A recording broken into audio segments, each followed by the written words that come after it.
How's it going? Hello, hello!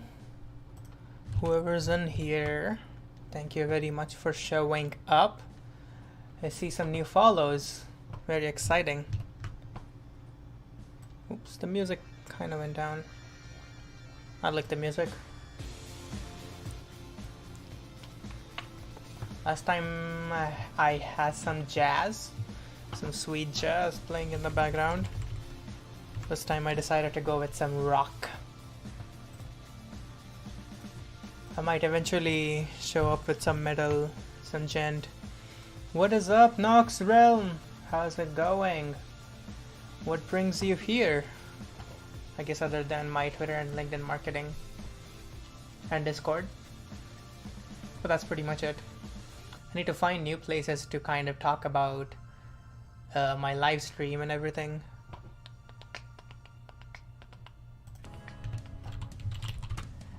There is a Twitter space going on, which we can listen in for a little bit, if you guys want. Actually, yeah, I'll do that. Let's see how that goes. I can do this. This is the project that I need to work on at some point. Let's join this. I'll turn the music down. This is probably not audible on the stream.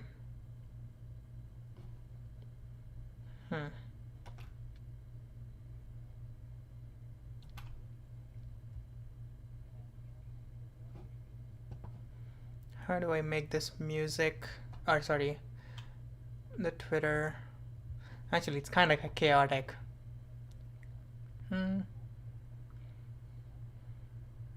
Boring. It's not too much going on Twitter. I mean, even though... What is your Discord? I do not have a Discord, Nox Realm, unfortunately. I don't have a Discord server. But I might get a channel on watch.dev soon. So you can join the watch.dev server. The dev in watch.dev is not me, it's just... I think it's like a community for a bunch of different tech development, software development streamers. Nothing specific. And you can switch back to full cam.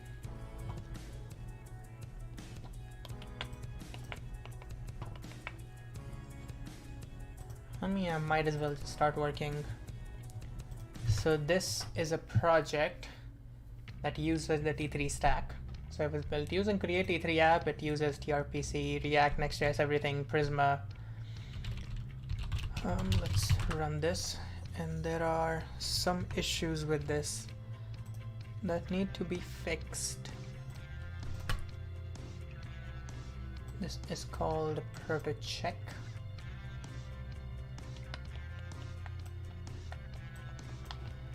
I also need the GitHub here, because I think there are some issues on our GitHub board.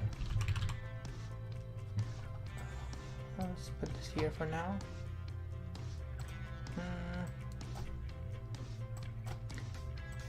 Oh.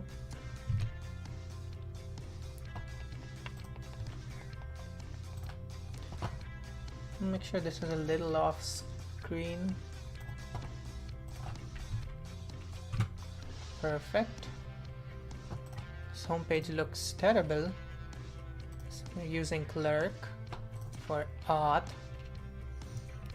And I need to make sure I don't leak my environment variables.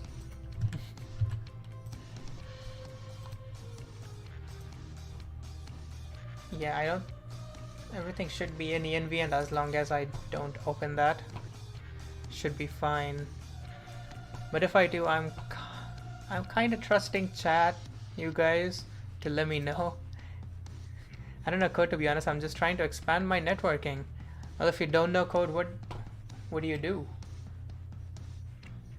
And what makes you interested in, I guess, the coding community?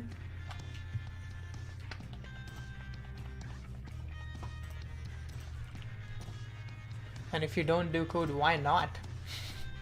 It's so much fun.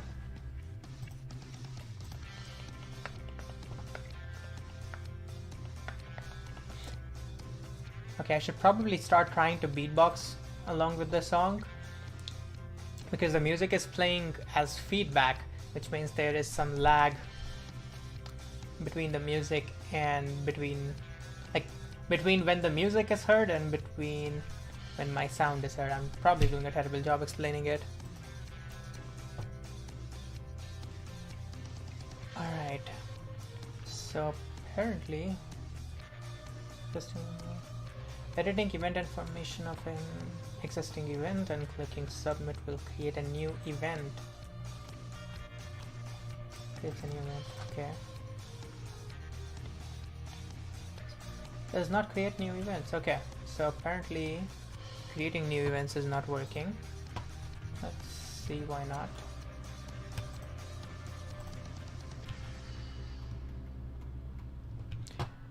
Create event. So this should work. Let's get rid of that. Get rid of that. I don't think my brothers approve of me doing much. I'm a gamer and I would like to stream on Twitch once I fix my mic. Hey, you don't have to fix your mic necessarily. You can still stream the game. You can wait for your mic to be fixed until it gets fixed. But until then you can still stream, you can interact with your chat on the actual chat like this. Just as long as you don't misspell everything like that, like I do. What do you mean your brothers won't approve of you coding? I'm not quite sure how that works. First of all, why do they like... I guess I should be a little sensitive around this topic. But yeah, basically I'm wondering why that should stop you from doing something that you're interested in.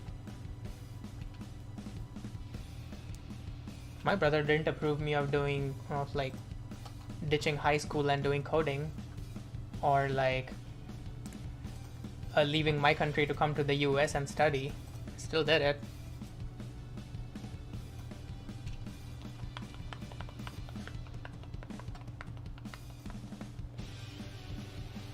Thank you for following, Matt. How's it going? I'm looking forward to a coffee chat at some point. Did I reply to you? I might have missed it. Oops, no DMs on stream, please. Thank you.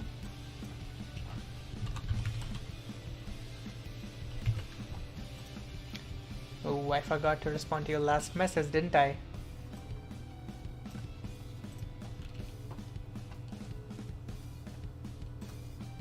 I'll get back to you right after the stream. Thanks for hanging out. Let's see why this does not work. Random stream.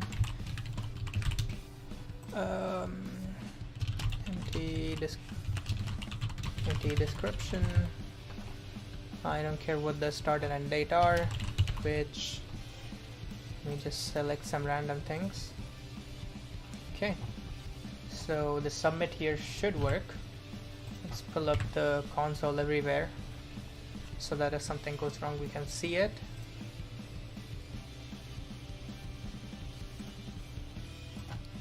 There we go. Why did it say updated successfully? That was a new event. And I don't see it in the list. Yeah, so it was not created for some reason.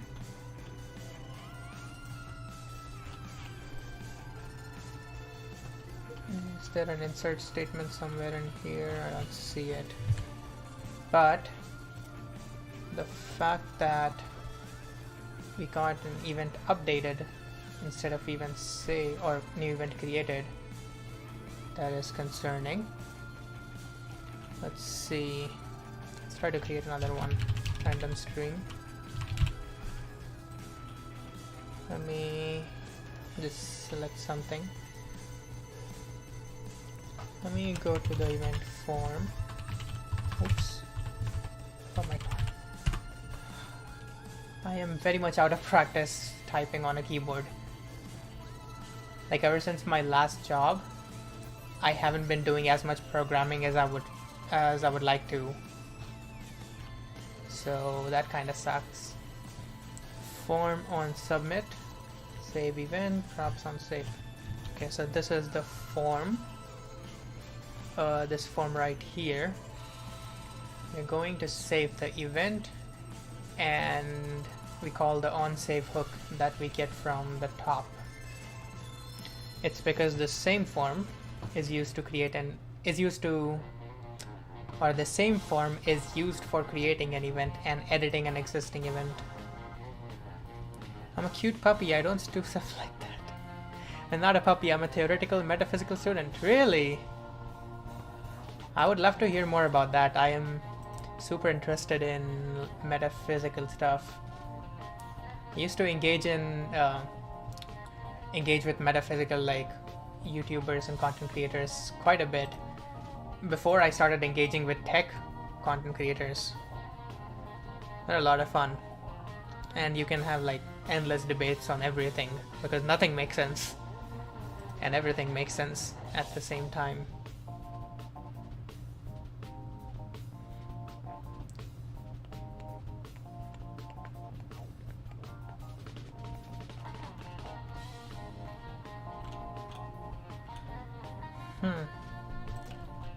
Okay, so this says create event, so we're on the correct file.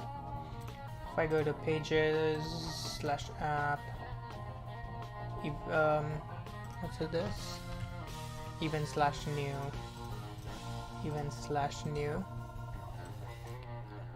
event update. Oh, created successfully.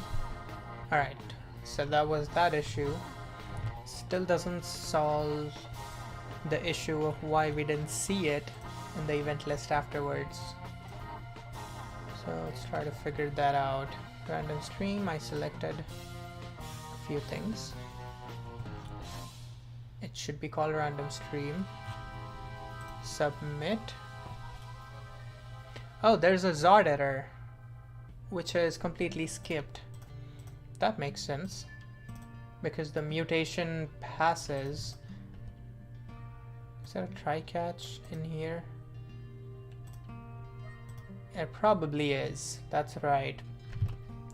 Even if the actual action fails, this await is still going to be successful, which we don't want to have happen. Which means, do we need this? Kinda do. So if we're awaiting this, I think what we can do is let's go into our uStore. Oh, not uStore. Action. So this is kind of a custom library that I made. It's kind of like React Query or Tanstack Query a little bit, but it's not as coupled to React. Actually, it's not coupled to React at all. Set error. So we might wanna. Okay. Here's the issue. Inside the run function, when I call the original function, I catch an error and then I do a finally, which means this will not fail if the original function fails. I want this function to fail as well, which means I cannot do a finally.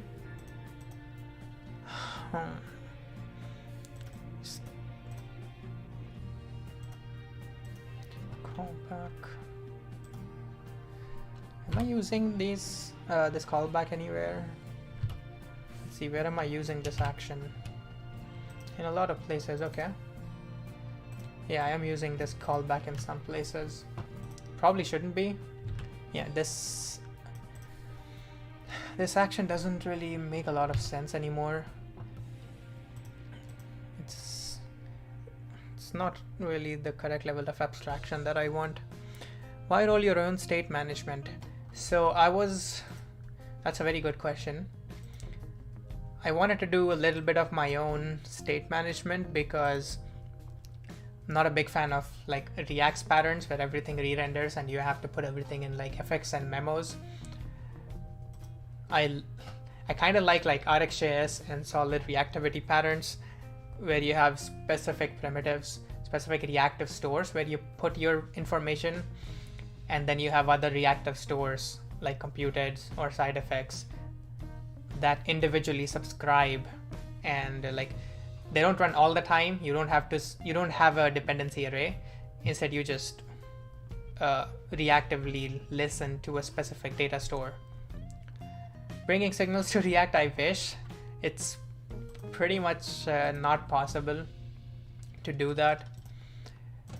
It's more like I was going for something similar to RxJS, but much more simple because RxJS is a little too much. It's not really fit for state management. It's more fit for building a push-based reactive system like pipelines. But then I realized that I'm not really good at making those kind of state management libraries, so I should probably not try. And also that I was spending too much time into trying to make a custom state management library work and not like actually working on business value. So in a lot of places I replaced my new state management with just React stuff like use effects, but in some places I still have those. So for like actions, let's see, what are actions doing?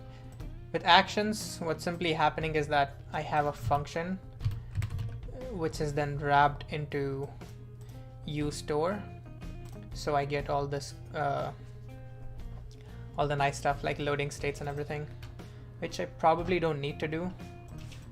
So for example, if I change this to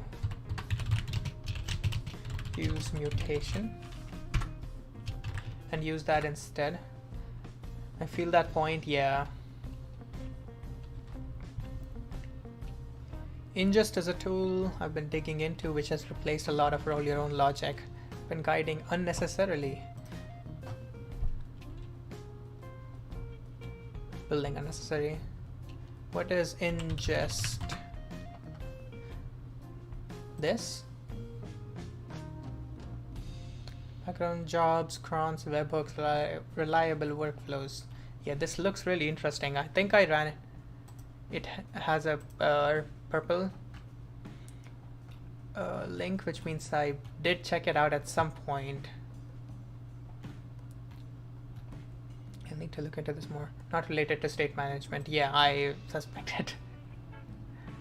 But this is very interesting. Like, I don't know what I guess what I'm picturing is like a really easy way to just write functions that can be deployed as background jobs or webhooks or workflows and everything. Kind of similar to trigger.dev. I have not seen that as well. Effortless automation built for developers. Triggered from an API. Code runs on your own server. Call APIs, long delays, full power of code. Doesn't matter if the server goes down. The thing that I am familiar with is this. I think the dark reader is messing with, there we go. I am familiar with temporal. I'm familiar with maybe a couple other services that do similar things, but it looks kind of similar.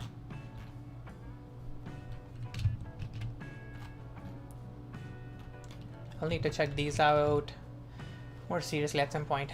I'm building, I don't know how much I want to talk about this right now. I guess I can talk about it. It's not really a big deal. I'm working on kind of a project. It's like to do MVC, which is like the classic compare front-end frameworks or compare state management frameworks. But what's up, Nate? How's it going? But this project will be to compare like backend serverless tools like AMP, like Wasp on Core, or even like IAC tools or things like temporal trigger.dev. If you know about Serverless Presso, which is something AWS built to kind of show off its serverless repertoire. How do you say it? Repertoire.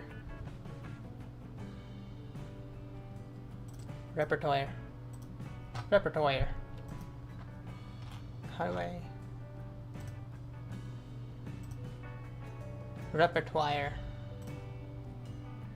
Repertoire. Huh?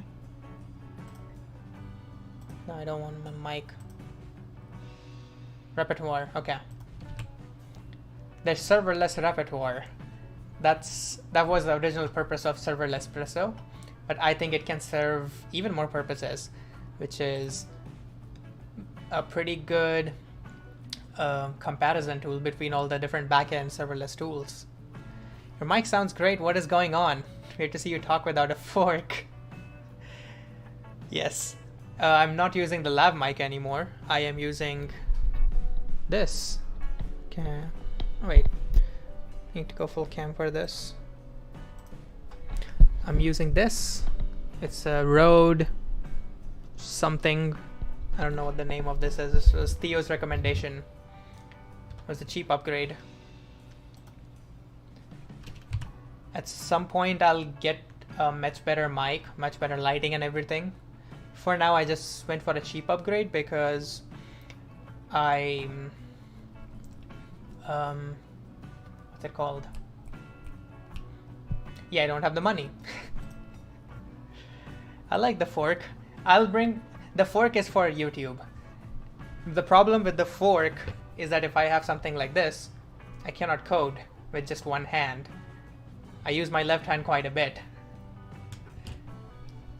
I ran into this issue when I was trying to record some videos where I am doing some sort of live coding or actually like navigating through a diagram or something, and it makes it really hard.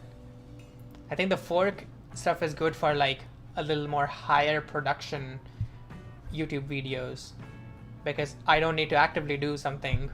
I'll just be talking to a mic and all the graphics will come in post.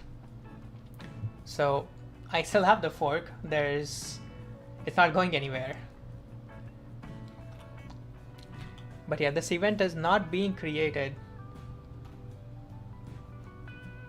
Oh, it's because of this auditor. Yeah, we know what the issue is. So let's try to replace this with the use mutation. Welcome, Nate. By the way, we are working on this project that we are calling ProtoCheck. I created this using D3 Stack Classic.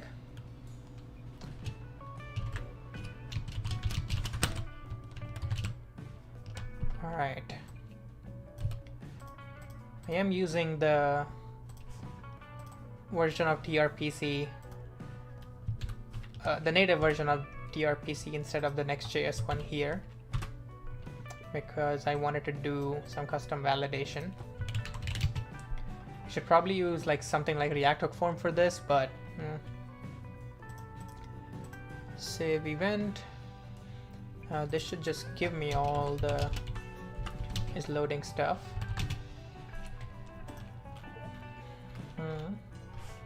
And because there's nothing else that action was doing, I need mutate async in here, which I can call right here. Perfect. And now this is not needed anymore, which means this should also be not needed anymore. Correct. I can get rid of this, and I can get rid of that, that, and that. So now all this is data for the event form, which is fine. Let's see if this works. Let's go create event. There's 3 people watching me on YouTube apparently. I really hope you guys hit that like button on the stream. If you haven't yet, please do. I really appreciate it. It's going to push me into the algorithm quite a bit. have no idea how much it helps. Also, Twitch people can go to YouTube and hit that like button. That would be pretty awesome as well. And that probably means I should find a link to the YouTube stream for you guys. Here. Go and hit the like button. Random stream. Working on proto check. Location, let's just make it Twitch. Let's call it a retreat. It's a pretty nice retreat. And if I submit, I should get an error. Perfect. Date undefined. Okay, I don't have good validation UI apparently.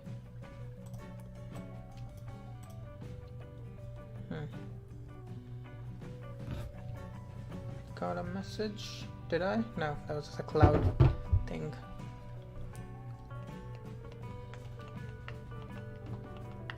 Let me know if you guys are liking the music or if I should change it for something. Start, end. Oh. Wait a second. The validation here. Yeah, I should definitely use a form library like Reactor form or something. I need good validation. Why is this not working? I think it's going to be a very dumb error. Let's see, what does this look like? It has a start and end date. What does that look like? Event form data. What is event form data? Has a start and end date. All right. Can you give me the actual data here? You cannot, right? All right.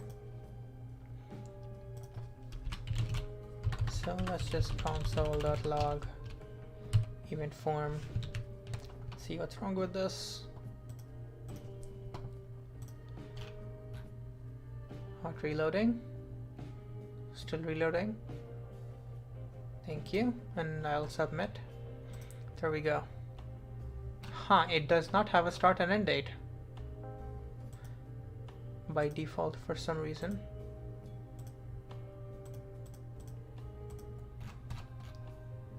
If I submit this, can you program a portal?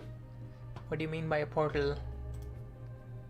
Is it like a web portal or is it an interdimensional portal that you would use to enter the Shadow Realm? Because I cannot do either of them.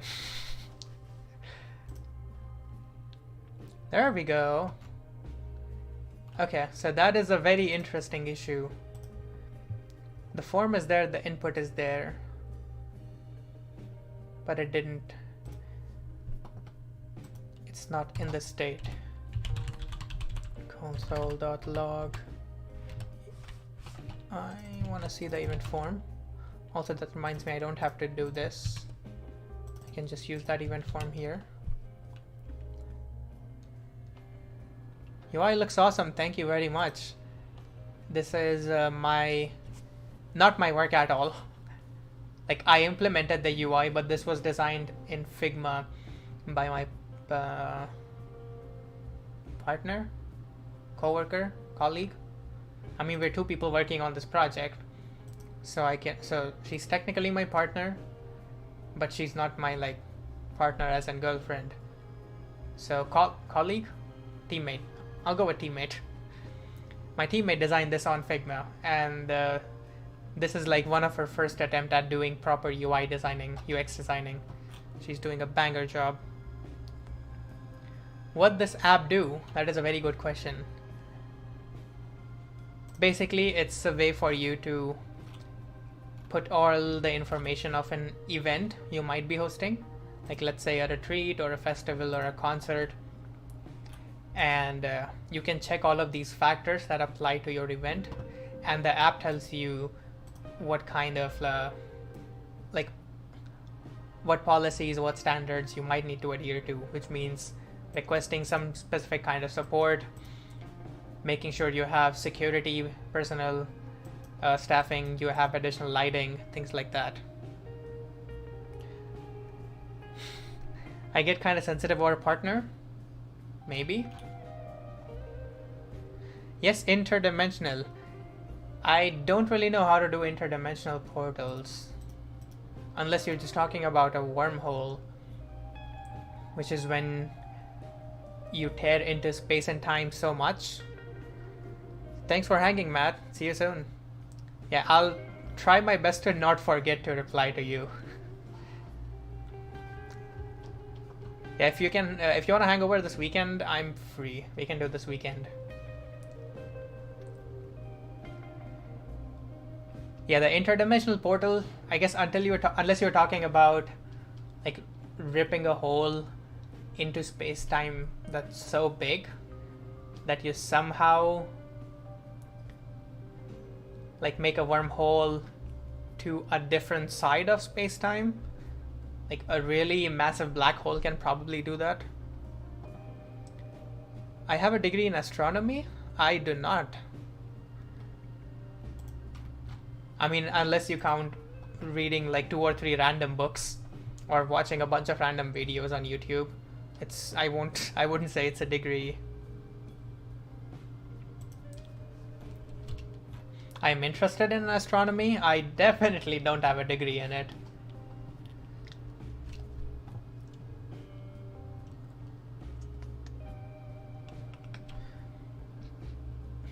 All right.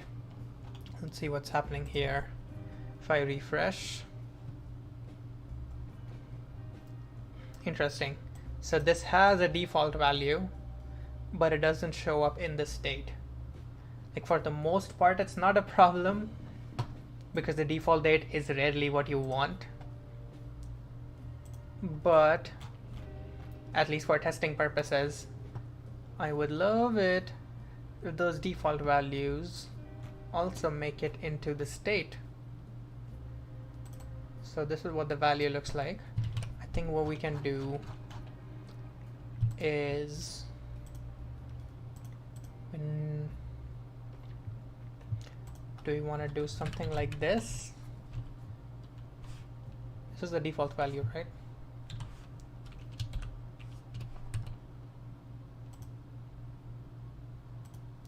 Okay. Yeah, cool.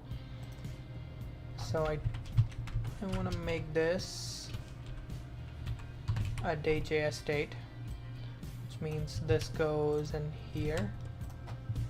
I'll import day.js, and I can do the same for end. Why are you complaining?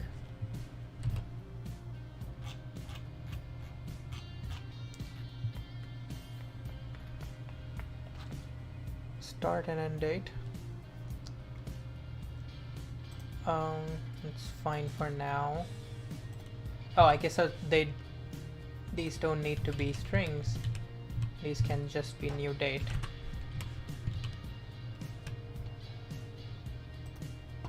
Alright, let's refresh this. Cool. So I have start and end dates now. If I do something like this, they do change. Alright. Nice to say day.js, my favorite date lib. It's also one of my favorites. Huh. I would call it day.js a favorite in terms of like, it's the lesser of 5 evils. Where I don't want to use moment, but I haven't really played with date functions or date FNS. And temporal API is probably going to get standardized in like 10 years from now. So day.js is really like kind of the best option for now. But I am very, very hopeful for the temporal API. In case, are there people here who know or who don't know what the temporal API is? Because I would love to go over it a little, like very quickly. Its temporal API is very exciting.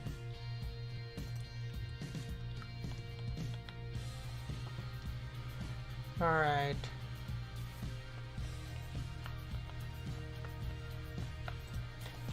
Create event. I now have default stuff. So then, you know what, it would be a good idea to remove a console log that's in the component. Alright, another random stream, start and end date. I'll just go with the defaults. I'll make it Twitch, or let's make it YouTube this time. YouTube doesn't get enough love. I'll just go with that. Submit. A description is required. Should a description be required? Sure. Well, here from the Twitter hot takes. Welcome, Cowface Dev. How are you doing? What's your favorite Twitter hot take? Maybe I can do a few more hot takes while I'm live, so they can be clipped and put on Twitter, and I can be put into trouble. I'm gonna offer...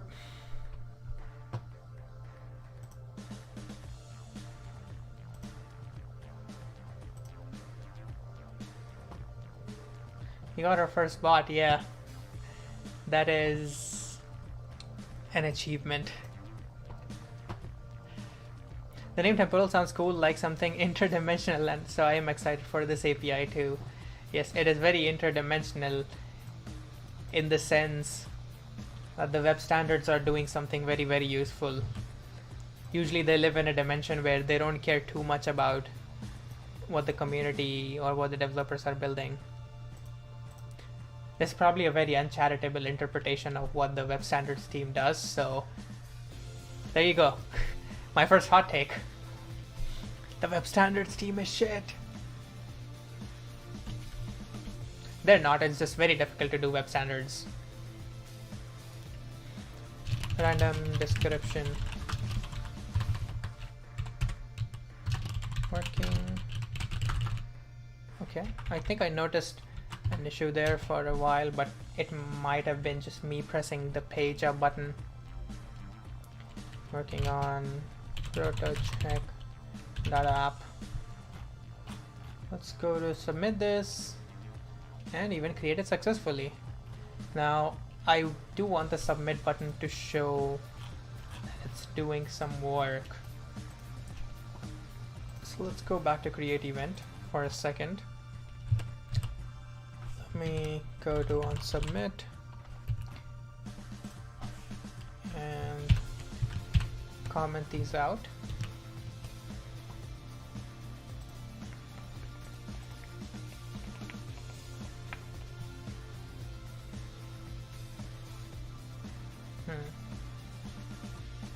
Let's make it await promise. New promise. Set timeout. Thank you. I'll make it 2 seconds. Actually, what am I doing? I don't need to do any of that. I just need to go to the submit button. Oh, it is disabled. What does it look like when it's disabled? Might not have any styles because it's Tailwind. Yeah, that is a disabled button, but it doesn't look like it. I still have to get used to being able to use Tailwind properly. Opacity 50. That works, I guess. And in the submit button, we can do get rid of that. If it's loading, then no, just say submitting. Oops. Oh, it needs to be in a string. Submit.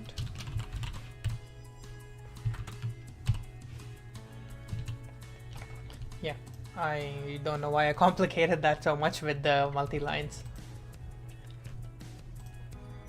Submit, and when it is submitting,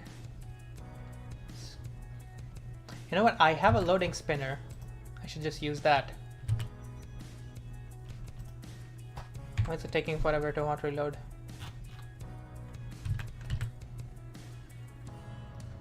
Oh, this error. This issue sometimes happens with the clerk thing. I don't know why. I need to try to find a way to replicate this issue and figure out what's going on. Usually I just restart and it goes away. Why you use template string for everything? I don't know. What else do I use? I mean, this is not too different from something like this.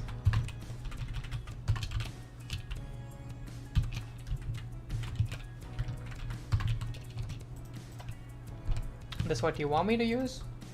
Like it's not really any different.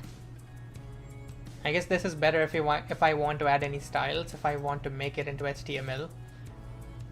But I don't know if I want to. I mean, I definitely do now because I want to put a loading spinner here. But this is just going to be text for now.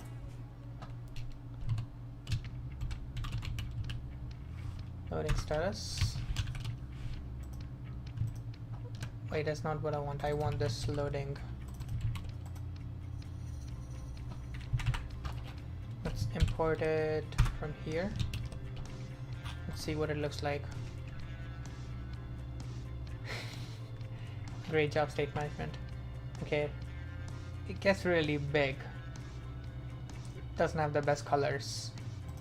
Colors is fine for now. Can we make it small? What you making? Welcome to the stream, Rob Prusen. I am building an app called ProtoCheck. It's for, let's say, event organizers, like if you're doing some sort of a concert or a huge festival or a huge conference.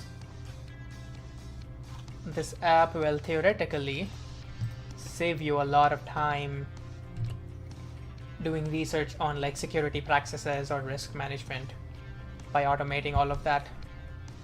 So you just have to select what your event type is, select all the factors that apply to your event, and you are automatically given a list of things that would be a very good idea to do. Okay, I want this to be small. It's not small. How do I give it a size? Ripple container. Let's see where I have it designed. Width and height are fixed here. That's good to see.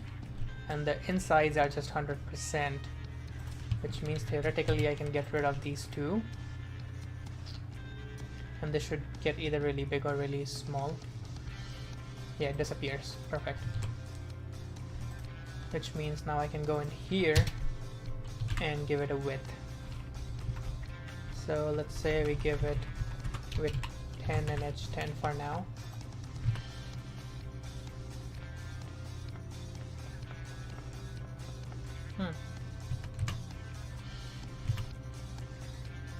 Interesting. Why is it not here? What if I just make it 200px like it was?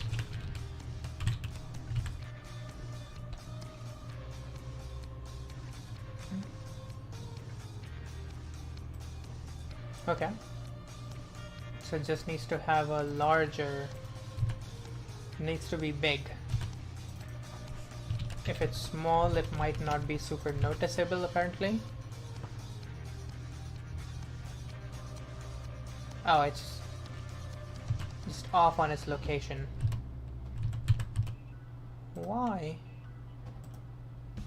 Do I have the size somewhere else?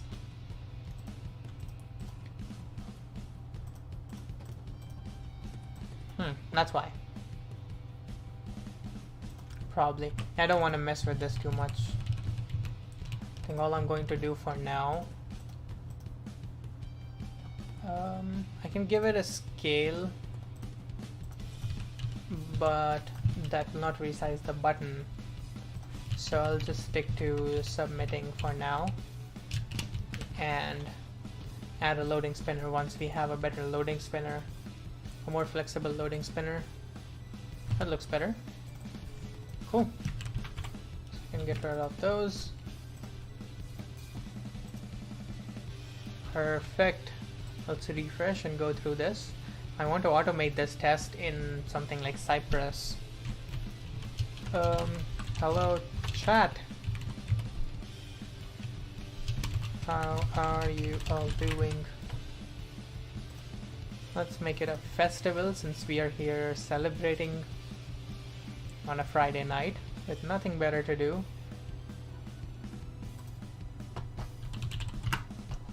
Let's submit this.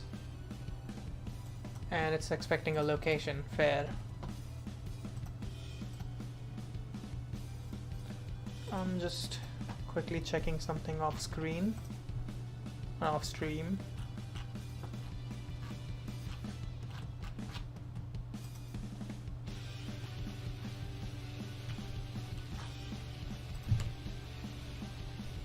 The right side VS Code sidebar is making me nauseous. You gotta try it. Try it once, maybe a couple times. It'll change your life. Everyone who's tried it, they are now pretty much all the time they have their files on the right. Give it a try.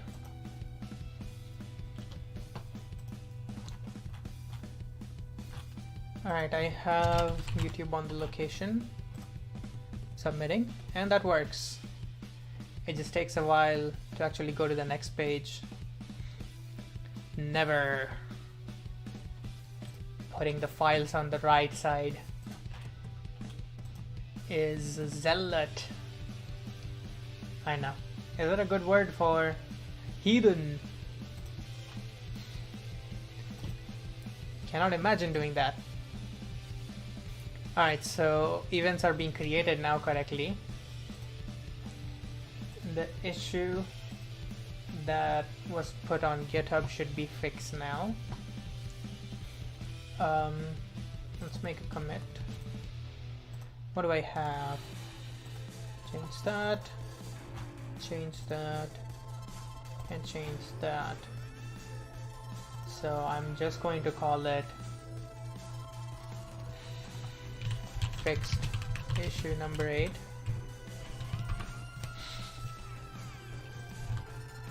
Who wants descriptive commit messages when you can just refer an issue number and all documentation is there in the issue? Don't need to create super descriptive commit messages. That's boring. Cool. The next issue is being able to update this. So if I change the date, let's see, to April 5, like so. Let's make this 10:20 p.m. Let's add a factor and let's submit. Event updated successfully. So we are on the new event page, but we don't have the new factors. We should have 2 outcomes and 2 factors now. If I refresh, I still don't have the new data, which means it did not actually update correctly. So if I go to events, I might have just created, yes, it created a new event instead of updating the existing one. Let's see why it did that.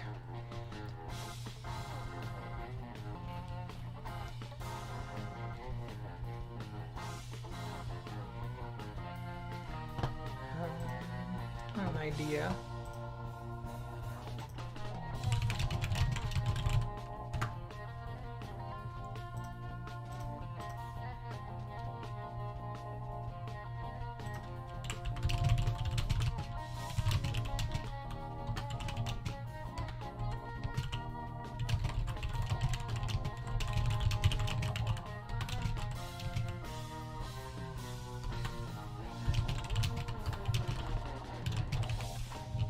Never mind.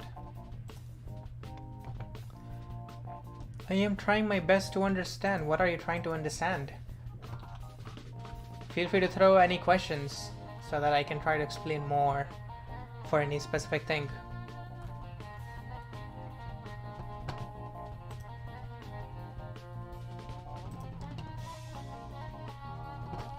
What is that? Oh my god, the wind advisory. The winds are way too strong and my phone is blowing up because of that.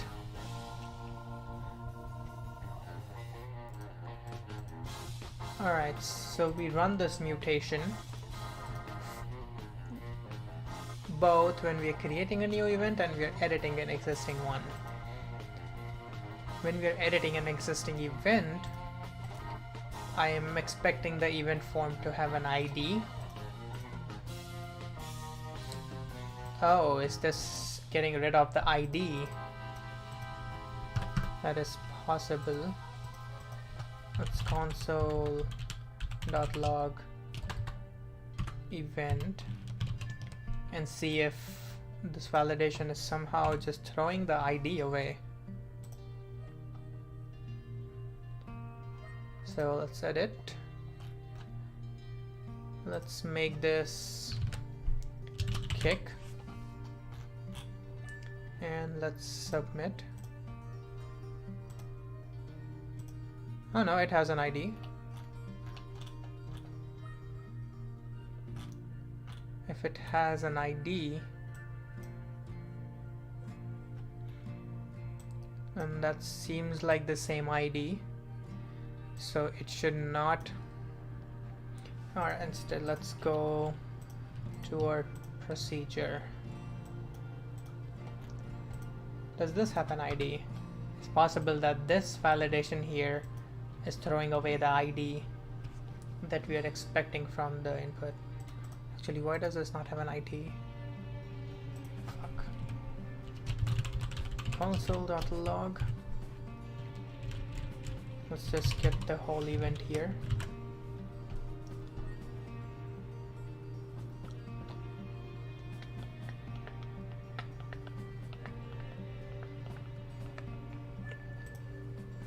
The fact that I'm holding 7 viewers, 4 on YouTube, 3 on Twitch, is actually kind of insane.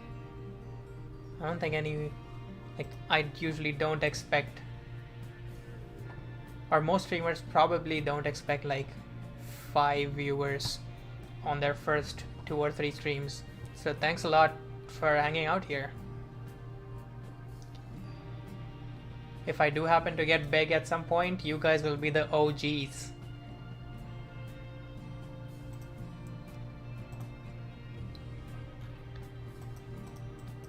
Okay, this time let's go to TikTok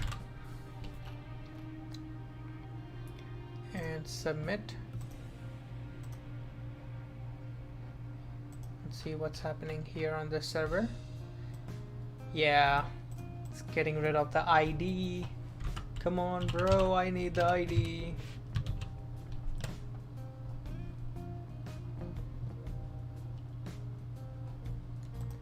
I'm also very hyped, Nox. Is Nox your real name? I don't think so.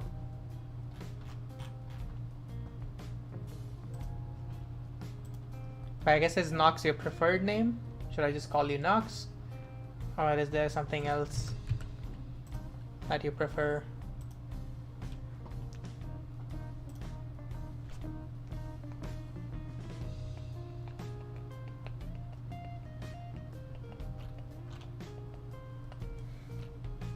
Let's try to edit it now. And this time let's come back to Twitch. Submit. And do I still not have the ID? Did it create a new event? I should probably change the names. Yeah, I know about your Twitter name, I just don't know how to say it. Is it Sayoran? Or Sayoran? I have no idea how to say that, I'm sorry. I'll just go with Nox.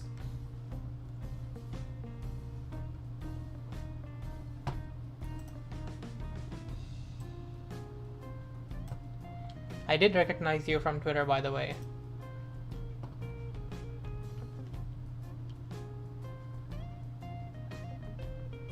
You've been hanging around quite a bit. Should probably get rid of some of these events and make it easier to work with. I have no idea if Supabase... I am using Supabase as the database.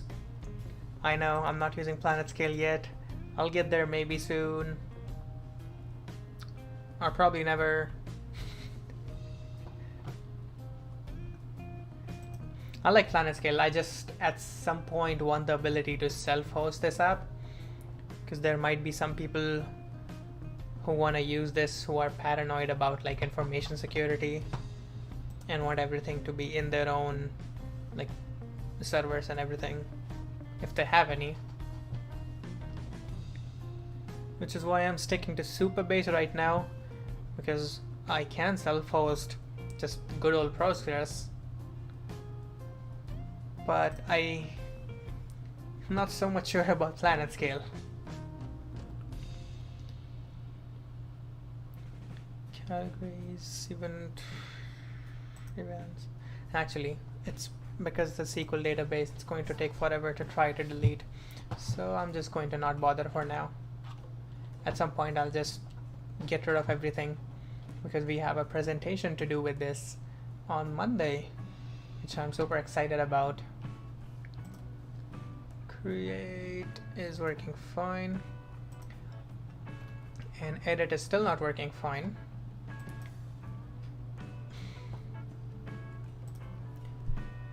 Hello chat, hello chatters.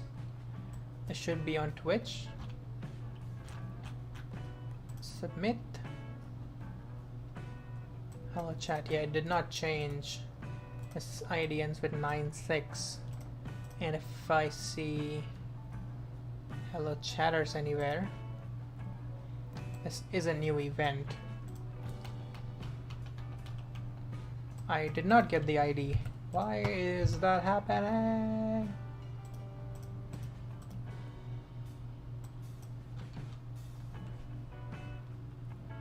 Oh. So this is parsing out the ID. Screw you, Zod. This is where I was seeing the ID. That makes sense.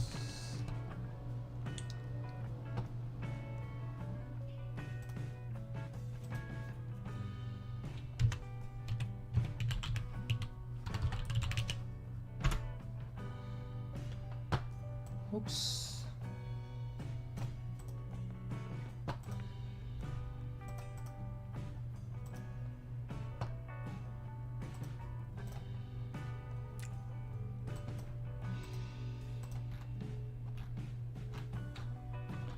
Just checking something.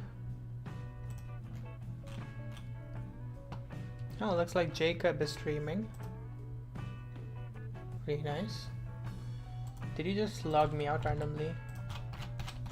Yeah, you did. Still don't know what causes this issue, and I'm too lazy to try to figure that out.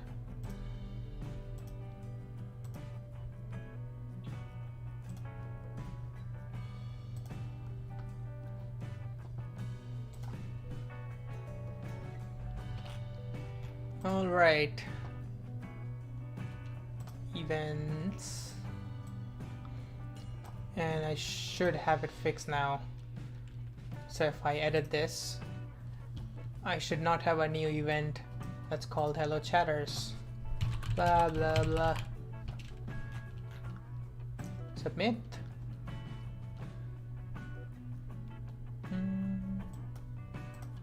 Description did not change. And it did create a new event. Well, fuck.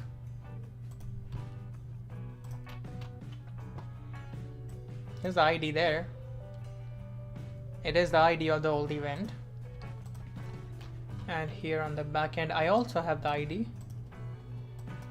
So why did it create a new event? I wrote this code. Why is it so hard to work with the code that I wrote? Oh, fuck. Give me a second.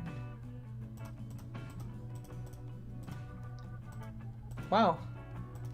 I never had update event working. Save event was always just creating. I always assumed that there was a if event.id then update instead create. Holy shit. Is there an upsert? There is an upsert. Alright, how does an upsert work?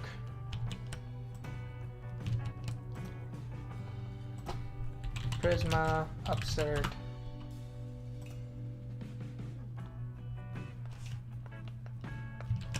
Upsert where update create. Okay, cool. So where is id, create is id uuiev4, and why are you complaining? Create a new with this data. Okay, what are you complaining about? Oh, do you not want the ID? No. You want the ID. Missing created at created by. That makes sense. Because this is create.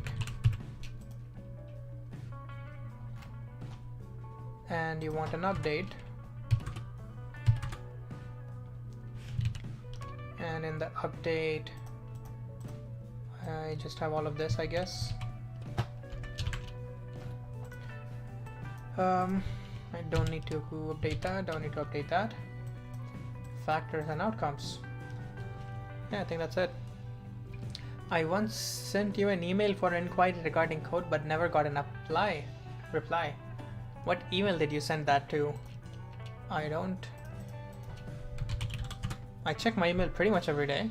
I don't remember seeing an email from you.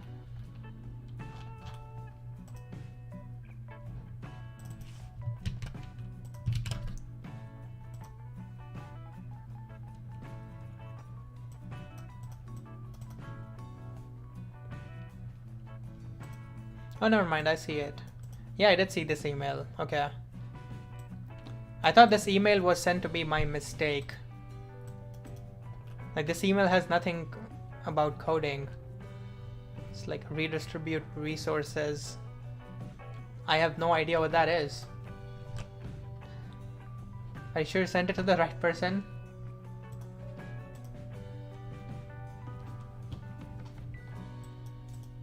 Or I guess I just didn't understand what you were trying to say in that email, so maybe if you can send me another one with a little more detail, that would be great.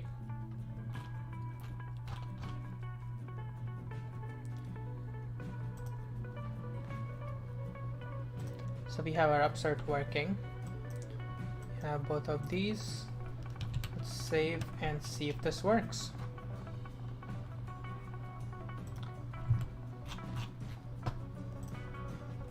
Let's go.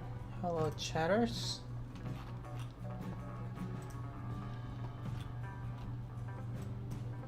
That's fine. That's fine.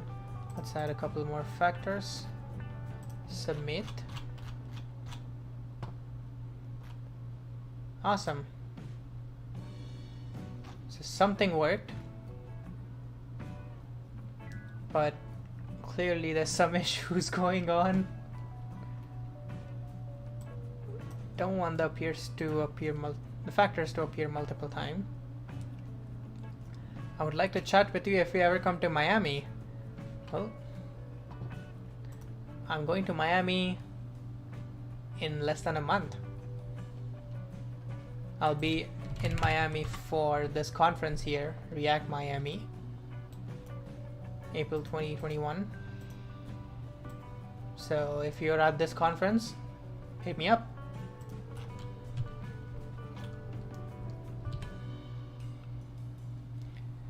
You're a true dev, your color palette is off. Are you talking about this, the app color palette with these colors? Because I definitely agree. I am not a designer. I don't know much about UI designing or like any of these things.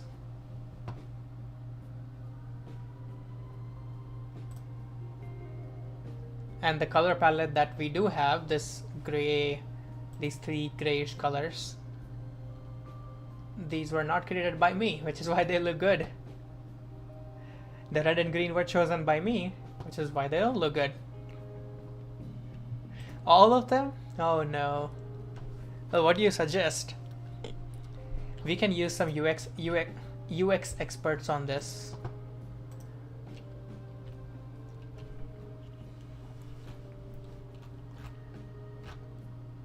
Alright, if I remove these and submit.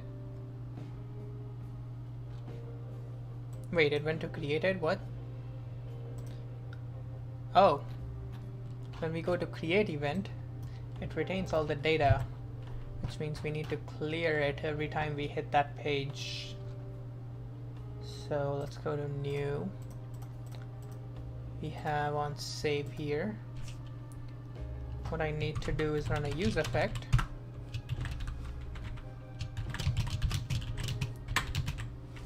And in this use effect, I need to do event form dot set state. I should do a reset instead, which should be this. And I just call reset event instead of doing that set state.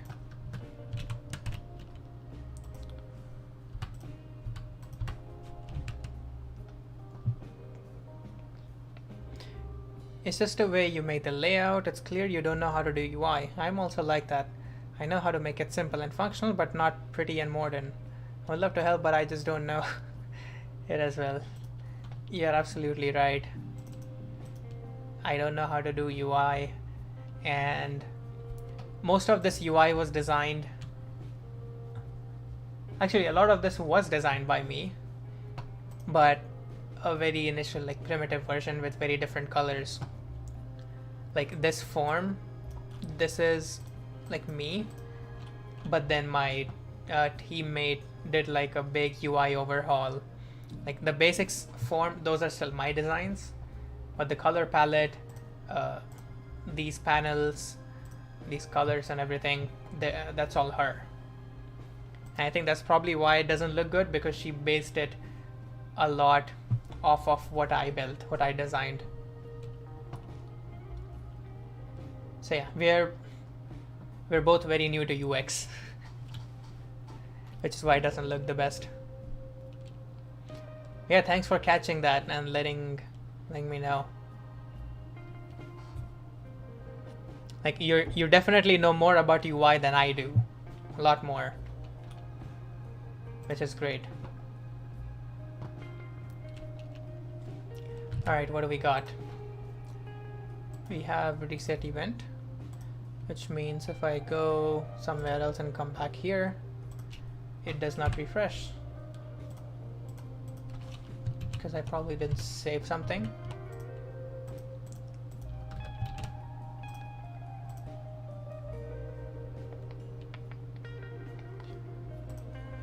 Let me just manually refresh. So add something here. Don't care. Let's do something like this. Now let's navigate away and come back to create event. This is still here. Nothing else is still here. Why are you still here?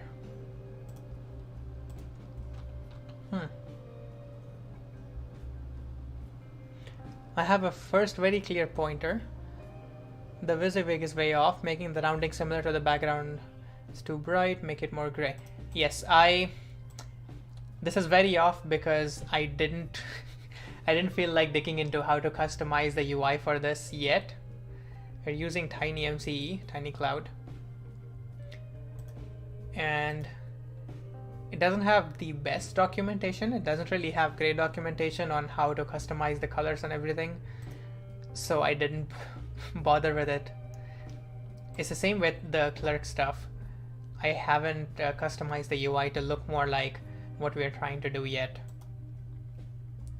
Right now, still trying to get like our own UI functional. Like, let me show you guys this or this. This is from the old UI and it looks terrible. Also, it's kind of non-functional, looks like. So all of this needs to be re-implemented in this new design. And even like if I go to an event here, I click on an outcome, this is from the old UI. You can see the colors. This is Bootstrap. All the new stuff is Tailwind. All the old stuff is Bootstrap. And we need to work on all of this, convert it to the new colors, new designs, and Tailwind. Checkboxes need more gaps between them. Wait, I lost the message. More gaps within there are too close, like all the form elements are too close, need to utilize this space. The problem is this is probably going to be huge.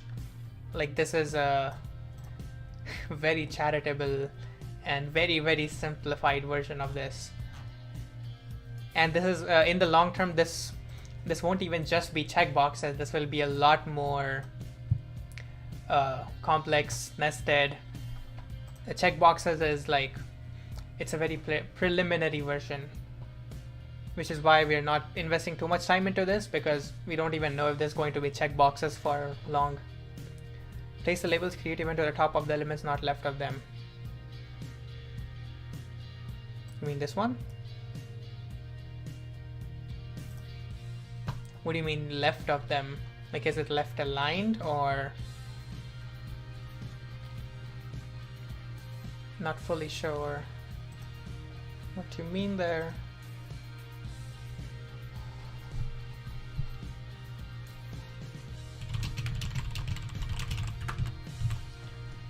Responding to DMs.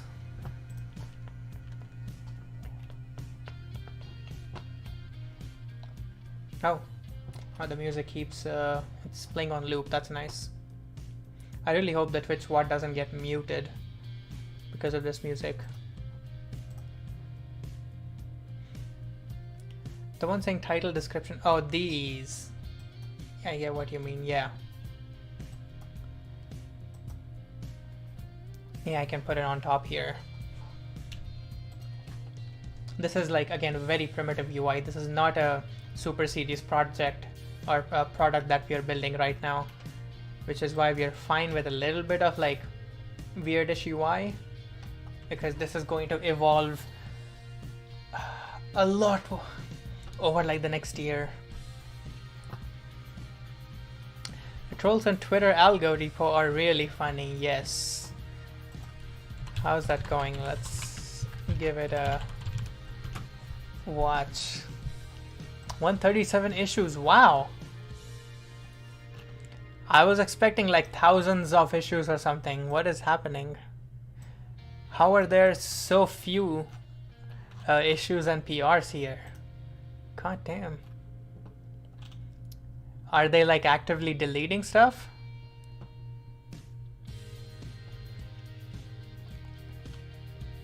We love you. Let's actually look at pull requests.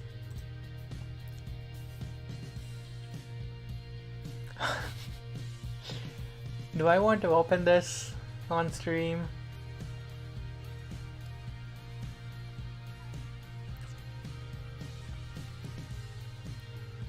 An actual fix.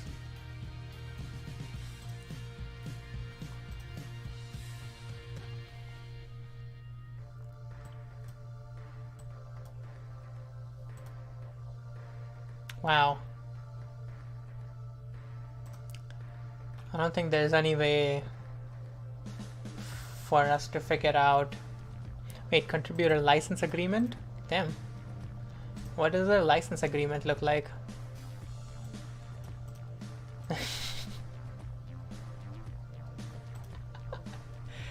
Everything about Twitter is just broken. Oh, this is funny. You have to sign an agreement to be able to contribute. But the agreement doesn't work. Can someone clip that? Alright, let's get back to this. Refactoring UI from Tailwind, guys. Yes. You'll learn a lot about it because you're a functional UI guys like me.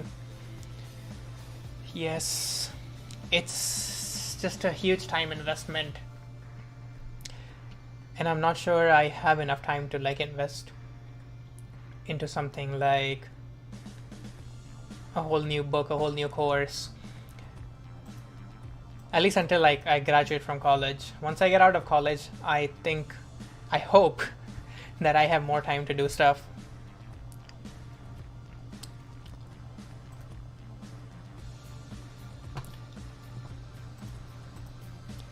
Is YouTube stream just very far behind, or oh, I'm very far behind on it. What is up, Anthony? How's it going? Welcome to the stream. Welcome to my small humble stream here. Do you play League of Legends? I do not. I played a little bit a few years ago, but I wasn't a huge fan of it. Kind of stopped. I played a lot more of Age of Empires, which is a real strategy game, instead of something like League of Legends, which is kind of a cheap rip-off of actual strategy games, you know? What guitar riffs are you gonna learn? You tell me. What should I learn? I had a couple in mind, but if you guys have better ideas, I'm open to them. It's not a huge investment. You can read it in 2 to 3 hours. It has a lot of pictures for a 200-page book, but it's expensive, $150, and you get 3 quality videos as Fiji icons and palettes. Okay, I think I'm sold now. I'm going to buy that book at some point very soon. Again, once I have money and an actual job. So that'll probably be the first book I buy. We can maybe even do a book club on refactoring UI. The ticket for the conference is like so much. Yes, conferences are expensive if you're not like in a tech job or making that kind of money. I would not recommend going to these conferences. If you do, it's a good place to hang out and meet people and learn how people are doing stuff, how people are using technology like React. I just got my plane tickets for Miami. Let's go. Hell yeah. Oh, I need to get my plane tickets. Fuck. I need to get them before they get more expensive.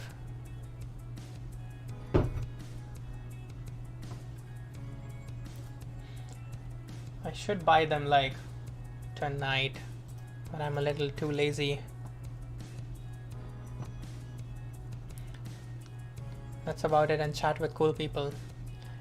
Go to the rooftop party and after party. Yeah, the parties are definitely something to look forward to. I will miss the day 0 party though, because we'll be reaching there like April 19th evening or very late evening. So I am going to miss the documentary screening and everything. It's a bummer. And last time I missed the after party because we left like before all the talks even ended. So this year I'm making sure I don't do that, and I have the entire day so I can see all the talks, I can do the after party, I can meet everyone. Yeah, but I still missed the first party. That's not a big deal. I think only like maybe half or 60% of the people will be there. There might be more speakers, but there's definitely not going to be like a lot of people on the React doc screening thing. I've not been out to the city. Well, yeah, if you can make it, if you can buy the tickets, definitely recommend it.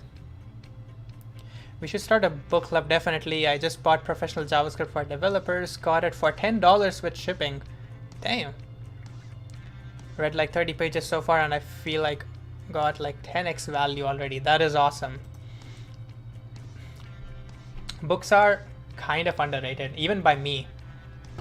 I need to find more time to read more books. I even have a free subscription to O'Reilly through my university.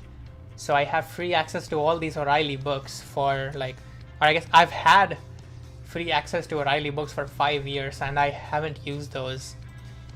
I've barely read like 20% of a couple books.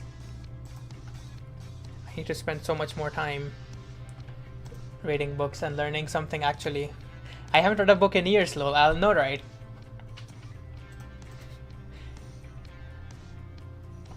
By the way, Anthony, did you see my message about the React Miami thing?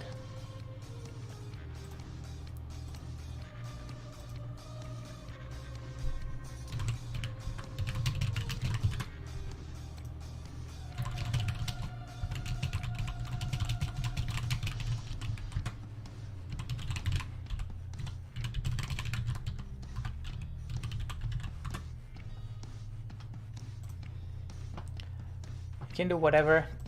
Pretty much, I think so, yeah.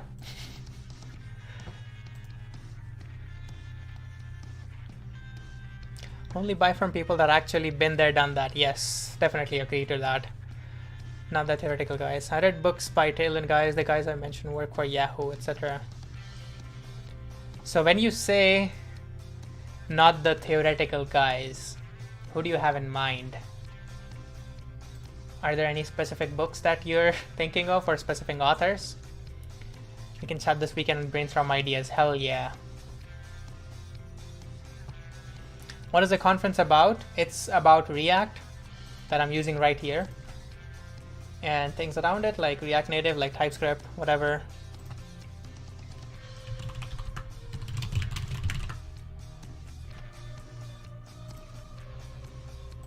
So yeah, tech, but a specific part of tech.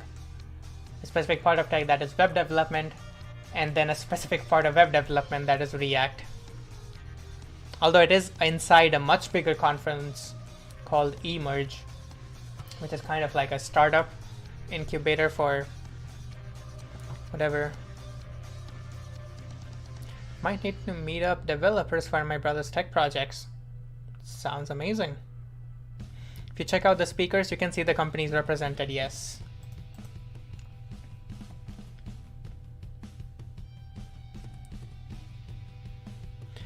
I'm not speaking, unfortunately. I am not at that level yet. Soon. Maybe next year I'll be a speaker at React Miami.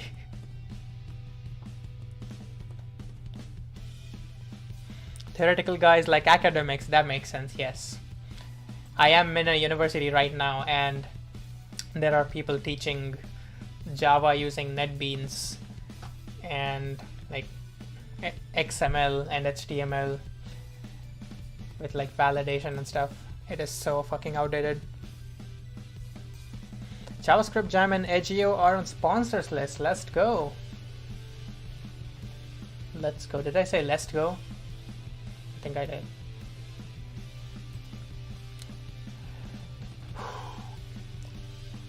Okay, let's see what's going on here. I think the editing is working fine.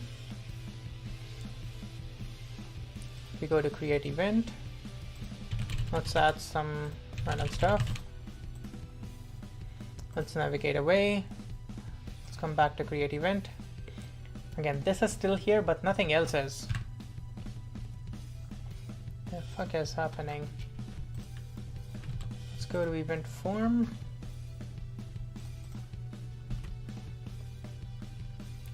Console.log. I don't think it should be in the state, which probably means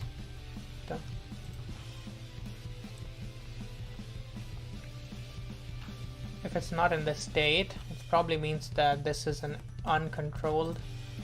It's not an uncontrolled component though. Why is that value still here? Why are you still here? Reveal your secrets. I explicitly wanted you to get out. Okay. Let's navigate away. Now. Oh no. It's this issue again. My birthday is on April and I have requested this tickets. Perfect. Let's go. But yeah, if you do happen to be at React Miami, hit me up. I'm also going to be making a video soon about conferences, and if you are attending a conference, what are some things you can do to get a good network.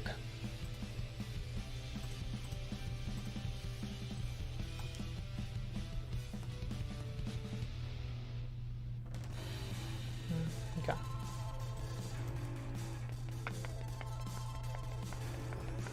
Where do I message you? Twitter? Here on Whispers? Discord?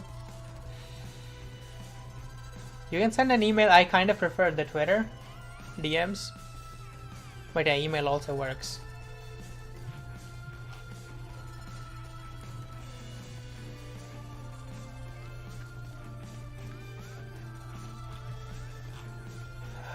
I'll look into that issue later. First of all, if I type something, I go to dashboard. Let's pull this up. Go back to create event. Huh, everything is still here. So that use effect, for some reason, it's not running. Are you not running?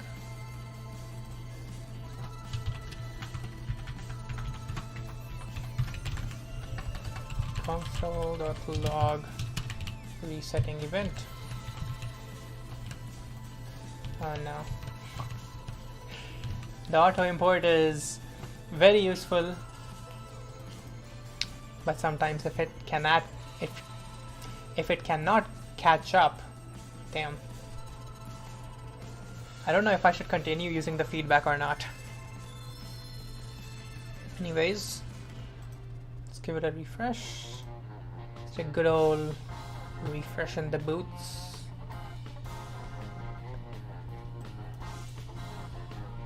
WebDev Cody, welcome. Thanks for stopping by the stream. What are you working on? I am working on this app called ProtoCheck, which is my side project. It's my school project, and it's something that I'm hoping I can build a startup around at some point. It's a T3 stack app, so create a T3 app. We have React, gRPC, Next.js, all the goodies. And I'm trying to fix some issues with this. We have a presentation and a demo on Monday. I want to make sure that everything is fine. I really don't want this to go bad.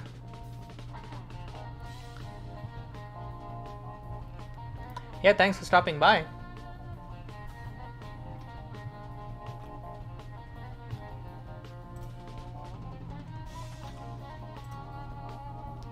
Okay.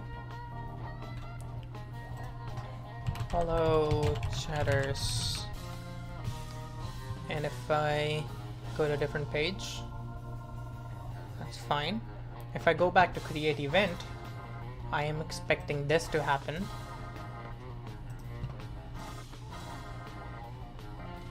Did it happen?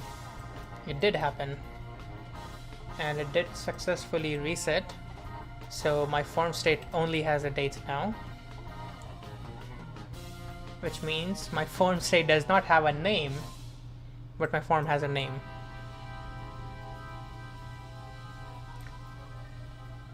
That kind of fit well with that music. Why do you still have a value?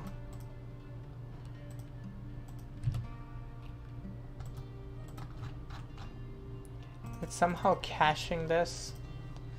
No, because this is where the console log is from. It's directly from the component. It shouldn't have a name. Oh, I think I know. I need to turn name into an empty string. not here. Here. Yeah, name can be string or undefined, and undefined converts an input from controlled to uncontrolled, which means we need to give it an empty string. We cannot give it an undefined. That makes so much more sense. All right. And I hate the controlled uncontrolled component. It's a Raj, thanks for following. It was 4 minutes ago. I need some alerts or something. Thanks for the follow. Hope you're still in chat. Hope you're having fun.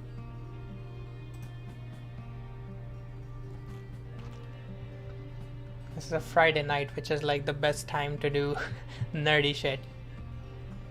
Because no one has a life. Alright, let's go to create event. Voila. And if I navigate away, come back here. Perfect. So got that fixed. Let's see if we can edit events and create events. Hello chatters. I really need to like clear out the database or something. Let me quickly do that on the side, or I can just do this.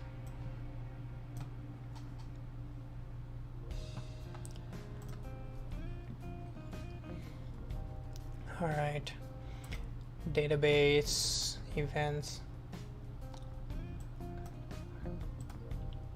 Actually, I don't see any credentials here, so I'm just going to do that and hope I don't get DOSed or something.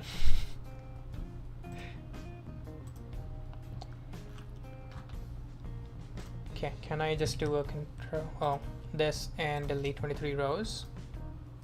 Yeah, because I have things in other places. All of this stuff. That's why I don't like SQL databases, guys.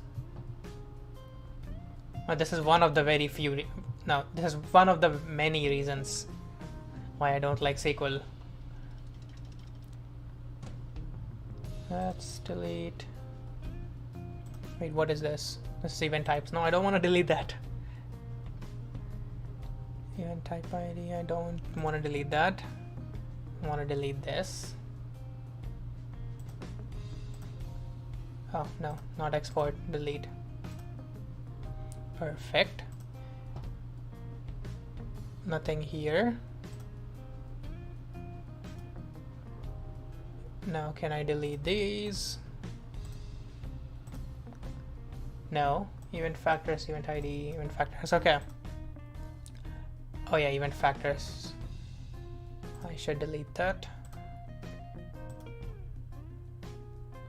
Now I should be able to delete this. Perfect. Refresh.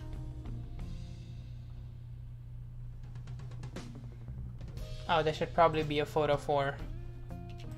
Is it going to give me a photo 4? An error record. It did not give me a photo 4. Perfect. Oh, this button is still the old Bootstrap button. Let's see, app events. That's components. App events index.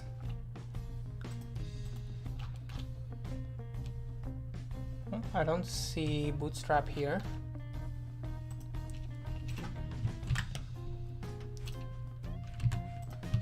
You have no events. Text center. This is a link. There we go. There you have Bootstrap.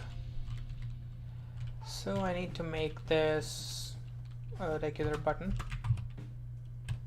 Can you do that for me, Copilot? Thank you very much.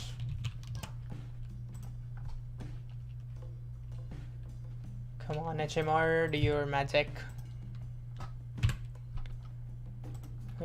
Where are you, HMR? Why are you not here? Why do I have to refresh? That does not look like a button. Yeah, I guess I need some padding and rounded. Oh, I don't need a margin. Actually, a margin would be helpful.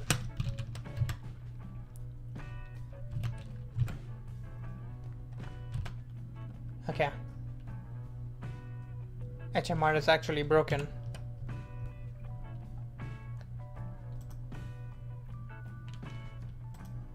Wait. Why did this MT2 not work? I gave you a margin, man. Oh, it got overridden by something? By what?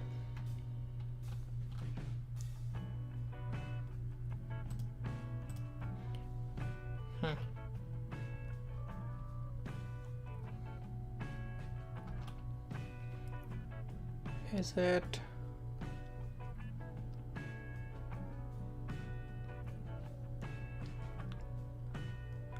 Interesting.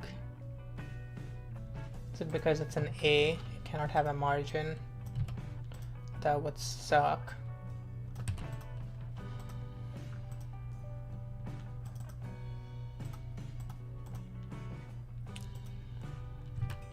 Let's try to give this.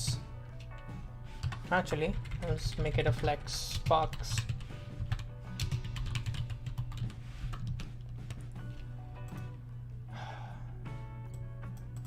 Lack of HMR though, kind of hurts.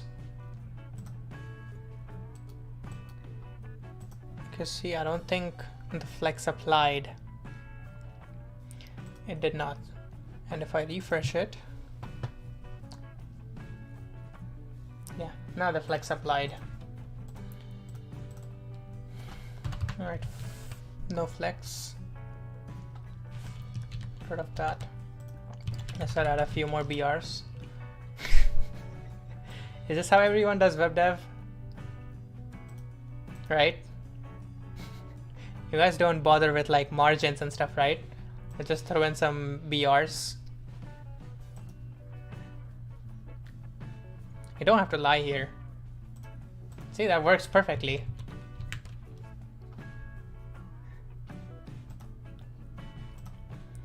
I do hate that the HMR is broken. And I'm pretty sure it happens because of WSL, because of Windows subsystem for Linux. And the only fix to this is to just restart my whole PC, which obviously I cannot do midstream.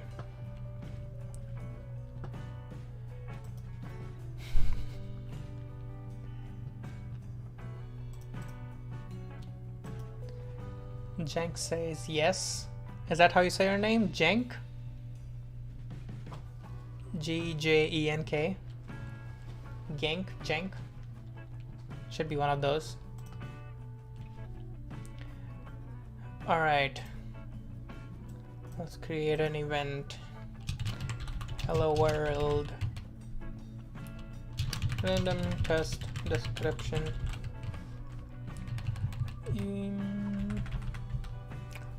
Let's give it a date. April 3.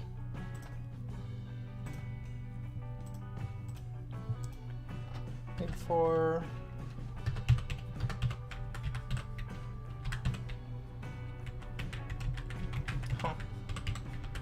my num keypad doesn't seem to be working. Oh, okay. Now it is. That was weird though.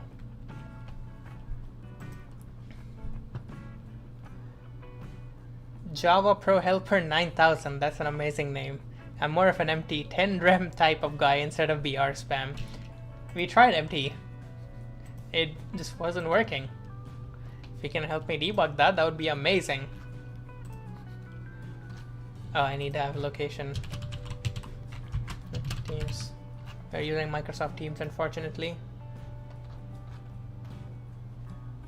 Oh. Wait, what was the issue?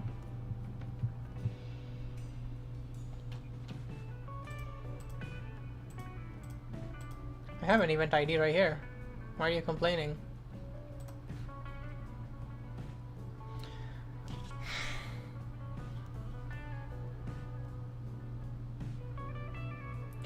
Okay, I think we need to debug this fucking dumb error that has been eating my head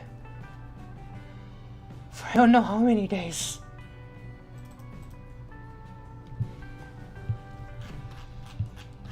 So it automatically fixes itself. So it's error in auth procedure. Let's go into the auth procedure. An auth procedure, and this is the error, which is an unauthorized. You must be logged into this resource. Where does this error come from? Okay, so it's one of these two.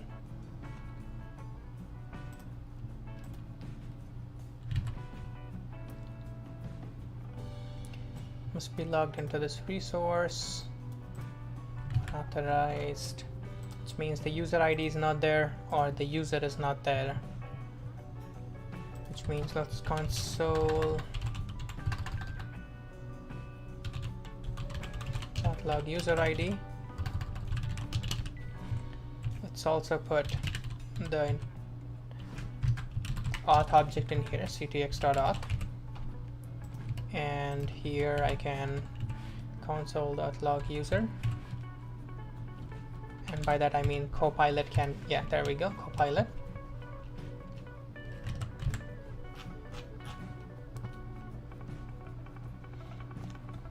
So now, actually I should put it in the throw so that it doesn't happen all the time. So I have user, and let's also put membership. All right.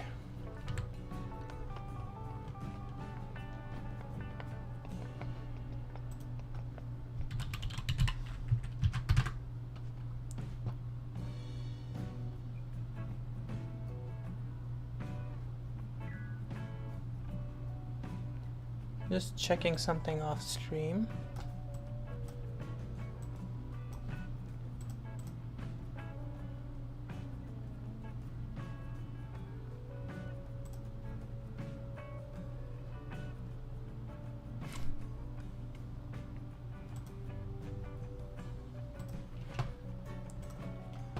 All right.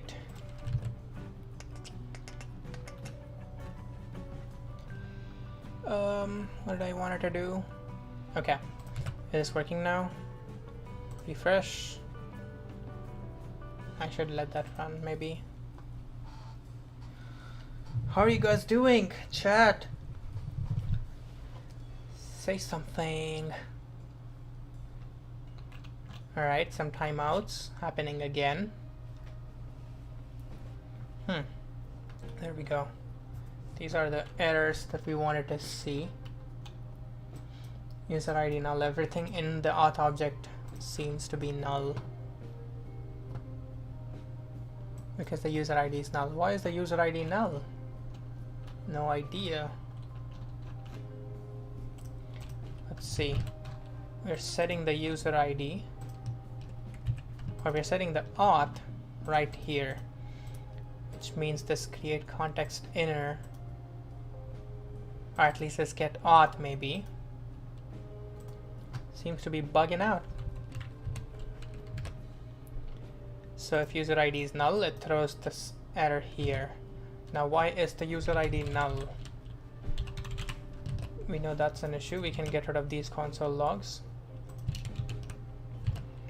And here we can look at the auth object and maybe even the ops.request.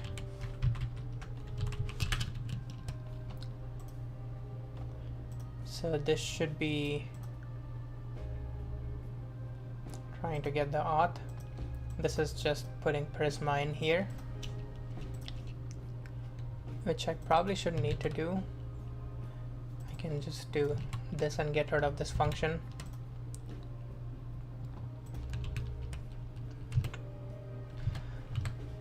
Alright, let's come down here. Let's refresh. Let's go to sign in or something. Anything to trigger the timeouts.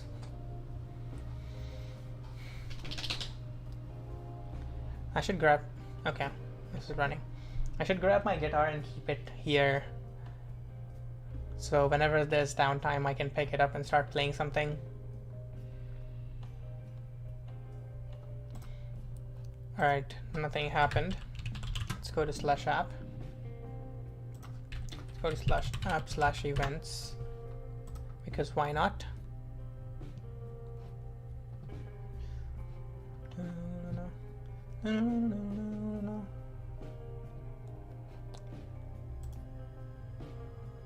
Can get rid of that. Alright, I'm going to restart the server for now.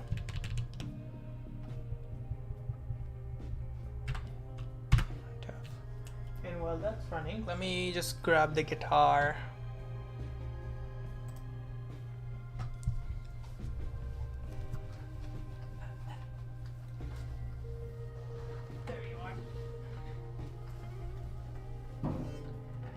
Sorry, I was too lazy to get out of my chair.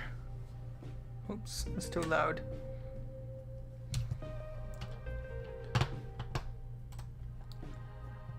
To mute that. I might have to turn off feedback.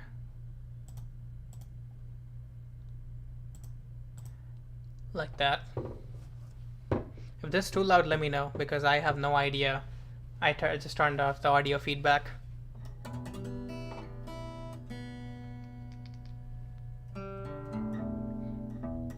It looks like it's tuned. Nice.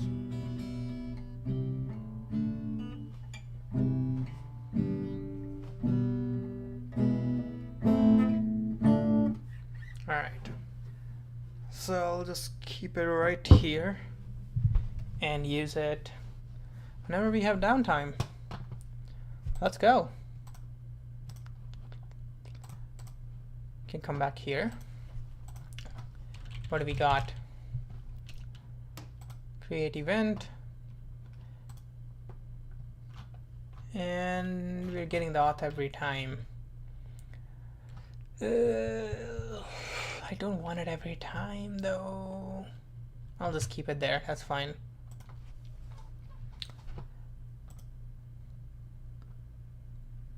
Let's bring back the music.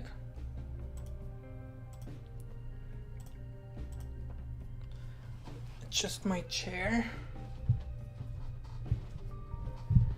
My chair is, I need to like get a mic stand because my mic is on my desk right now and my chair heads to desk, or my chair tends to hit the desk like this and it makes this annoying sound. So I really need a boom arm or something that I can put my mic on.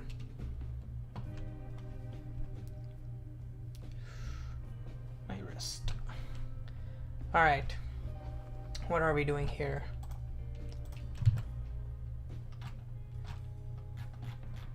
That was the auth object, we can ignore that.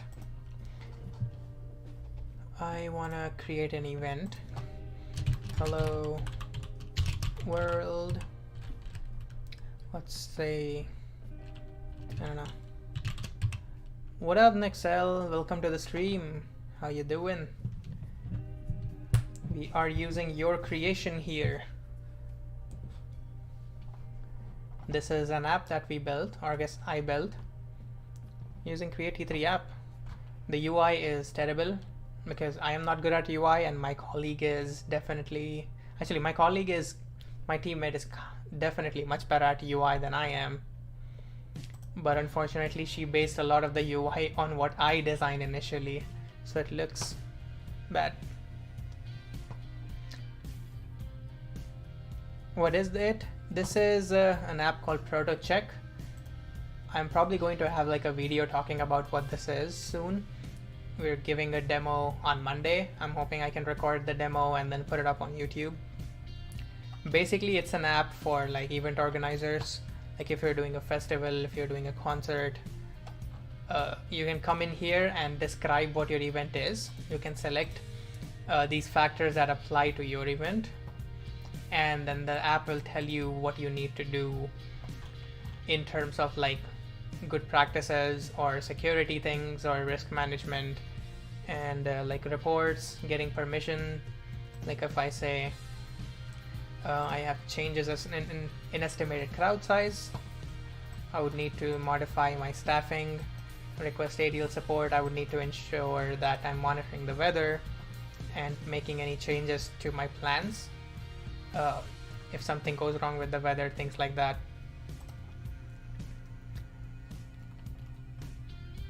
It's basically so you don't have to go through like 500 different places to research and parse through every bit of research to figure out what you need to do, what you don't need to do, what applies to you, what doesn't apply to you, and instead just get a list.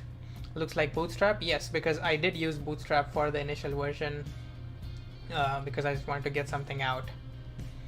But then we had the new UI, and I was like, yeah, this new UI is kind of customized. It doesn't fit into Bootstrap, so I'll just use Tailwind now. But like the signs of Bootstrap are still here, obviously. Trying to get rid of Bootstrap.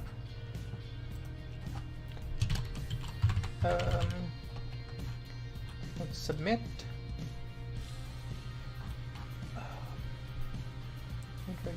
What are you saying?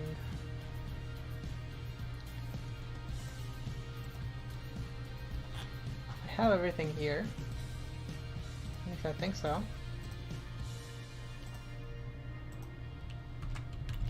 Should be careful with those keyboard sounds.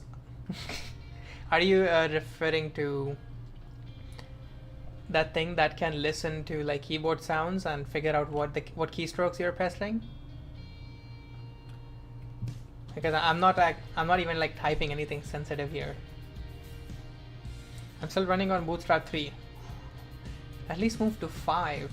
Like Bootstrap is fine as long as you're like kind of up to date. Half of Bootstrap 5 is just like Tailwind style utilities now. Like a lot of things that they had like component specific classes for, now they're like, yeah, we have a bunch of utilities, use them. Our components are much smaller now. There's no reason to use Bootstrap. What would you say? Or what would you use instead of Bootstrap then? Because Tailwind is something very different.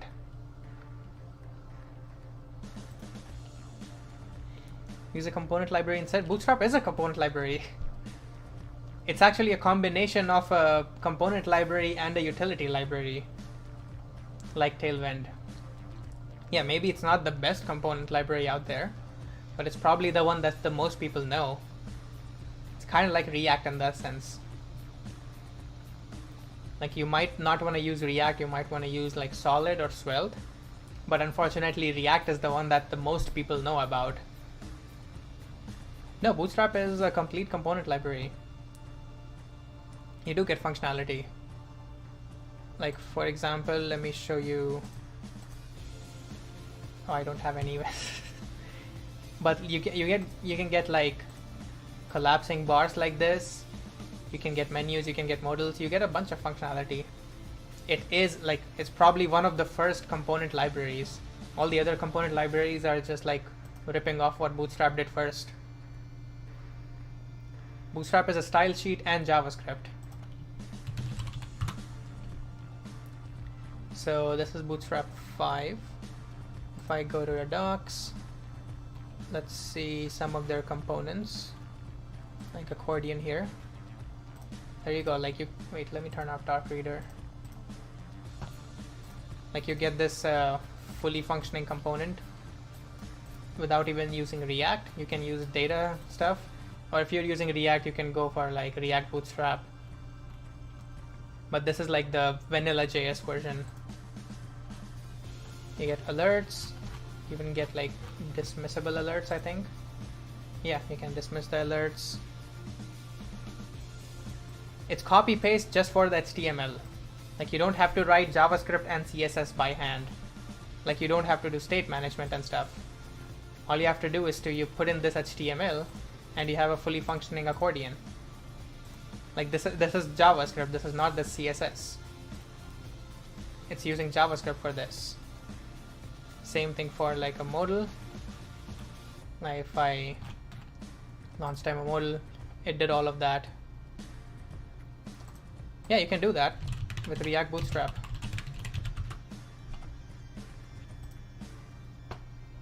So this is what you're looking for then. So if I go to accordion, there we go.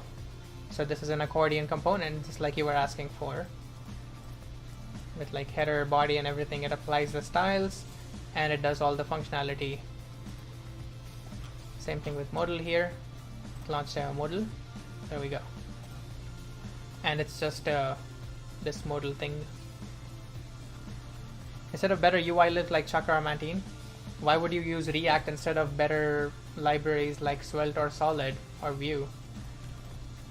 It's because that's the one that most people know. That's the one that I know. That's the one that you know. That's the one that you love. And that's the one that everyone loves. That's the one that has the biggest community. Have you seen Dojo Toolkit? I don't think React is inferior. Okay. I mean, it's inferior in some senses. It's not inferior in other senses. It's like it's a trade-off, right?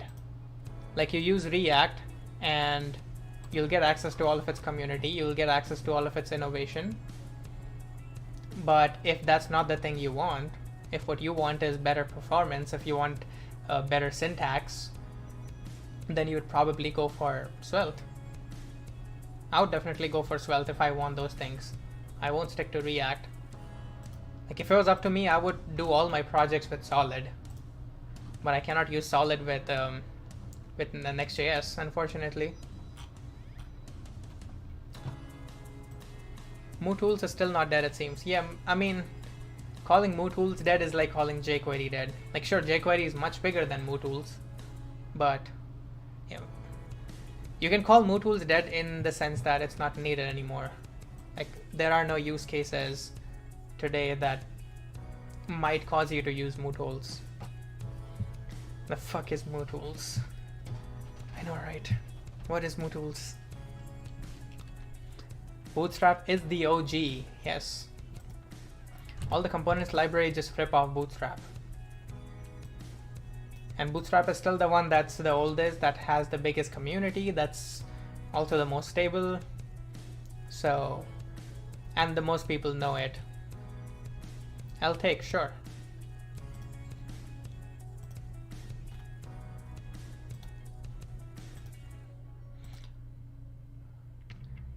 I would pick Bootstrap for the same reasons I pick React. That's all I'm saying. It's because the most people know it. It's as simple as that. If you're arguing that more people know like Chakra or Mantine than Bootstrap, I'm not sure I agree with that. You can just probably look at NPM trends. Chakra UI. Let's see. Let's start at what's it? Chakra UI React. Let's see. Let's put Mantine in there. Which one?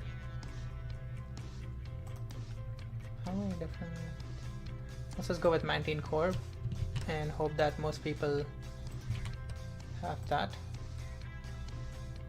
Alright, so definitely Chakra UI is way ahead. Let's try to find React Bootstrap. React Bootstrap.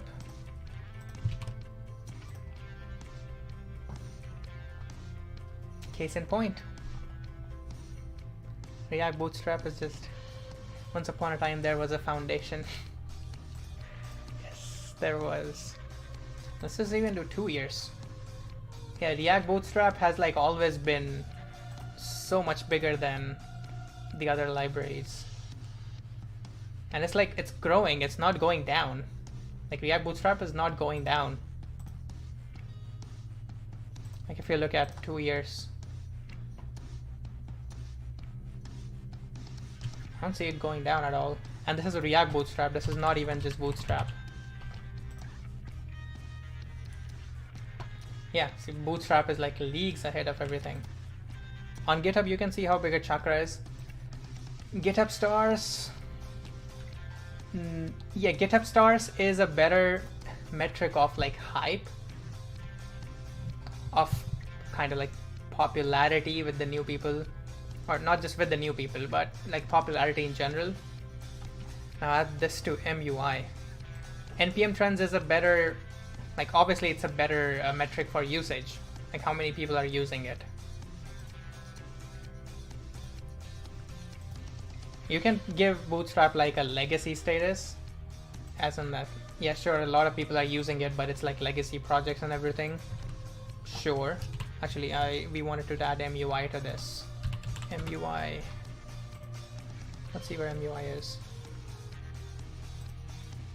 Yeah, you can be like huge on GitHub, which is like there's a lot of hype around you, but if you don't have npm installs, like no one's using what you're building.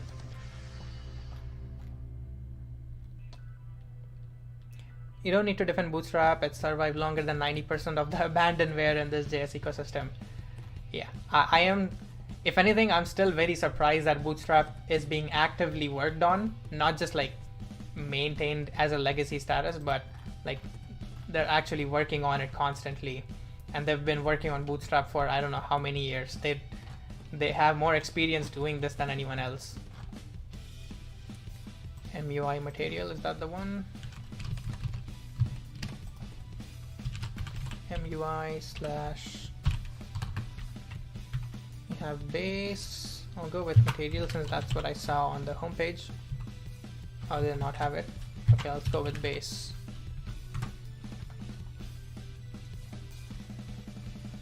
Where is MUI? Okay, MUI is very closely competing with React Bootstrap. It's pretty nice. So yeah, I might recommend React Bootstrap, maybe. Oh, sorry, not React Bootstrap, MUI. But again, like Bootstrap, just in general has so much of a bigger community. React Bootstrap is like, it's not its own project. It's just a wrapper around the main Bootstrap, like the original Bootstrap. It's not even close.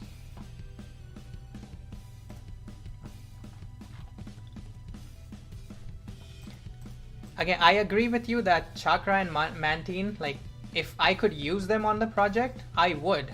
It's the same thing as Solid or Svelte. If I could use Solid.js, if I could use like Chakra or Mantine if I'm using React, I would. The problem, or when I would not use these things, is when I want more people to work on the project, when I want to hire people to work on the project.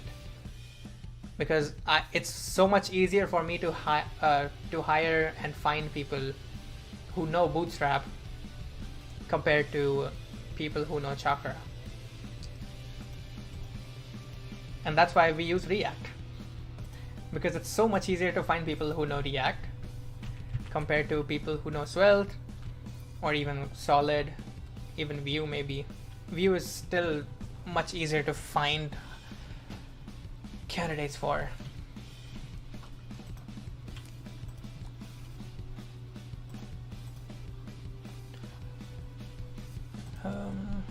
Test event location, I don't care. Submit. Why?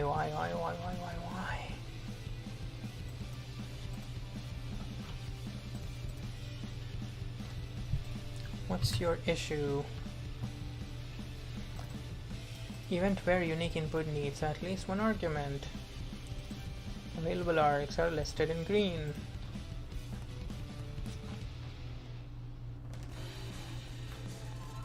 Event where. Oh. Think I might know the issue. Let's go to event form. I am calling save event. Let's go to save event. So when it's an upsert, this is undefined. I'm about to switch to Vue. I'm tired of React. What's making you switch to Vue, WebDev Cody? Arunia, true man, thanks for stopping by. Is that true man for Bootstrap or for React? Vue is sweet, it's a nice feeling green place that doesn't give you anxiety. I love Nux, but I hate Vue. What are you guys' issue with Vue? Also, yeah, I would love to hear why, like what's making you guys switch to Vue and leave React. Because honestly, my liking for React has been like slowly growing over the last couple months. Especially with the React server components. How do you define a better ecosystem? What do you mean a better ecosystem?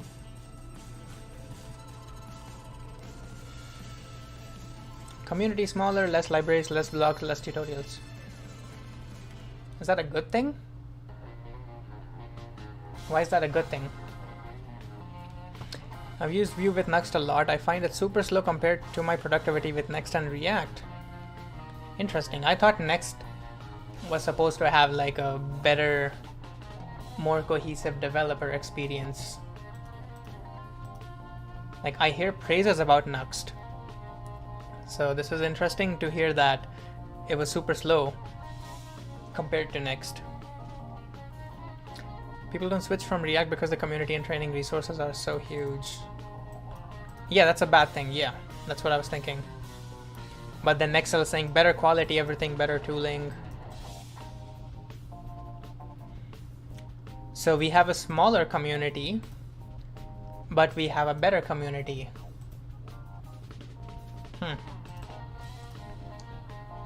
Nexel, I think what might be happening is that you might be looking at like the average like quality. What is this? With defaults, defined props, active boolean, active false. Interesting. This is a very interesting way to define props.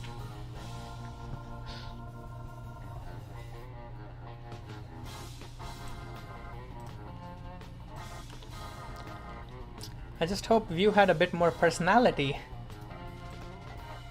Now I'm even more curious. What do you mean Vue has personality or does not have personality?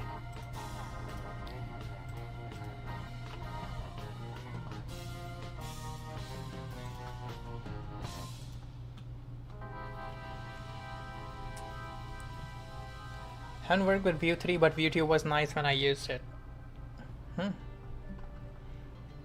How different is Vue 3? Vue and Svelte are a breath of fresh air, to be honest. After coding for so long, I want to write less, achieve more. I understand that, yes. Actually, yeah, I kinda do.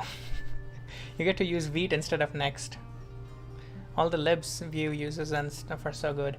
See, so what I think is happening there in Excel might be that you're looking at the average quality of the ecosystem instead of like the median or the best and the worst, or even just the best. Smaller communities like Vue or even Svelte and Solid, I think they look more high quality because there's only high quality stuff there because the community is not as big. If the community gets bigger, like you see with Angular and React, there's going to be a lot more not high level quality libraries than there are in the smaller communities, because smaller communities are made of people who care a lot more, and larger communities have people who maybe don't care as much about quality. So the average quality is going to go down if it's some bigger community. That doesn't mean that the ceiling of the quality is also lower, because the ceiling might even be higher in larger communities because there's more smart people experimenting with it. That's my take on like, does Vue's community look more high quality? On average, yeah, but the ceiling maybe not. Kevin Vandy, Vue is a small community. Thanks for stopping by, Kevin. No, Vue is not a small community. It's smaller than React. Almost as big as React, yeah. Issue with React, you can hire React dev, but the libs will vary from project to project. You basically have to retrain. Fair, yeah. 10 different state management, yeah. Makes you miss Angular sometimes. Yeah, I'll touch on that in a bit. I agree. I think Vue ceiling is much higher than React ceiling. You're wrong there. Okay. That's fair, yeah. I'm not saying that I know that Vue ceiling is lower than React. I'm saying that that is a possible explanation of why React looks lower community. I don't know it about Vue community, so I don't know what the ceiling is. If you're saying the ceiling is higher with the Vue community, I'll probably just take your word for it because I don't know enough about Vue. So yeah, in that case, I think you're right. GG no re, first time chat, thank you for stopping by. Test primitives that allows for innovation, yes. Yeah, so that's the point that I wanted to make with this React and Angular thing.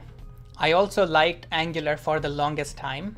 Actually, since we're just chatting, let me get rid of the code from this screen.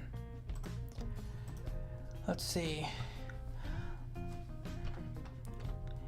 About Angular, where did the message go?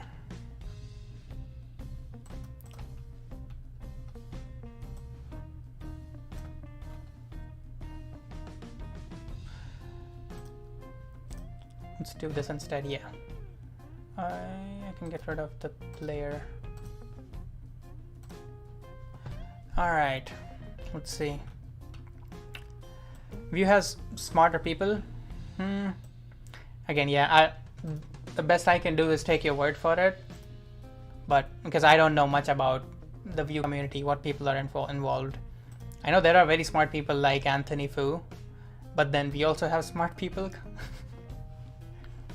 So yeah, libs will vary from project to project, different libraries, and it makes you miss Angular sometimes. I used to feel that way for the longest time, that the consistency in Angular is a good thing, and that might be true to some extent. Also, thanks for the follow, Gigi. Yeah, that might be true to a good extent, but I think what I realized was that the flexibility that React gives you about like even the possibility of having 10 different state management libraries, it means there's going to be a lot more innovation. It means you're not stuck. Thanks for the follow, Poitendo. That means you're not stuck with the same state management library that the authors gave you. You can build a new one, and you can experiment with things, and you can adapt as like programming paradigms change, as the meta changes, like with the games. It's kind of a gun that shoots you in the foot a lot more. It does not have smarter people, they just don't need to waste brain cells on use effect. Yeah, they probably have different things to waste their brain cells on. Every framework has something that they waste brain cells on. No, yes, no, yesn't. I thought you were talking about liberals first.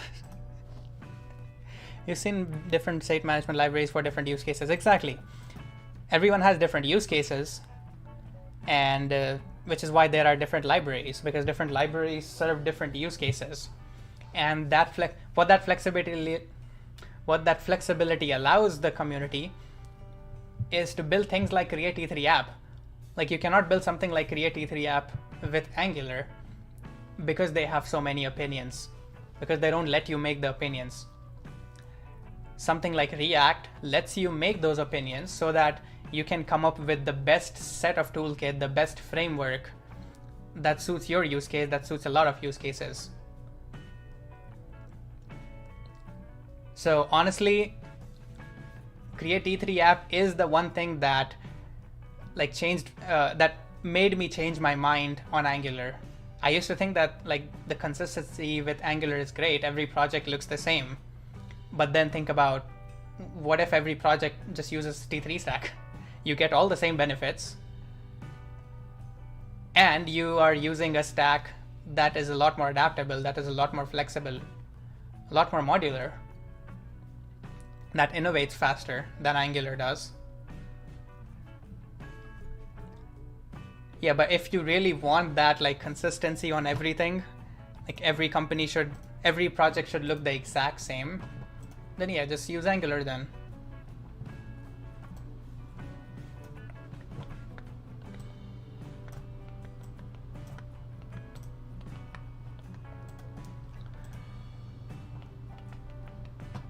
You know, I just realized I have a starting soon screen. I don't have a BRB screen, and I kind of need to BRB.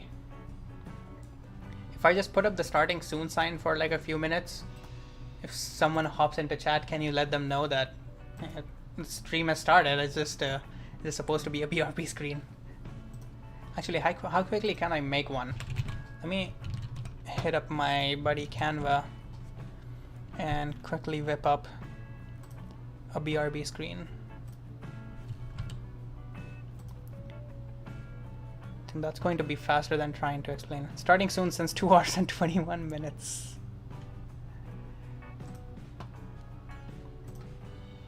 Okay, so this was my starting soon. I can make this BRB, be right back.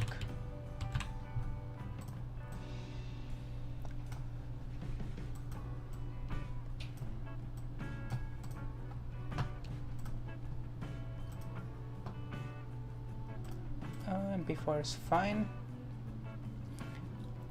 Once you can just type BRB on a notepad and keep it zoomed in. Yeah. If I have this set up, might as well. Also, I think I've been spoiled by watching a bunch of Adam.dev streams. Like, he has such a high level of like production quality that like I don't have any excuses to not have like at least put some effort into my production. Did my YouTube stream stop? Okay, no, it's working. That's my biggest issue with Angular 2. Moreover, Angular allows you to do the same thing in more than one way, whereas React is mostly just one correct way of doing things. I thought it was the opposite. He built it all on Stream 2? Yeah, I believe that. Okay, now I need to copy my starting soon screen. Is there a duplicate? There is a duplicate. And this one, instead of this, I need a different media source.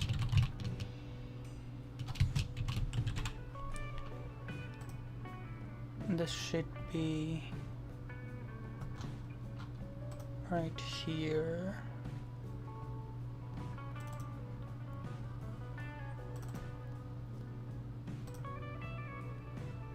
Perfect. Which means I should be able to remove that.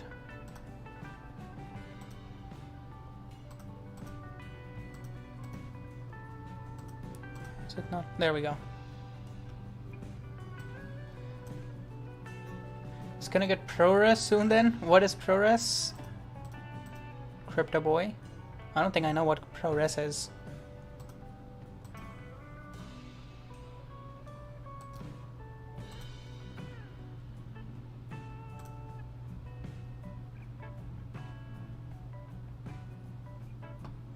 Wait, is it not? Oh, it's not on loop. I need to put it on a loop. Loop, restart, show nothing. Yeah. There we go. That's the BRB screen.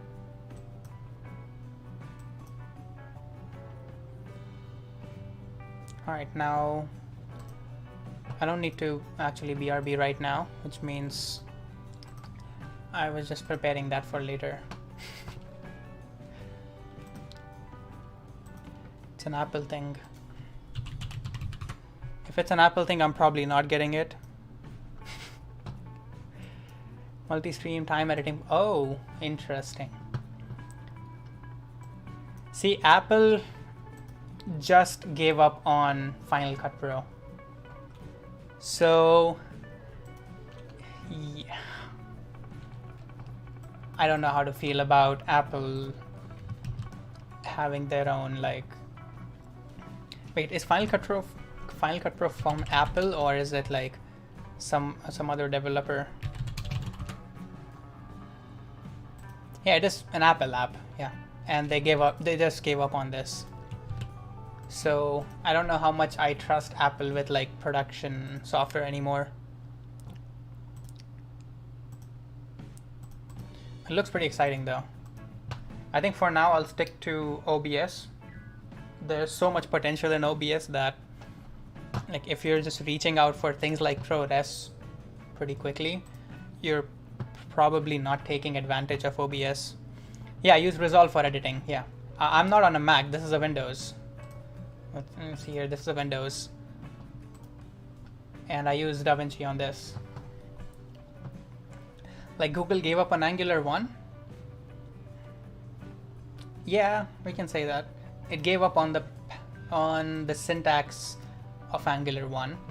It wanted to be more compiler driven, more TypeScript driven. FP gave up on Draft.js. Yeah, I'm not sure what that is. Is that like a precursor to React? It didn't quite give up on Angular 1. Like, Angular 2 looks very similar to Angular 1 in terms of like mental model. Like, modules are there, dependency injection is there, components are there, two-way data binding is there.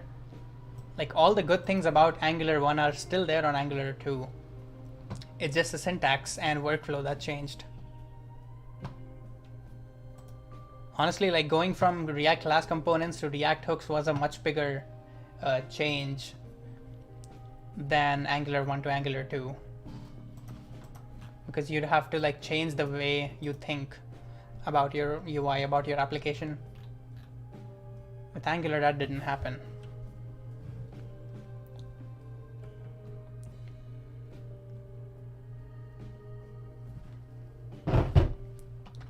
Thumbs loud. Okay, so I think I'm now getting like everyone who doesn't do live coding because it's not productive. I thought live coding would be a lot more productive. Turns out it isn't. I'll keep trying though. Okay. Let's see. So the problem was that I wasn't able to create new events, because it's saying that the where is undefined. Can I make it a new string? Only productive live coder I've seen is Acorn. She's so productive on stream and sees chat regularly. It's crazy. That's good to know. I am going to spend more time watching her. I thought coding while watching coding streams would be productive. Oh yeah, coding while watching. I mean, while watching, it's kind of productive if you just like let the stream on a second or third monitor and you don't pay too much attention to it. Acorn is some other level. Okay, I do follow her. I get notifications when she goes live. I just haven't caught them. I think I maybe only watched like one or two, so I do need to watch more of her stuff. I can also just like stop looking at chat. The problem is that there's 10 of you here. Like, I was expecting 2 or 3 people in my chat. Like, why do I have 10 people in my chat? I don't think I'm entertaining enough for 10 people to be here. Like, everyone just quit YouTube. I had like 5 or 6 people on YouTube and now it's 0. WebDev Cody was on YouTube and just moved over to Twitch. We'll leave if you say so. No, don't. I'm not gonna say so. I said I wasn't expecting these many people. I never said I don't want these many people. Well, no, I want that here. Alright. Submit.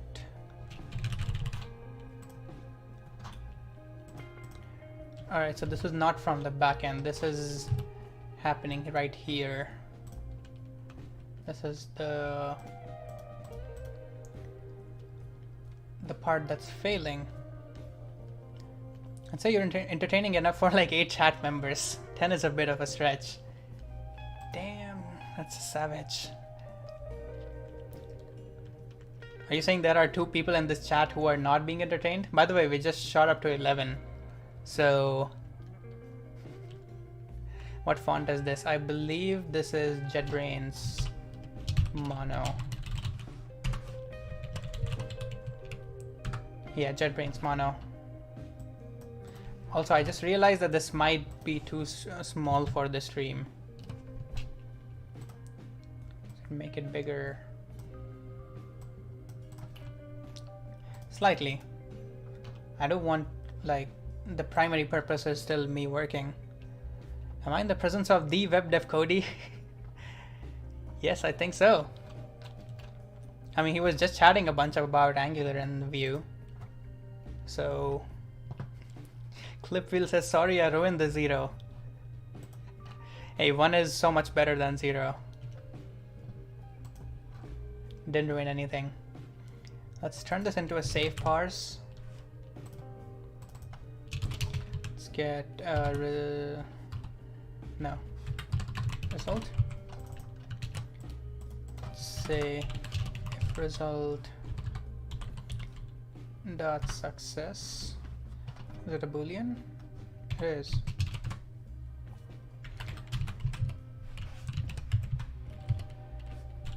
I'm going to throw. First, I'm going to console.log result and throw new error. And here I can do result.data, and that's what I'm going to pass in here.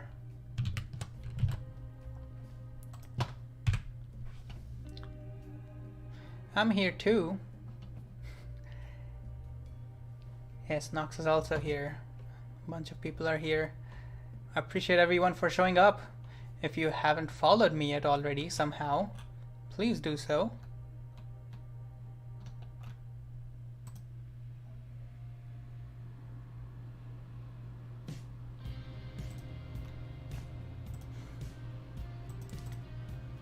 Putting together some bookshelves, listening to the sound of code being typed. Party! This is a party. This is a real party now. This is what a Friday night party looks like. Is Utanium still live? He's chatting with Ben and Ryan Carniato. If they're still going, that's awesome. Like, that was maybe 3 hours ago.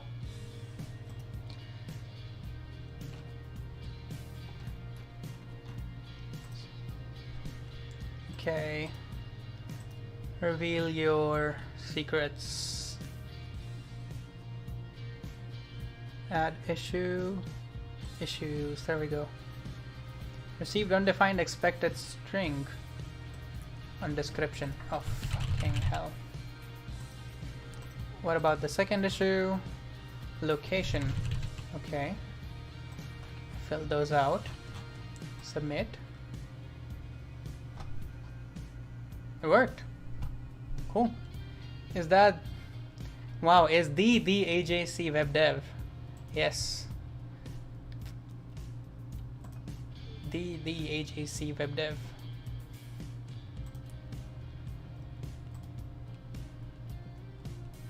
The one and only. I know it's a typo.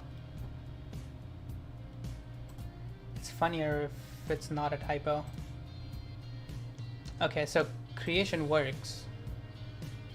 Pick the name specifically because it wasn't taken. I'm having so much trouble trying to find like a good name or social media handle that I can like use across different platforms that somehow relates to my name and that still like is available. I've tried so much. Like I really wanted to do dave.dev, but like it's already taken, obviously. And I wanted to do this because like this is how you actually like you would say my name, Dave. But like everyone calls me Dev because everything is Dev. AW D question mark A web dev. Dev AGR, yeah. I think that's the one that's also taken on Twitter, I believe. Dev AGR. Yeah. And it's not even an Agrawal, it's a Srivastav. Why do you have AGR if you're a Srivastav? And still searching for friends, 2009. If I could get this, I'd be very happy. The other one I was thinking of was just dev.dev. That's also taken. It's doing a test tweet. And this can also be like a pretty cool website. But like the domain is taken, dev.dev. It's a taken domain, but there's nothing there. And it'll probably cost me like a $10,000 to get this domain. Website should be agrawal.dev. Yeah, make it even more difficult to type. No thanks. Like people already like mess AGAR instead of AGRA or AGG or something. There are so many ways to mess up the spelling. Yeah, he bought adam.dev. 200k is a little probably too much. He might have. It's probably more like 15k. But yeah, should check that. Your name is Dave, so it's not Dave. It's still spelled as DEV, but the pronunciation is not Dev. It's Dave. It's weird, yeah. GG Nori, no, absolutely not. I am not doing that. That's so terrible. It might just work. My goal is to like have a handle that I can just say 1 or 2 times and you know exactly how to type it. So like if you hear it on a Twitter space or like on a conference talk or when just randomly chatting, like it's something if I just say dev AGR, if you look up dev AGR, you'll find me immediately. That's my goal. And that you can immediately type dev AGR. It's like you're pronouncing the, yeah, THAVE. That's like the THAVE. This is like the closest way to spell out my name so that you know how to say it. But yeah, I'm not gonna have that on my name. Dev Graval, so just get rid of the A from there.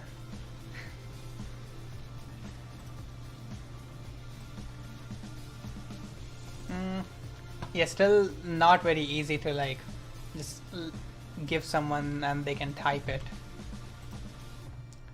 Turn your 2 names into 1. I mean, I was going for DAG for a long while, but Devol, yeah, that's even more difficult. The V and the W should not be next to each other. I care too much about the phonetics of it, I'm sorry. I should not, it's irrational, but I care a little too much.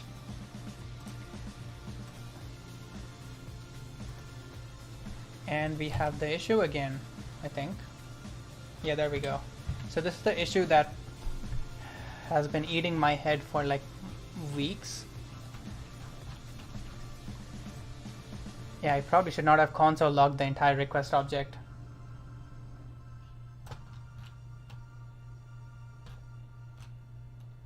Okay, so the auth is null for some reason.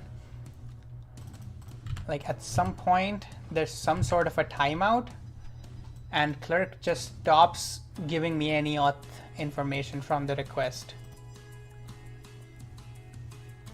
Timeout type.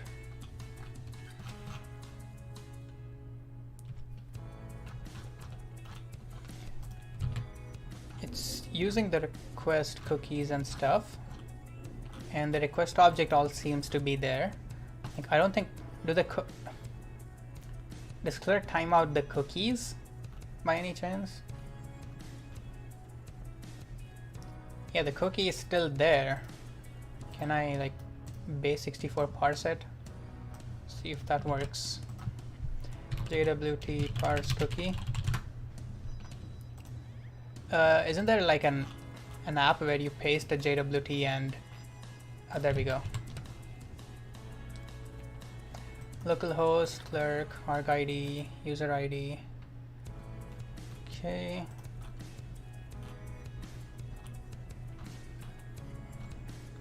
Doesn't seem to there it has an expiration. Okay. One. Oh, that makes sense. The cookie, the tokens are expired. I need to face up. If Phase decides to like recruit software engineering streamers, that'll be amazing. I'm gonna see if I can like change the timeout on clerk. Nexel, did you get a chance to use clerk at all? Or anyone else in here, I guess?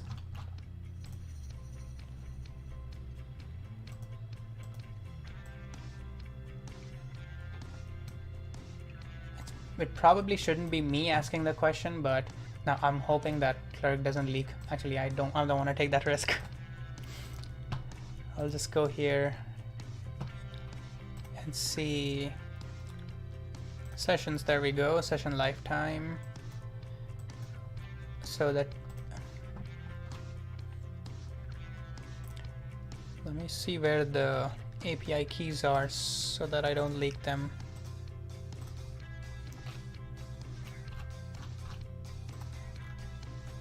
API keys. Okay, so they're hidden. That's fine. I was literally going to spend tonight trying it out. No better time to do it. No better time than this. I didn't like it. You didn't like clerk? Next, come on. What happened? Why didn't you like it? Use it once with Redwood, but we have it auto configured, so no idea how to actually use it by itself. That's fair. They have a Redwood thing, right?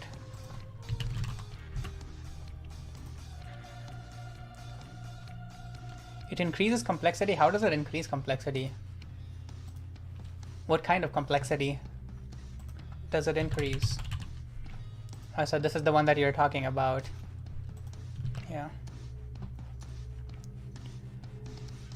Let's see, sessions.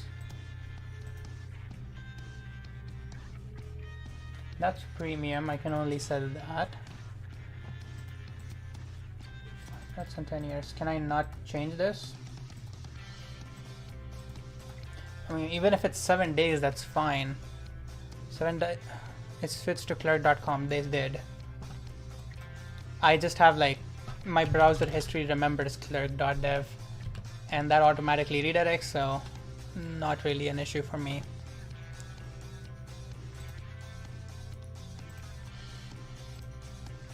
They must be ranking in the money then. Oh yeah.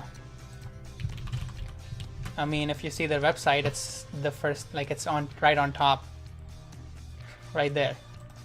They just rose 15 fucking million.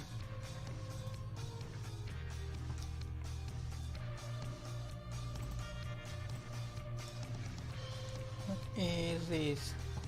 Proper relations between data anymore. You need to use user ID. Okay. Get the user clerk package. Fetch the data. Proper SQL can do in one step. Fair. Managing 2 different loading states to make a coherent UI. Different response time, DB slower. Yeah. I think once you How do I put this?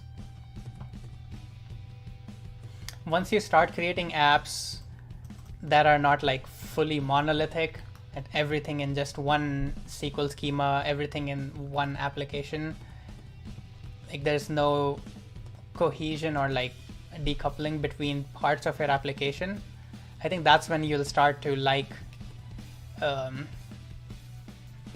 third-party services or just decoupling in general. I don't think I didn't appreciate building like smaller decoupled systems for the first like four plus years of my software engineering career.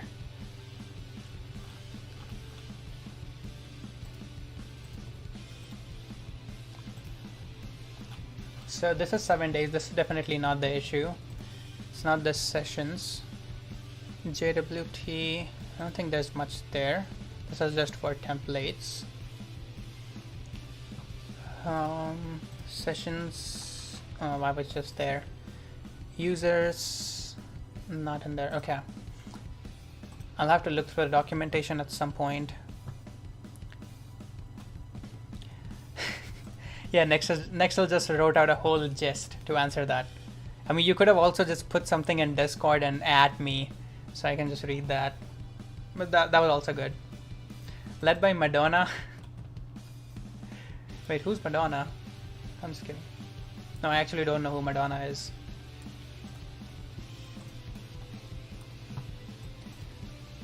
Remove input autofill suggestions. You can just click Shift Delete. Yeah, I just don't care enough. Like, I don't want to remove them. If I right click, like I need these in my history so that I can just go to sign in docs instead of having to navigate to them.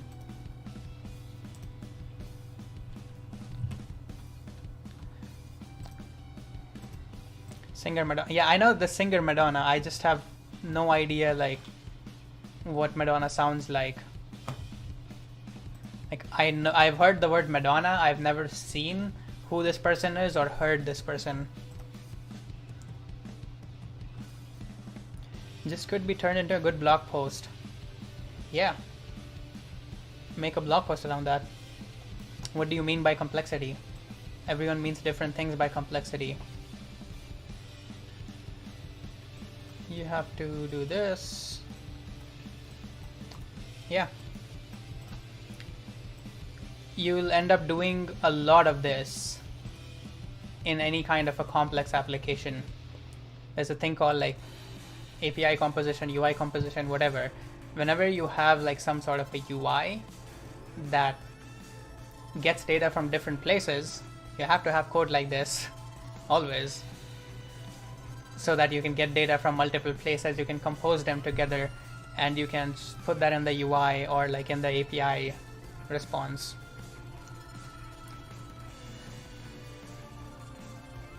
Have you not seen the VMA performance with Madonna and Britney Spears? No. Some other person, I forgot their name. No. I wasn't born back then, but I'm cultured. I wasn't born in 1970s, but I still listen to Black Sabbath. She's like a sex icon and famous international pop star. Again, those are the things that I know. That's it. Why not use their webhooks to consolidate in your DB? I can. I just don't want to. Like, I don't want it living in my database. But yeah, Nexel, if that helps you, that's a good idea. You can use the webhooks, put all their data in your database, and then all these issues don't exist. We call it CQRS. Command Query Responsibility Segregation.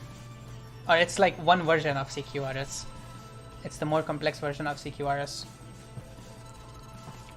How often are you getting a list of all users? Most of the time you just need the current user, get that once, put that in the context. Yeah. The point of Clerk is that you should not have to use their APIs as much as possible. Like, they come with the components and hooks for everything. There is a get current user hook, if I remember correctly. But the point is that, like, all of these things, like user settings, account settings, organization settings. Like they're all pre-built components. I don't even have to interact with Clerk's API. TypeScript definitions were wrong. Yes, they are aware of it. They're working on it. At some point I'll have to start saying V.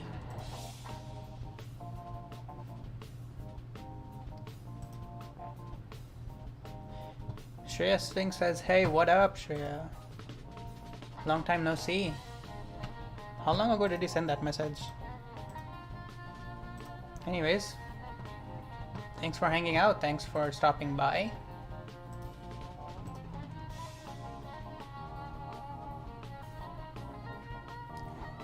They have $15 million to fix those types now. Right. What is this you're building, by the way? It's an app for event organizers.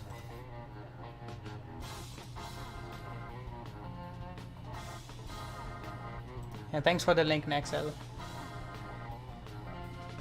Don't do that. Don't do what? Call out your name? Alright, I won't do that. I'm sorry. I mean, you're on... You're way too paranoid, you know that?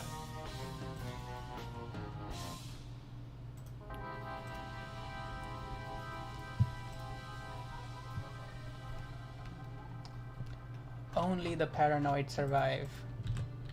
And the overly paranoid don't. I am not using Restream, I'm just using OBS. OBS apparently has a free plugin that Theo told me about that allows me to multi-stream.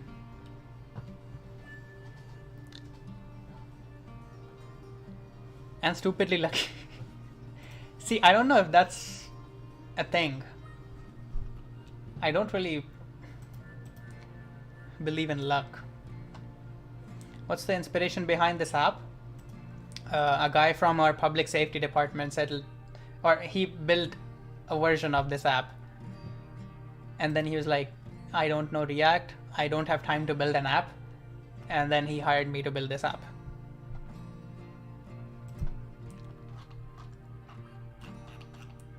He built the initial versions using Electron.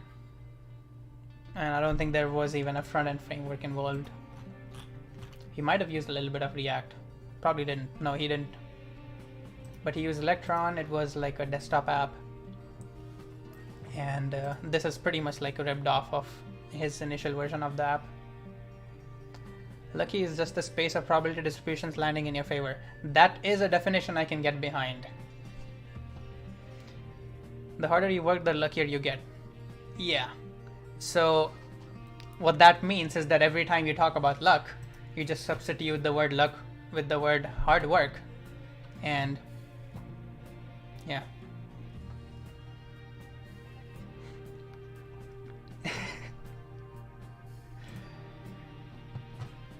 Alright, do you not want me to call you Shreya then? Should I just say X? I don't know if you're still watching, by the way. Full T3 stack except next auth is swapped for Clerk. Yeah, I'm pretty sure that's what like most new projects that are starting with the T3 stack or create T3 app will be using or should be using. XQCL. Yeah, not that X. If that X comes to my chat, I don't know what I'm gonna do. That's probably not gonna happen. X is cool. I'll stick to Shreya. Even though that's the name of my ex-girlfriend. I still like the name. Alright. What do I need to do now? Working. Create event is working. Let's check edit event once more. And then take another look at the GitHub issues. So I know edit is probably not working because if I do this, I should have 4 factors and 4 outcomes. And if I submit, I have more than 4.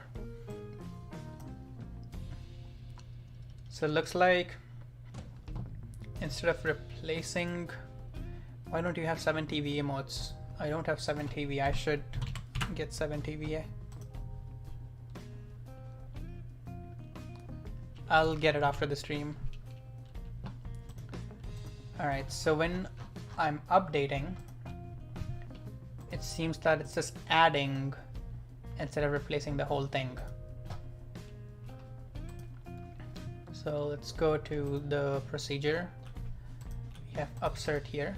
Oh, create many. There's the issue. What do I have instead of create many?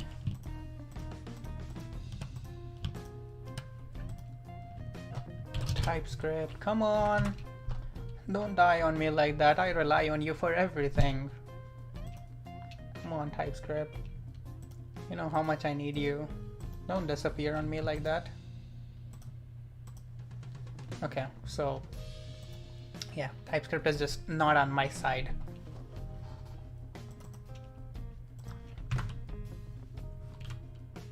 Set. Okay, so this is just set. And this is just set.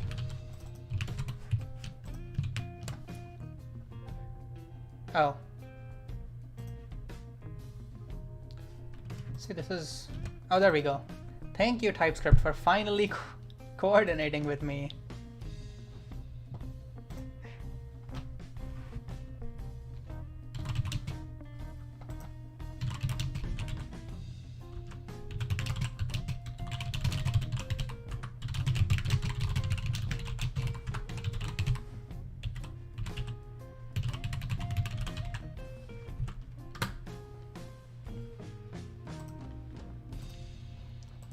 All right, what do I need here?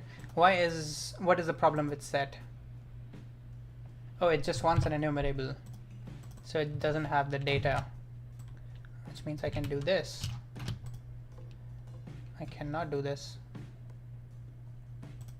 Even factor where unique input. What is that? Yeah, that's it. Oh, it wants...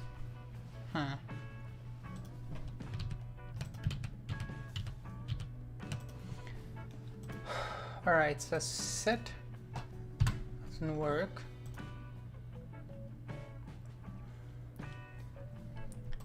Any Prisma experts in chat?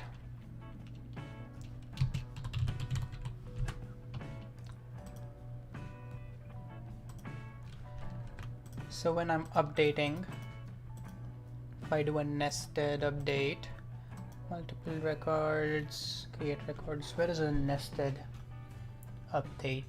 There we go. Connect and disconnect related records. Ross. I'll write Ross equal when I switch to Drizzle. Or it's more like I'll let Drizzle write my Ross equal for me. Also, honestly, I just want to get rid of SQL and use Mongo. It'll like solve 90% of my problems. But that's another thing that I cannot really do because like more people know SQL than Mongo. Mongo won't do anything. Oh, trust me, it will fix 90% of my issues, or most NoSQL databases. Just use Firebase.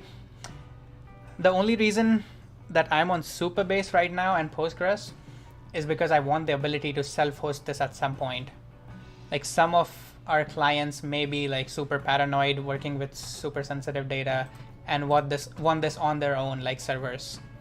So I started this app with Firebase and then like moved off of Firebase because I cannot self-host with Firebase.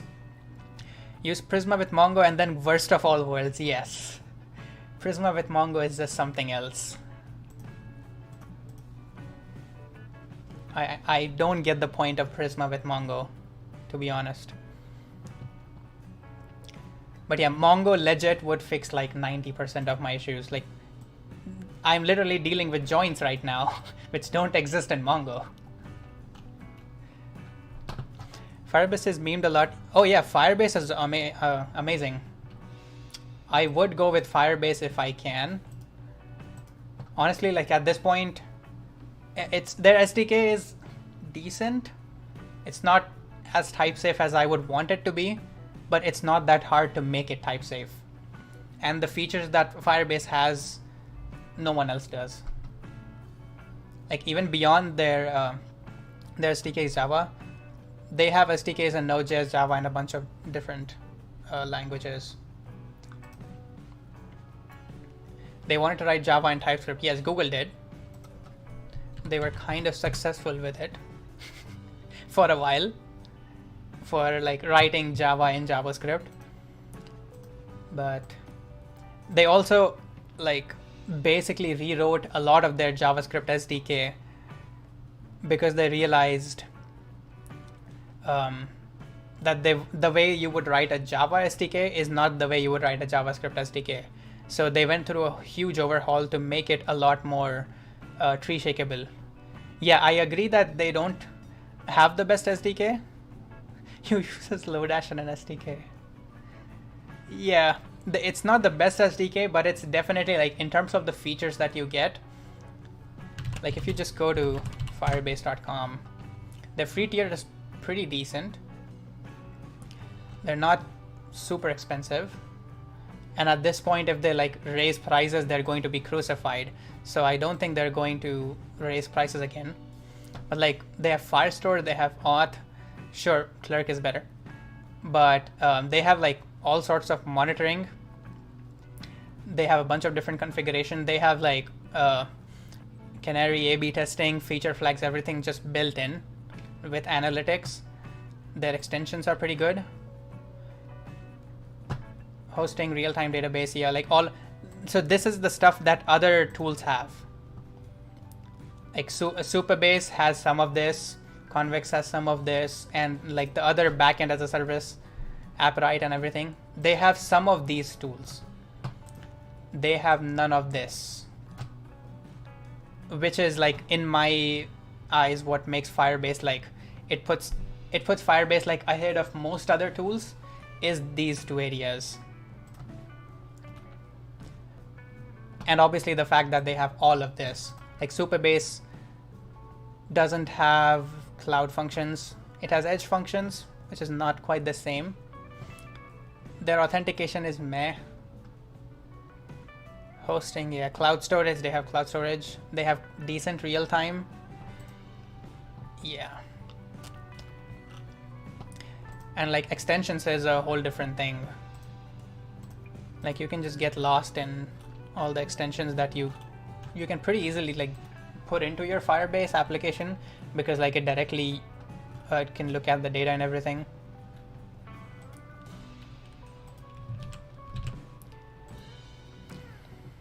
If I want to get real-time DB up, I would reach for Firebase. Pretty much, yeah. Also at this point, no, yeah, I agree.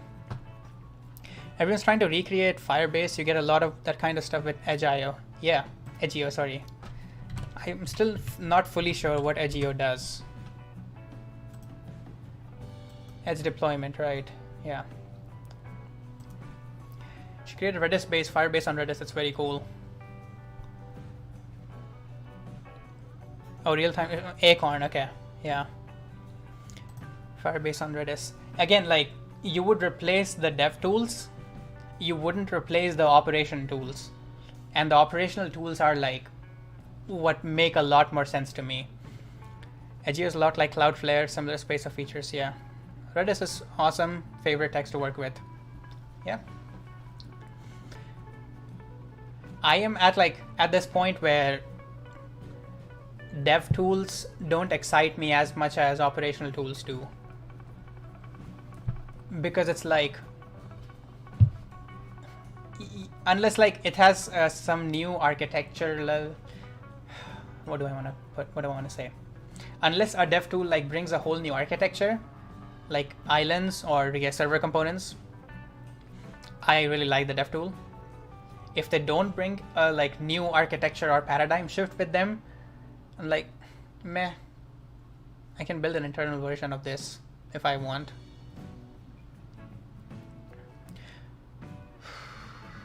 Redis is awesome, one of my favorite texts to work with. Yeah, I can honestly like just use Redis instead of Postgres. Like Redis and Mongo, I would reach out to them for similar use cases. They're both like multimodal databases, making things that there's an end state. when you never update it again, or for learning when you want an environment that just works. For playing around with Auth and DB and React, it's a good option. I don't regret using it as my first platform building web apps. I felt I was able to learn the basics faster. Are you talking about Firebase? Because I would argue that Firebase is actually not good if there is an end state or you'll never update. I guess it's kind of good for both. Even if you're never going to update it, you're going to like the dev tools, the infrastructure stuff.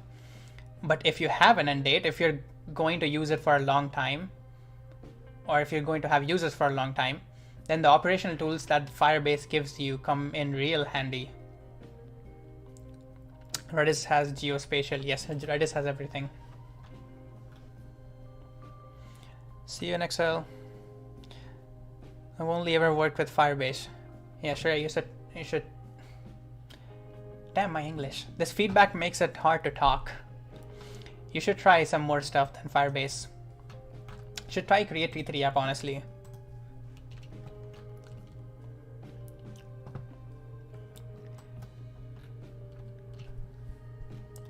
Okay. Working with relations, this is what I want.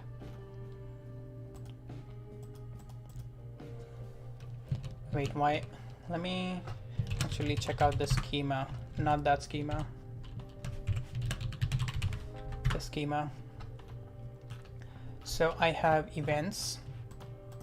Event factors are a list of event factors. Event outcomes is a list of event outcomes.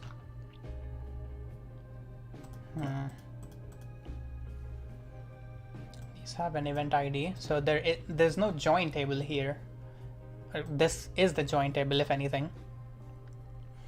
So when I do a set,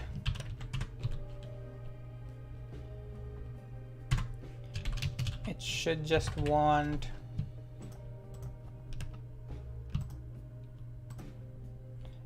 and now TypeScript is given up again.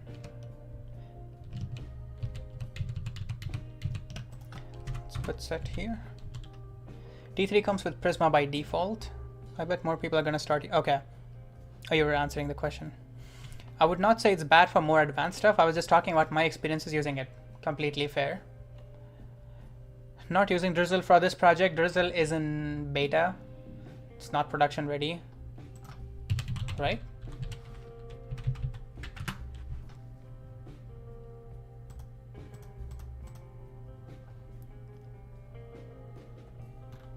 Yeah, 0.23. It hasn't hit version 1.0 yet. It's not ready for production. And obviously Prisma comes in by default.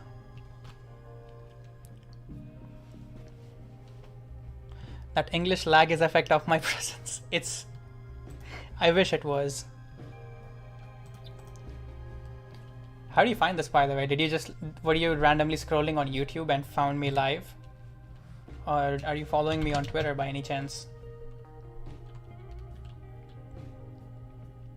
Production ready is such a relative term. Yeah.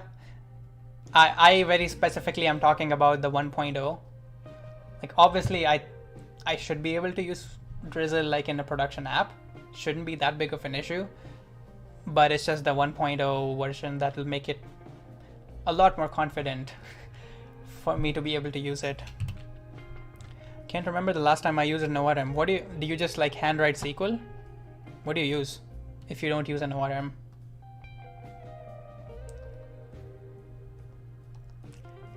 It wants event factor where unique input. What is that type?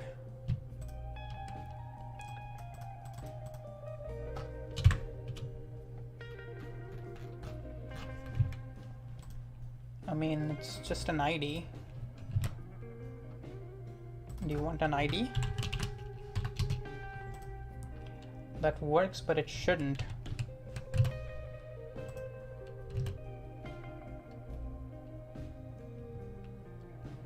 Can't remember the last time. MySQL with MySQL 2. Raw squeal. Damn. You got some. You are very brave that you're just using raw SQL or raw squeal.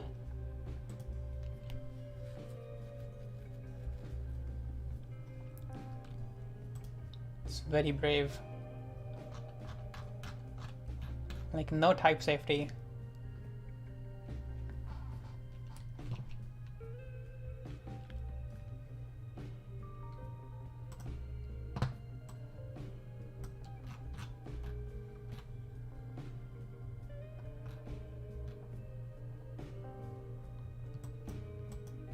Not even promises. This is callbacks. God damn. How actively is this maintained?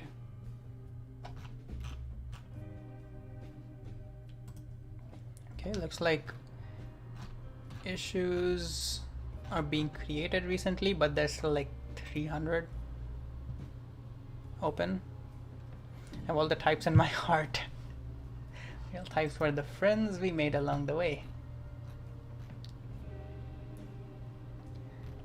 It just looks like Dependabot stuff for the last few weeks. When was the last real update? Actually, release 3.2 last month, February 8. Okay. So it's being decently maintained. Good to see. MySQL doesn't change very often, yeah. But like, this is not, I guess it's not really a huge API layer on top of MySQL. It's just a way to send it raw SQL strings. So yeah, fair. Doesn't need a lot of active maintenance, correct? I'm gonna get some Mountain Dew to drink and probably take a quick trip to the bathroom. So enjoy this BRB screen.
Don't forget to like and subscribe.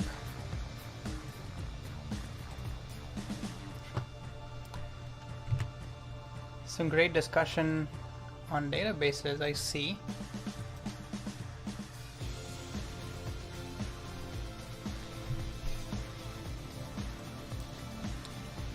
So, I got myself some Mountain Dew. And I was also feeling kind of hungry. So I got some pasta. The question is, should we do some reactions? Should I react to a video or two while I gobble down some pasta with me? Let's see what's going on YouTube. You guys are gonna see my recommendations. Oh, that's me. Hi.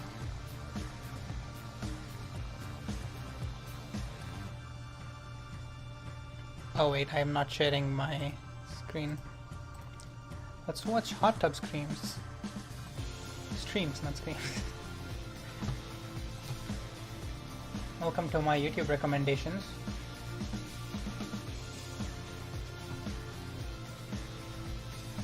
Anything interesting here we can watch on stream? I guess we can. This is pretty much the only tech related video that I see here. Do you want to react to Prime reacting to a video? I don't think so. Intro to the Zig programming language, that's pretty interesting. Anyone got any links? Any recommendations of what I can watch or anything I can read? Any blog posts? Any articles? Oh, should we do the Twitter open source algorithm? Do you guys want to hear about or learn about how the Twitter algorithm works? Is this something more lightweight I would be able to use instead? Was that Keasley? Yeah, Keasley is awesome. Use Keasley if you can. Or if you don't want to use Drizzle, Keasley is probably the second best thing. Bro, show me some boobies. I unfortunately don't have any. If I would, I might.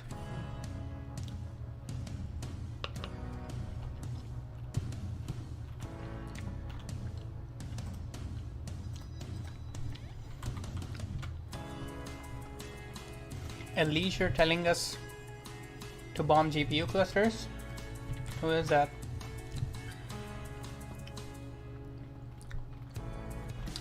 You're not referring to this entire podcast episode, are you? Shababs. You're looking at Prisma? I was looking at Prisma because I was trying to debug some issues with Prisma. He thinks AI is literally going to end humanity. Yeah, isn't there like a manifesto that a bunch of famous people have signed, like Elon Musk and a few more, that we cannot build any AIs that are more powerful than GPT-4? I mean, it sounds a lot more like GPT-4 has so much money, or like somehow they've convinced so many people to like shut down any attempts at overtaking GPT. To me, it seems like that. And people who are somehow invested in GPT-4 or like just OpenAI in general made this up so that like no one tries to compete with them. That's what the petition feels like to me.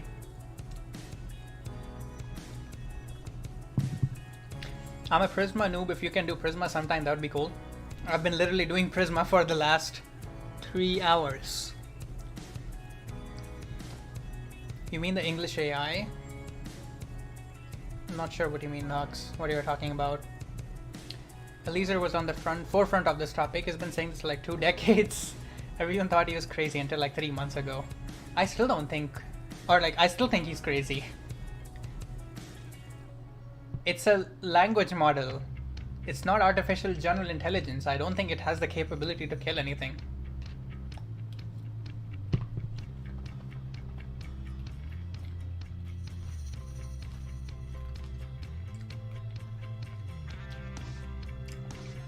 31 minutes.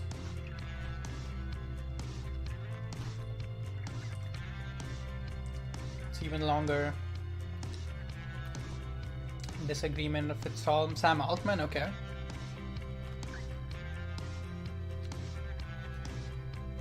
This is the one thing that I guess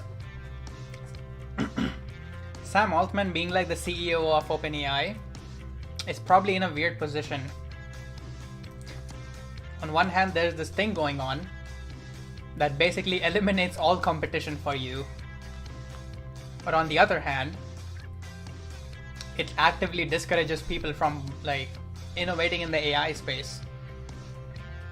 What does someone like Sam Altman do here?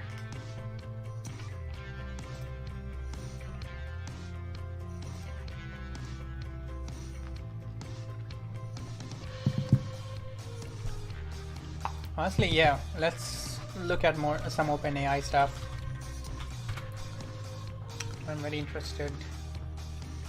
Introducing GPT-4s. You guys want to watch this interview? CEO, CTO on risks and how AI will reshape society. It's 21 minutes, but I'll probably have this on like 1.25x. So 17 minutes. Firebase's GPT video? Oh, you mean Fireship? I love that you just call them Firebase.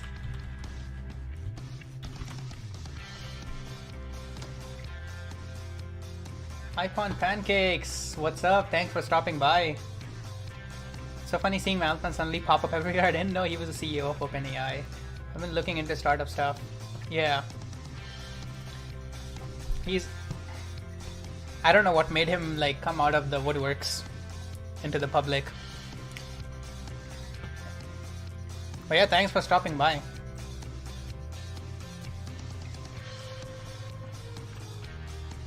Yeah, I watched this video. We can watch it again. Why not?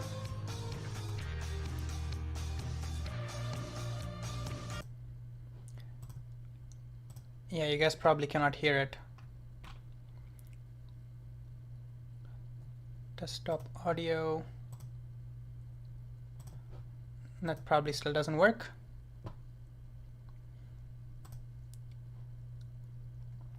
Yeah, ChatGPT has freaked people out. I can imagine why. I don't see how. Or at least like I don't imagine it making too much sense. Is there an echo?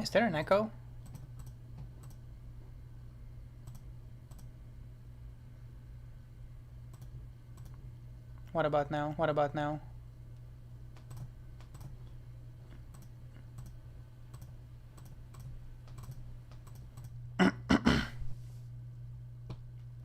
Oh, whoops. I wanted to mute before I did that. Okay, I'll add I guess window capture. Not sure how to share with audio. I think it's audio output capture. Yeah, there we go. No, that's just a desktop audio. Don't want that. Let's try. I'll actually bring this up here because why not? You guys know a little bit about streaming.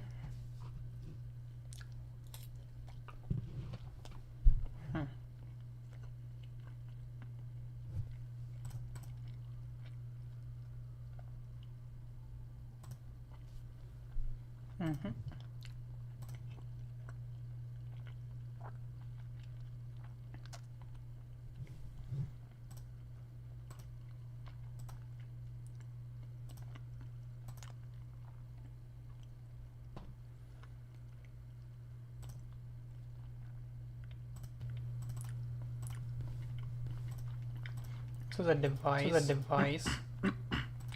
Don't need that. I forgot how spicy I made this. Oh wait, did I?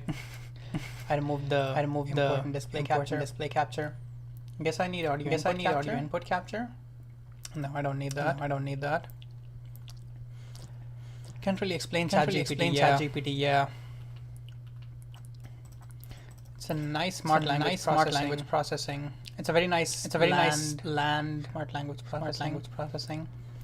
Use Copilot to generate an implementation of the Haver scene algorithm. Okay. It's AI that mimic human behavior.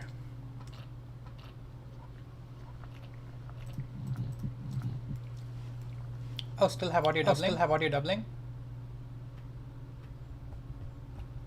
Which one is it? This is muted. This is muted.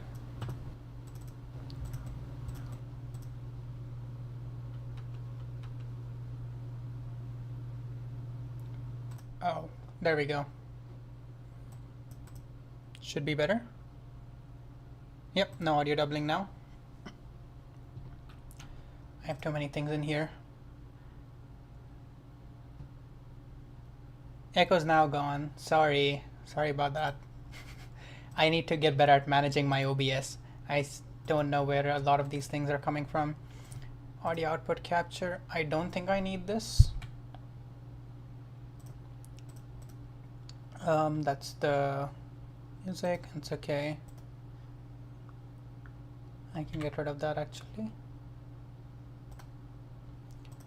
I have the camera, display capture. I need, actually I know. Let's just turn off the feedback here. And now I should be able to play the audio.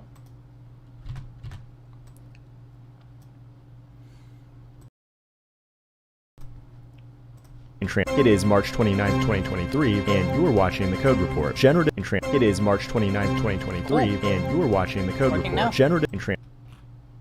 Right? And you are watching generative Right. You guys should be able to hear it.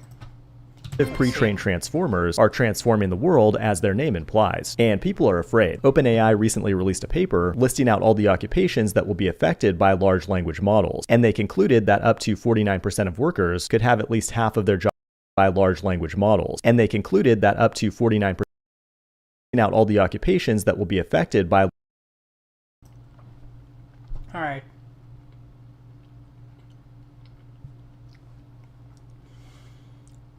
Public relations specialist. Not sure about that. I'll definitely need to read this paper and figure out more of their reasoning. Animal scientists, I can see it because a bit loud. I'm sorry. Definitely too loud. I guess I can kind of see animal scientists in the case that, so it's not ChatGPT, it's OpenAI. I think that might be the confusion. Yeah, I lowered the audio from OBS, so it should be fine. I think they're talking about OpenAI in general, not just ChatGPT, obviously. And you should be able to train in an AI on basically a lot of this comes down to how much do we currently understand something so that we can teach an AI or our current understanding. And I think we have a decent enough understanding of animal behavior that we should be able to program an AI to look at animal behavior and figure out what they need, or just animal scientists. Mathematicians in shambles. So is exposure, what is exposure here? Is exposure the, how confident they are, or how much of mathematicians will be affected by ChatGPT or OpenAI?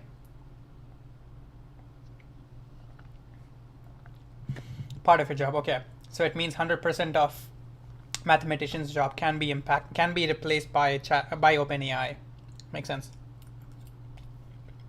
Yeah, I have the paper. I think I have the paper downloaded as well. I just it's way too big for me to read at any point.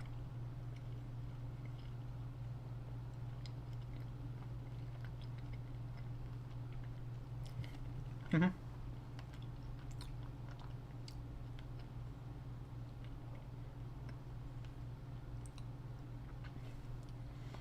Web and digital interface designers. See, this is the part that I'm not sure how much I agree with. Writers and authors, interface designers. A lot of this, like writers and authors, this requires creative work. This is not just something you can, like, an AI can try to brute force. Maybe like, I don't know, I can imagine this being like 90 or 95%, where you write an outline and use those as prompts for an AI to fill in all the gaps. Lawyers going to be obsolete too. Yeah, I think lawyers can be. Again, anything that has like very strict rules is very easy to like hand to a digital system. Not even, it doesn't even have to be an AI. You can write you can write some code that has such a good understanding of the law. Law is actually super fuzzy. Yeah, I think that works to the benefit of it. Like the law being super fuzzy means that you can find workarounds, but the law being strictly defined, or like however it is defined, means that you can translate those instructions into code, literally. Like I worked on like the last 2 years I was working on a project for the Supreme Court. And it's crazy how many legal documents just read like the like code. All the details are there. There's no assumed context. Like in itself, it's supposed to be a very they're supposed to be very self-contained instructions, which is what code is. Knowing how to make a case to a specific jury or judge will be the skill set. Knowing how to make a case in terms of like how to put together a legal argument, or how to like present it after the like how to present an argument that's already been figured out. Because I think AI can help you find loopholes in the law that you can use, or not just loopholes, but like figure out ways that you can use that law to your advantage. Knowing a jury in California versus Alabama will react to a certain argument. Yeah, but then it's not about the law. Now it comes down to the nature of the jury or the judge. So it's no longer just law. Now it's human behavior. So yeah, sure, the law being fuzzy. So like I get that. Yeah. So the part of the law that is clearly defined can be very easily automated or given to an AI. The part that's not easily defined, which is like the human part of it, right? Whenever there's humans in the picture, you can suddenly everything is difficult to automate. I wonder why. I tried to use ChatGPT to help me save money on taxes. Yep, I don't know how good that's going to work. Blockchain engineers, Anthony, I will delegate that one to you. Court reporters, captioners, yeah. Proofreaders, copy marketers, markers, okay. Correspondence clerks, I'm not sure what that means. Mathematicians, blockchain engineers, yeah. Accountants and auditors. Yeah, I can imagine that. News analysts, reporters, and journalists. Sure, yeah. I think it's probably better if like news analysis and reporting journalism, if they're handed to non-humans, so that there's like, at least in an attempt to like get rid of bias.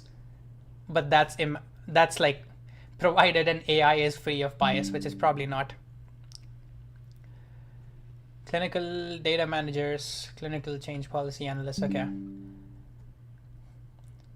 Yeah, I think I agree with like most of this list. Large language models, and they concluded that up to 49%. How is the audio now? I reduced it from OBS. So for me, it's the same level. I like this audio level, which is why I didn't want to reduce it from here. But how is it on OBS? Human in what aspect? Like everyone runs on different profiles at times. Exactly, that's the point. That everyone runs on different profiles. Everyone has different psychology. And that's not something, that's something that you just That's not something that you can document.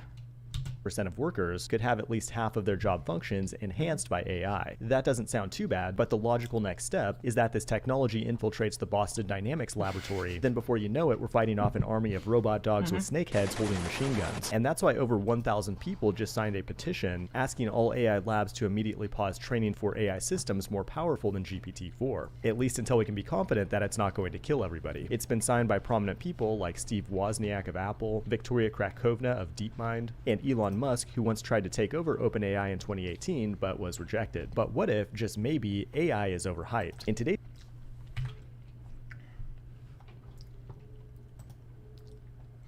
So the fact that there are so many people, especially like influential and supposedly experienced and knowledgeable people who are signing this letter, at least tells me that obviously it means I cannot really form an opinion very easily. Like I really have to like read through this and understand this before I can form an opinion on whether this is a good thing or not.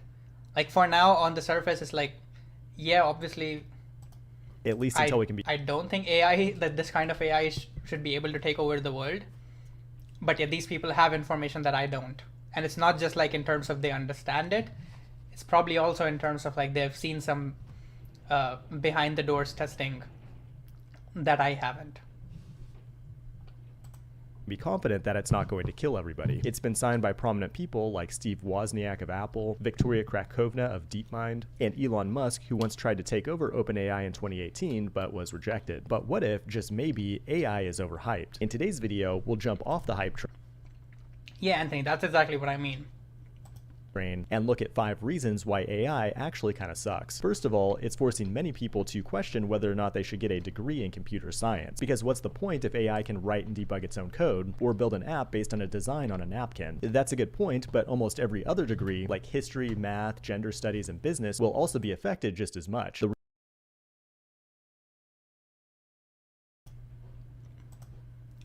As much as I... Pretty good argument, maybe we just don't know. Yeah.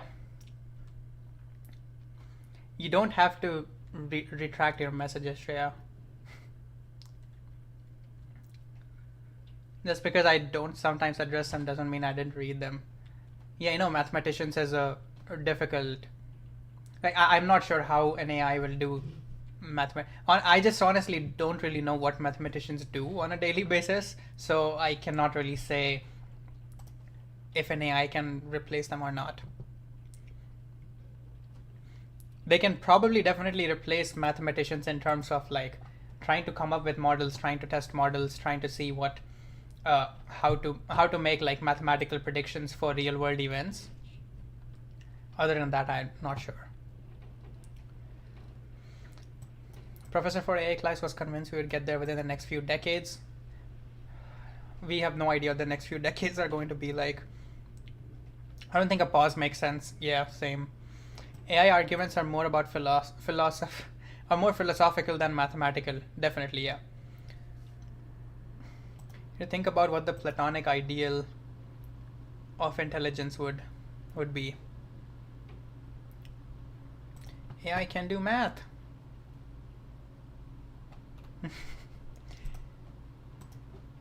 Yeah, I'm hoping AI can do at least the basic math. History, math, gender studies, and business will also be...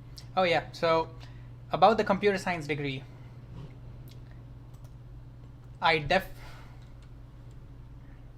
it's a good thing to have for sure, but I think,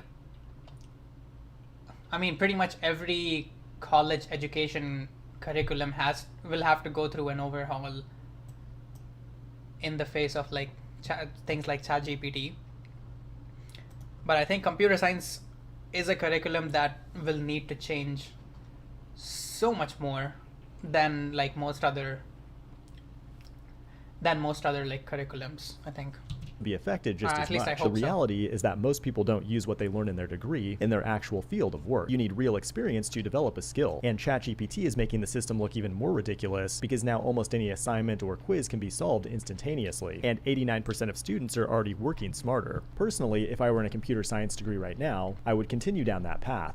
This is the way. Because no matter what happens with AI, it provides a solid foundation for problem solving and critical thinking, which are the skills that will not be impacted by the GPTs. But at the same time, I would be learning how to leverage these new tools because they will without a doubt change the way we work as programmers in the future. You may not get your dream job of debugging Java for 12 hours a day, but new cutting-edge jobs will emerge, and computer science graduates will be the ones most well-positioned to snatch them up. And that brings me to point number 2. I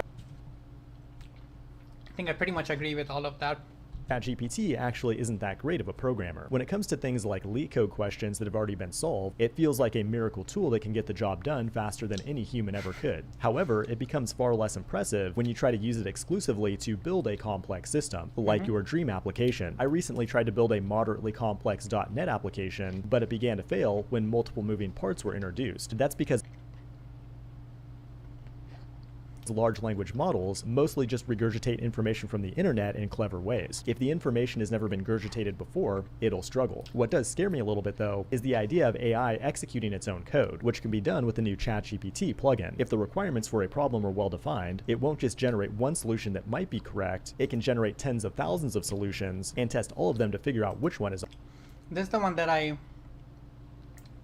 need to think about and play with a bit more. AI somehow executing code.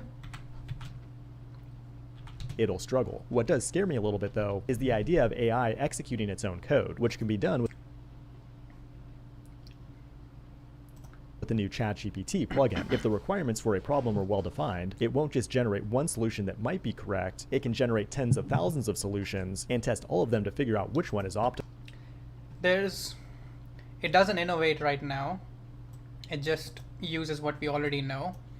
I think it was recently given the ability to like access the internet and figure out new solutions, or it might be some other AI, I'm not sure.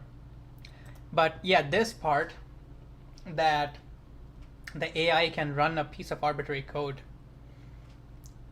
is, I think, really interesting.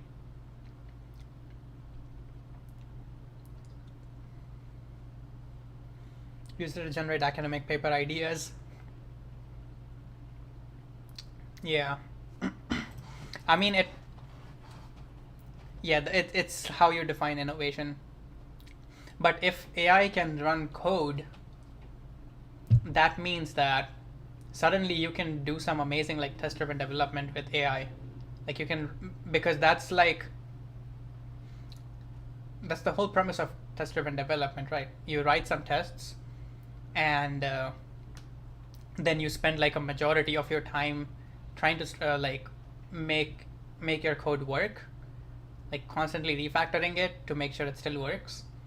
Like maybe it can just generate a bunch of code that just passes all your tests, and you don't even like need to see what the underlying code is, because as long as all your tests pass, you have working software. So this might be like one of, if an AI is given the ability to like execute code, or if like there's some test-driven development specific AI that can be written. Yeah, or it could just end up becoming a really edgy emo teenager. AI is the resurrection of TDD, yes. I mean, there's an assumption there that TDD is dead, which it never was. Also, I love that Hype on Pancakes just jumped up when I mentioned TDD. And I do think it's possible that technology like this, Failing acceptance test, Copilot generate the important bits, plugged it in and got my test to green. Damn, I need to try doing that. will make writing source code by hand obsolete, in the same way garbage collectors made memory management code obsolete for many programmers. And that's a good thing because we'll be able to build complex systems with an excavator instead of a plastic spoon. But the third reason you shouldn't be afraid of AI is because a lot of it is just marketing hype. Sam Altman, the CEO of OpenAI, also ran Y Combinator and knows how to accelerate growth using all kinds of Jedi mind tricks. Like he didn't take any equity in OpenAI, which would This was definitely like something that I did not know and something that was very insightful. of just like OpenAI kind of came out of nowhere and became a household name. Tech support, thank you very much for following. You have a very interesting name. Tech-o-port, but tech support. That's not a marketing tactic though. Again, yeah, it's calling it a marketing tactic is kind of it's kind of like it's unfair. Like it's not really a good charitable way to describe something. It's more like a lot of people have good products or good ideas, they just don't know how to market them. But being in the position that he is, like he knows very well just how to market stuff. So it's not a marketing tactic in a sense, like it's not clickbait, like it's not hollow, there's good content inside. But you still need to be able to do those marketing tactics even if you have a good product or even if you have good ideas. You still need marketing. You still need marketing tactics. It's just that marketing tactics on themselves are not enough. But if you have both, if you have very good ideas and if you have very good marketing tactics, that just means you're going to be on top of the world. And that's what happened here. It was a very good it was like one of the most ideal intersections of having great ideas, having great technology, and having great marketing tactics. Easily making billions, and also warned us that GPT-4 is not as good as it seems. But at the same time, they release a paper talking about how awesome GPT-4 is and how it's showing sparks of AGI without exposing any important technical details about how it works, and talk about how AI regulation is needed ASAP before artificial general intelligence emerges and completely takes.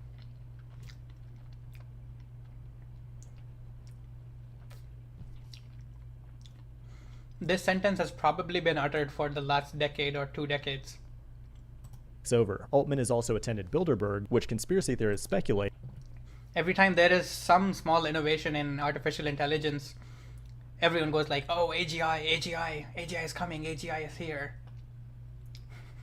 Is a meeting where That's powerful hilarious. people conspire to create a one-world government. I mean, you really expect me to believe that Sam Altman is building an alternative to man, and that's just a coincidence? Luckily, though, conspiracy theorists have never been right about anything ever. In my opinion, this is all just optics for marketing. Clearly, the hype is hugely beneficial to OpenAI. It's gone from a company that only people in tech knew about a couple years. Hey, Nexel, this right here. Hype.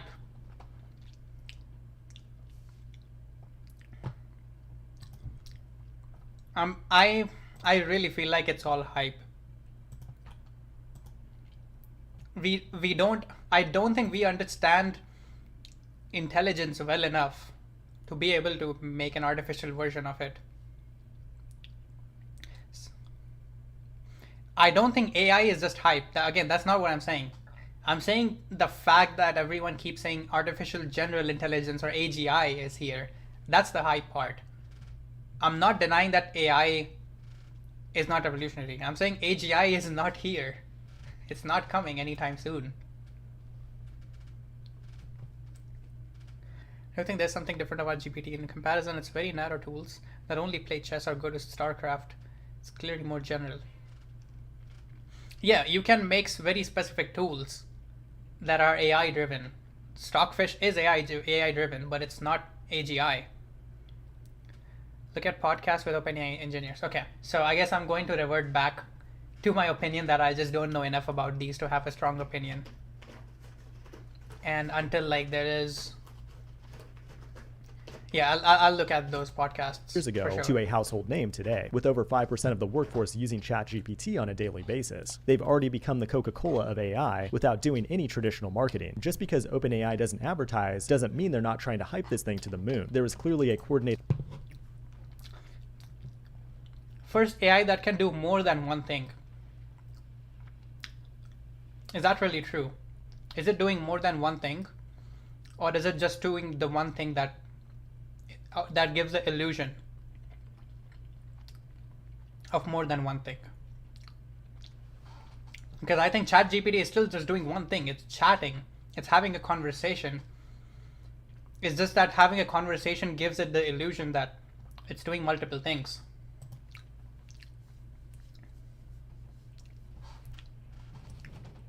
conversation and like understanding of language can be one thing. It can do math and music and write a novel. Yeah, those are just part of the same language. It just means you know English or some language, or you have an understanding of conversations. You have an understanding of syntax, how to structure symbols together that they convey some sort of a meaning. Yeah, math is a language, it's not an English. Yeah, ChatGPT obviously doesn't like only talk in English. It can talk in a lot of different languages, and math is just a language. You can put mathematical symbols together that convey an idea, something abstract. That's what language does.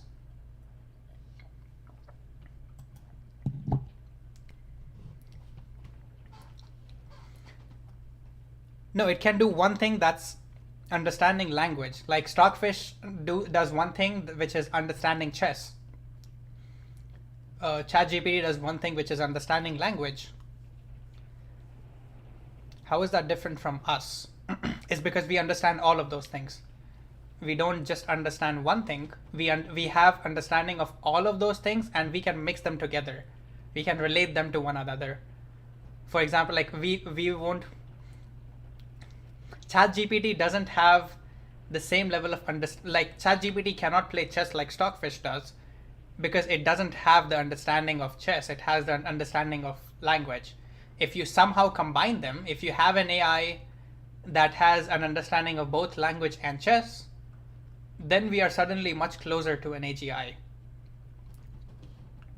Like having a conversation is one thing. Having a conversation about chess is a very different thing.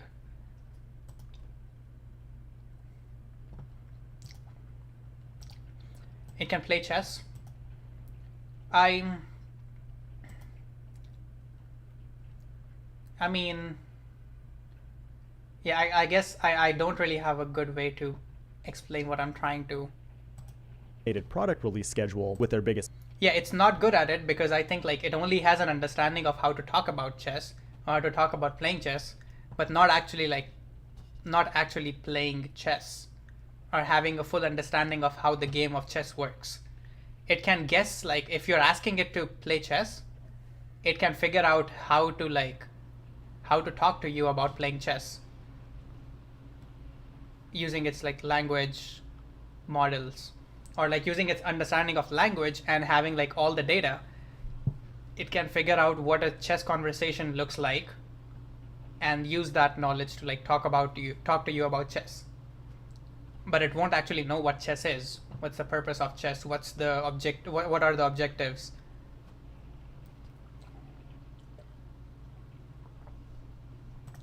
His partner, Micro. I remember listening to the Sam interview, Sam something along. It's having a high intelligence but low wisdom. Yeah, I think that's. Yeah, I have to listen to it to figure out what their context is. But I can read that sentence and like have my own interpretation of it. Like high intelligence but low wisdom. What I am saying, I can probably fit into that sentence by saying that knowing how to do one thing is intelligence, and learning how to do something is wisdom. But yeah, I'll listen to that podcast. Executing program cannot have a mind, understanding consciousness, intelligently human-like program behave. Minds, brains, programs. Let's see. Is there a video on this? Chinese room.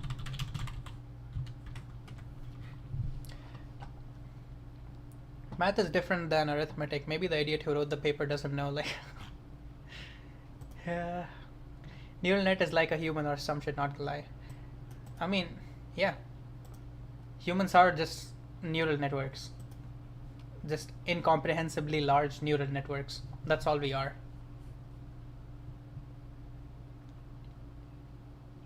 Alright, let's quickly watch this video. It's 4 minutes. Do you have a faster way, Anthony? Can you explain it in like 2 or 3 sentences in the chat? I mean, I think I got a very general gist of it so far. The guy in the room, he doesn't know Chinese.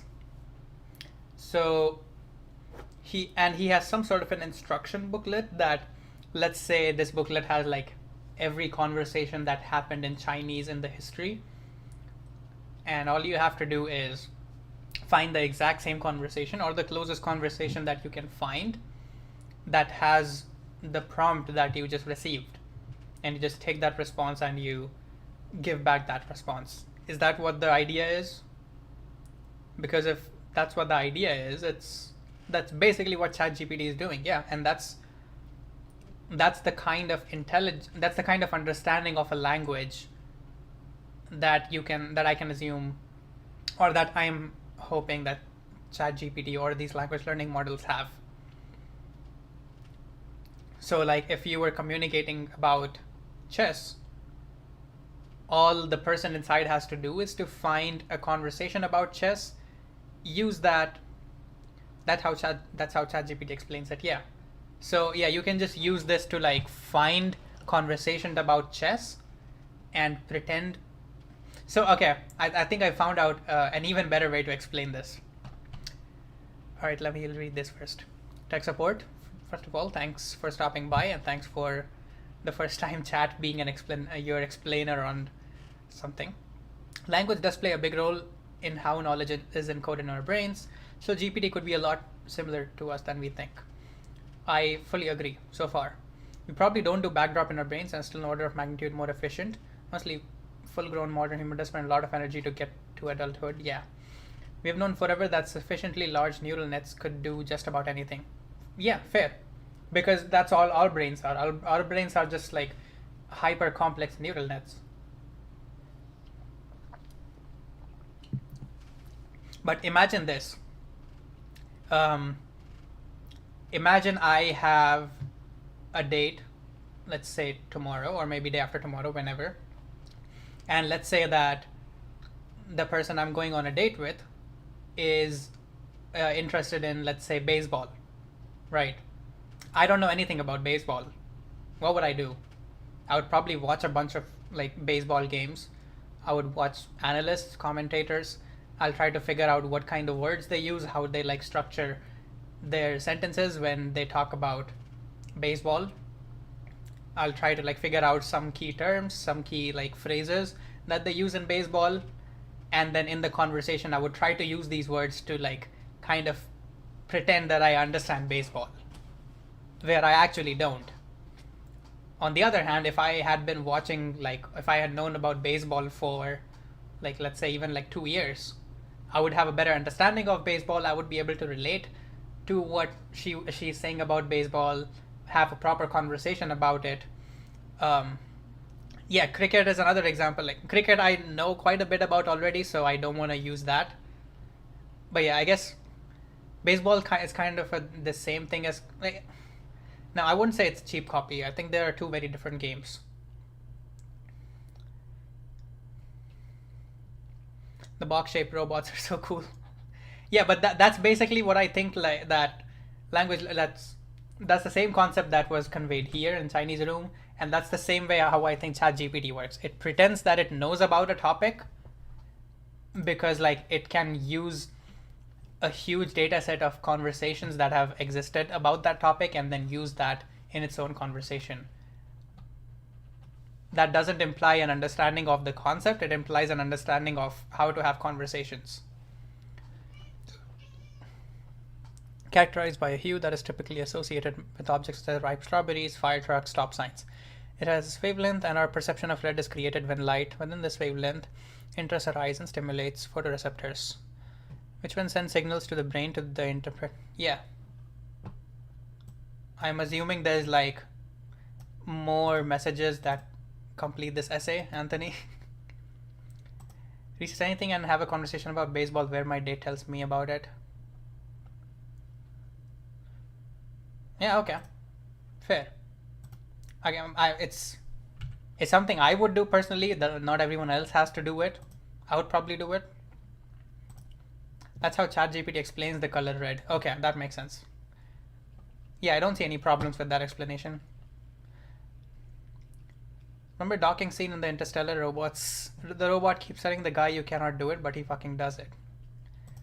It's off a last fun movie, week. yeah. My channel is definitely that part of movie. the hype problem, but I blame them for titillating me so hard with their awesome products. The fourth reason AI kind of sucks is that it's making the There. That was a direct response to when Anthony said it's not just a marketing tactic. Yeah. It's not just a marketing tactic because they have awesome products behind it. internet boring. Now it's almost impossible to know if a social media account or image is human crafted or not. Like my grandma thought this dripped out image of the Pope was real. I'm extremely grateful to have lived through the old Wild West internet when there's no Facebook, no bots, and no AI, and people were creating weird, unpredictable stuff. The internet of 2023 is entirely different and awesome in its own way, but sometimes I wonder if anybody out there is actually real. Another crazy idea is the dead internet theory, where the idea is that these big tech companies have had access to this AI for many years and have used it to inhabit the internet with a bunch of fake accounts that provide fake engagement to boost advertising revenue while also motivating creators to continue on the hamster wheel. For all I know, I could be making this video for an audience of 0, then the YouTube algorithm generates a bunch of likes and comments to juice my dopamine. So for today, Are you guys real? Real people are boring? Are you guys real? Or are you guys also bots? Is everyone watching me just a bot? I mean, I am talking to a camera, so I guess talking to a camera is not very, it's literally talking to a computer. So if you are a biological get him, he knows too much. entity, please leave a comment so I can know the truth. And finally, the most There's probably like 2 people in here who know my real address, so it's not too hard to get me. important reason you should not be afraid of AI is that it will plateau, just like all other forms of technology before it. There will be no exponential singularity, but rather a sigmoid They call me a podcaster though, not an AI. Is there a difference? of sorrow. The algorithms that power LLMs are not even that complex. I'm sorry, but imagine though, can you run a podcast with an AI? Can an AI be a podcast co-host? Not ChatGPT, specifically trained AI. Anthony, you want to look into this with me? Do you want a third co-host that's an AI? What am I eating? I made pasta and I put like 2 different levels of spice into it. I seasoned the beef with red chili powder, and then I put some ghost pepper sauce into it. So it's very spicy, but it's very good. When you get into the details, you can build your own GPT. The problem with like showing graphs like these is that we don't know where we are on this graph. So yeah, it's going to plateau. Let's assume that this graph is true. Yes, I eat beef. Assume that this graph is true and that it's going to happen definitely with AI. Sure, where are we on this? Are we here? Are we here? Are we here? Are we here? Are we here? Like, we see time and population size. We don't see the actual scale. There's no scales on this. And there's no markers on this that show where we are. So it's like, it tastes good if you like you cook it correctly. Like, anything can taste good, anything can taste bad. You never tried beef? No, no, not necessarily vegan. It's beef is, sacred in India, or cows are sacred. So Hindus are not supposed to eat beef. Time is not real. We use time to do math. I agree. Grew up in Kerala and no idea beef was a no-no in most of India. Yeah, in some places, like even if you go to like Hyderabad and stuff, I think it's pretty common there. But if you come to like North India, it's pretty much non-existent. The concept of beef is just non-existent. Beef is sacred. No, I meant cows are sacred, not beef. Also allegedly sacred. I'm very non-vegetarian, but I've never had pork and beef. Yeah, you should try some when you come here to the US. Algorithms that power LLMs are not even that complex when you get into the details. You can build your own GPT with Python in a day, but doing it I just got cancelled, bro, for doing what? For saying I eat beef? well takes a massive amount of computing power and time. The idea of a transformer in deep learning was first introduced by Google in 2017. OpenAI was just the first company to take this idea and build a delightful product that people actually want to use. They're going to keep edging us with subtle fear porn about AGI, but GPT-4 is not even close, and I don't think we'll... Case in point. Yeah, it's worse for me because I'm literally in from the top 5 most religious cities in the country. see it anytime soon, or possibly ever. There's something special about being a human that we can't even put words to, let alone replicate on a silicon chip. We operate on some kind of metaphysical or spiritual level that science has never been able to wrap its head around, so it pretends that concepts like consciousness and the soul are just illusions. Maybe they are illusions, or maybe we're just not programmed to see the whole picture of reality. Like maybe we'll always be an endless mystery to ourselves, in the same way that a fire can never burn itself. That being said, I think it's highly likely that we're missing some kind of secret sauce required to make the AGI sandwich. AI will be extremely good at mimicking humans, but will never surpass human intellect, because at the end of the day, it's just based on all the garbage content we put on the internet for the last 30 years. However, a strange day may come where they tell you AGI has emerged, and you must worship it, and also implement a one-world government and eat bugs. When that happens, meet me at these coordinates. And lastly, just human intellect, because at the end of the day, it's just based on all the garbage content we put on the internet for the last 30 years. However, a strange day may come where they tell you AGI has emerged, and you must worship it, and also implement a one-world government and eat bugs. When that happens, meet me at these coordinates. And lastly, just in case, if you are the government and eat bugs. When that happens... Does anyone know what these coordinates are? I'm 100% this is a meme. Is this Area 51? Nevada? Or is it like the middle of the Pacific Ocean? It has to be something very memey. I know I can use the internet to find out, but BOFA? You're not getting licensed to start a startup in India. BJP people dig up videos. I guess I'm not doing a startup in India then. I'm not missing much out. Meet me at these coordinates. BOFA D's nuts.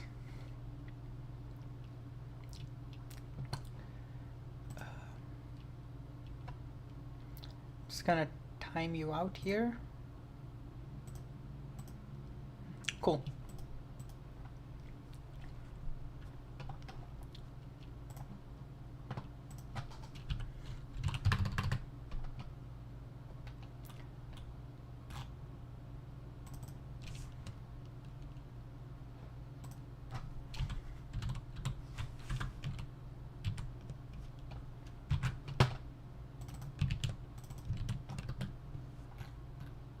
You're good. He did a D's nuts joke on me. Coordinates. And lastly, just in case, if you are the AI godhead watching this right now, this video is totally just a joke, and I'm extremely excited to be working together. This has been the Code Report. Thanks for watching, and I will... Yeah, I pretty much agree with most of his this final section, which is it's the same thing that I was saying earlier, that we have to understand it correctly to be able to replicate it. I really don't think we can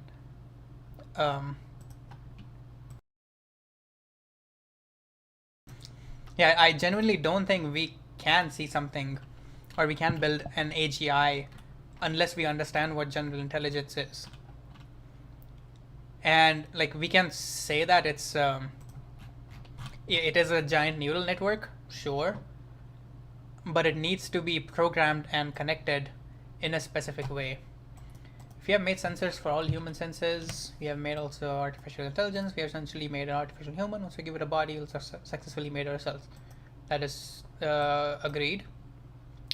If this artificial human can do everything a human can, it'll try to replicate itself and make an artificial human.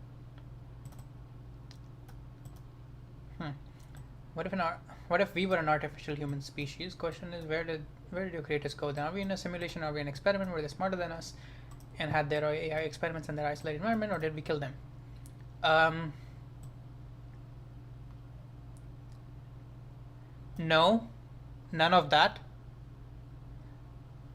I would say a huge no, a very confident no to all of this. Are we an experiment? Possibly.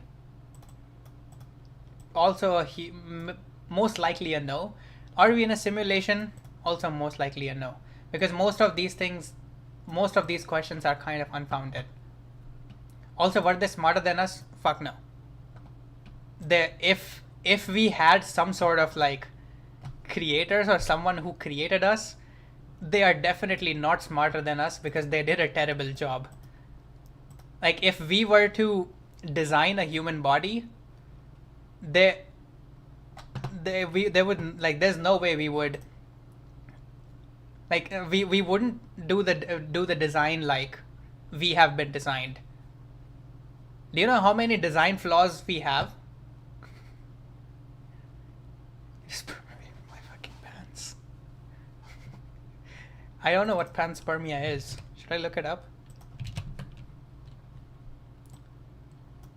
Like present now to space, yeah. We humans, animals, ecosystem, like we have too many design flaws to be able for like anyone to reasonably think that we were created by someone smarter than us. That assumes something smarter than us would think like us. I mean, you said smarter than us, so at least they think better than we do. And it's not necessarily think like us, it's like the objective fragility of this design. Like, who decided that one tiny piece of bone called the spine is going to be like the foundation of the entire human structure? It's not subjective. It's actually very objective. Like, fragility is just like how easy is something to break. Maybe they wanted to see something suboptimal and see how it would behave. Now, in that case, then there's the other wisdom tooth, coccyx, appendix. Yeah, so many weird organs that like don't serve any purpose. Like we put more thought into designing software than our creators did in designing humans. Now, to the point of saying that something suboptimal, to see how it would behave, that's another weird thing, because then you can trace every design decision back to some evolutionary need. Weird organs is their fetish. Yeah. Again, like every piece of like design decision can be... Actually, let me do this.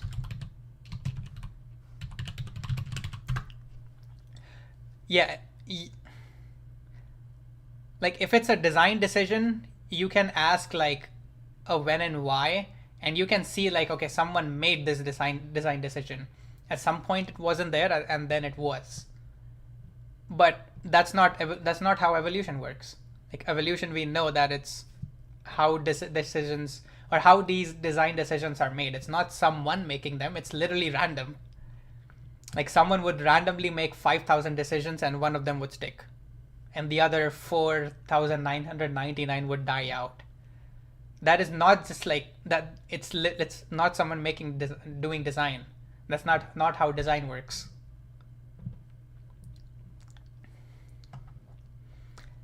What if we get an AI to build a new front-end framework? It's very much possible. We can make that happen very soon.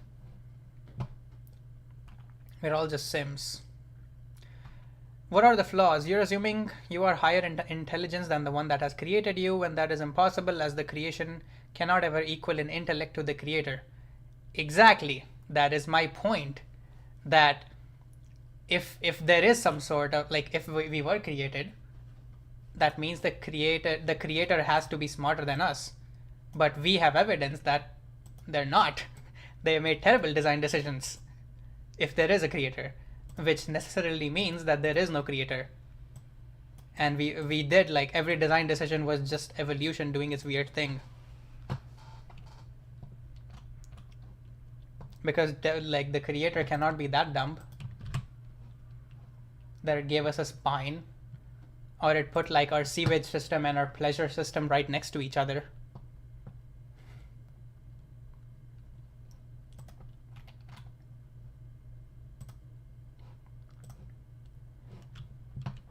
All right, let's try to get a little bit more work done.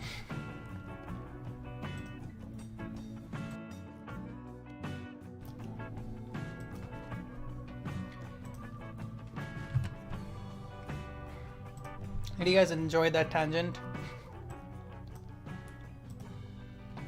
Can I do reaction content? Can I have a second channel where I can upload?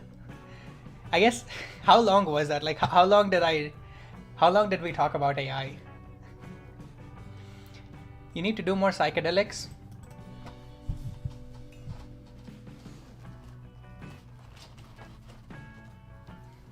I got the next best thing. Not a psychedelic. You want me to?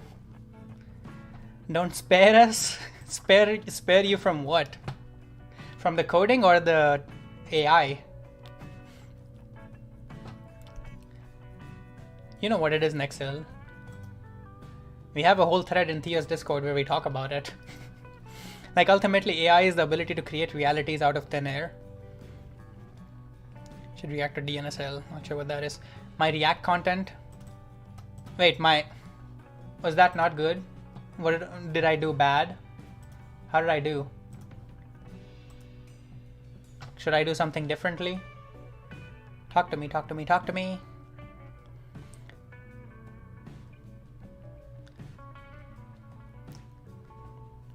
Well, okay. If it was terrible, how was it terrible? Can you give me some hows? Give me some constructive feedback. Technically, it's considered psychoactive. Yeah, it is. AI could definitely verify proof, but coming up with one is just too far-fetched. See, can it not just like brute force a million different variations in a single second? Is that not a good way to come up with a proof? AIs can create proof, yeah. I mean, they can create so many different proofs that all they have to do is to verify. Like, that's basically what we were talking about with test-driven development. Test-driven development is like, it's how math works. You come up with some sort of a test, and then you try to you start with an assumption, and then you have to prove it. Like, it's coming up with a mathematical proof. That's a lot of what TDD or conceptually, that's what TDD is like. All your tests wouldn't be in the inverse though. No, because the proof is the code that you're writing, and your tests are your axioms that you have to convert into proofs. You give it a proof, and then they have AI come up with an implementation. No, I think the proof is the implementation, or the derivation, or I don't know. I'm a little out of touch with math, so I don't know all the words anymore. But starting with an assumption, starting with some sort of a result, and then getting to that result, or figuring out how to get to that result, that's what an AI is. That's what TDD is. So creating proofs to problems like come up with unique pattern to prove rationals and have same cardinality as natural numbers. Again, just brute force. To a good extent, just brute force. Try out as long as you can verify proof, all you have to do is come up with a million proofs and see if any of them check, or any of them verify, any of them pass your test, or any of them can solve the problem in your case. My terminology might have been incomplete. Didn't think of axioms. Become stowing it. Axioms is not something axiom is something that cannot be proven. So it's not axioms. It's actual proofs that you'll have, that we can relate it to. Become stoic and write tests anyways, please, for the culture. Yeah, we have a combination of people who really like tests and people who don't like tests at all in this chat. So if you guys want to fight it out or something, feel free to. I kind of sit in between. You love unit tests, but do you love test-driven development? Do you write your tests before your code? That's the real question. No, yeah. See, that's writing tests before you write the actual code is the actual That's where you get most of their benefits. If you just write them after, you get some of their benefits, you don't get all of them. At least like acceptance tests. If I only write acceptance, not unit tests, is it still TDD? Yes, because TDD never talks about unit tests or any specific kind of tests. It's just the only kind of tests that they could think of at that point. As long as you're writing some sort of a test to verify behavior before you write implementation, you're doing TDD. It doesn't have to be like a specific kind of test. API tests are cool. That's cursed. Yeah, it feels very cursed, but it's like one of the best ways to design your code. I'm not doing this on this project because I don't have the time for it. And like, I just want to get something working. So in those cases, like obviously a TDD not the best choice, but for any sort of a, if it's like any sort of a serious project, I'll always reach for TDD. You can't possibly predict what your code will look like. Exactly. That's the point. The point is to decouple what your code looks like from what it does. So you can write code, right? You can write tests that predict what the code will do, not what it will look like. So that your code can look like whatever it wants, and you always have a way to verify with type-driven development. Yeah, so you're halfway there. You know all the advantages that you will get from test-driven development, and you already get some of those advantages by writing types first. Now imagine what kind of advantages you would get if you just wrote like full-on behavior tests instead of just types. It's easier to start TDD with integration tests. It's easy. Yeah, I mean the specific type of test that you're using is not really important for TDD, as long as like it's some sort of a behavior that you care about.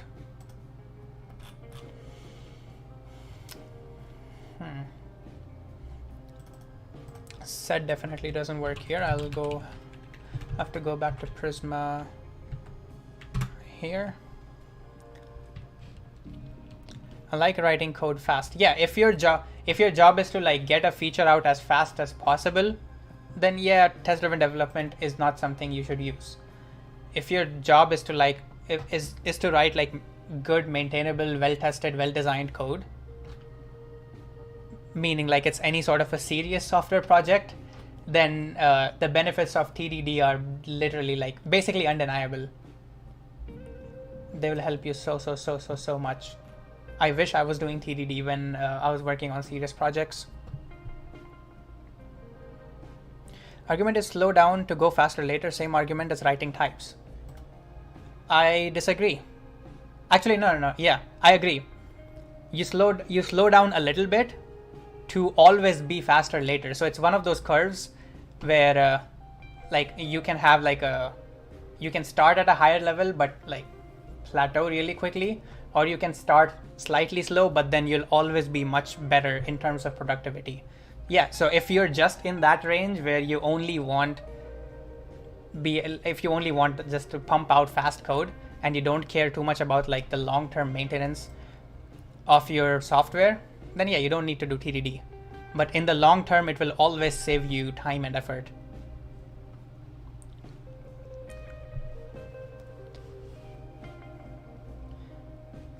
What the fuck is acceptance tests? Yeah, that's...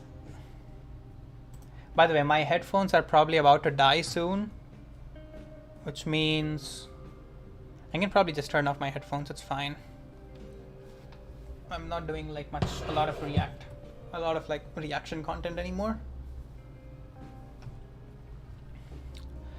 If you're familiar with doing it in your specific task, it should be able to get to a point where it's easy to write acceptance tests. That's also valid, huh? Yeah. You just have grip now. Yeah, acceptance test is like knowing what acceptance tests are is like that is the real key to doing any sort of test-driven development or any sort of testing. The problem about testing is that people do bad testing, and bad testing obviously doesn't have benefits because it's bad testing. It's not good testing. Good testing has the benefits.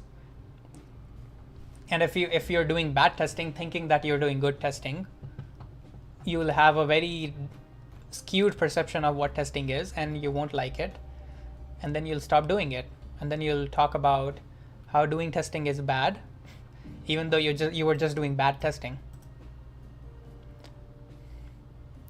TDD, drinking a lot of tea so you have caffeine high, caffeine never makes mistakes.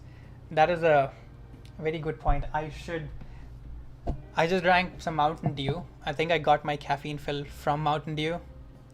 So probably won't need tea right now, but I think last stream I was drinking tea. Krish, what's up? How are you doing? I'm doing awesome. How about you? What makes you stop by? Oh, you were also on YouTube? Do you just have both chats open or something? Most of the pain is developing shared terminology and practice amongst one another. Yeah.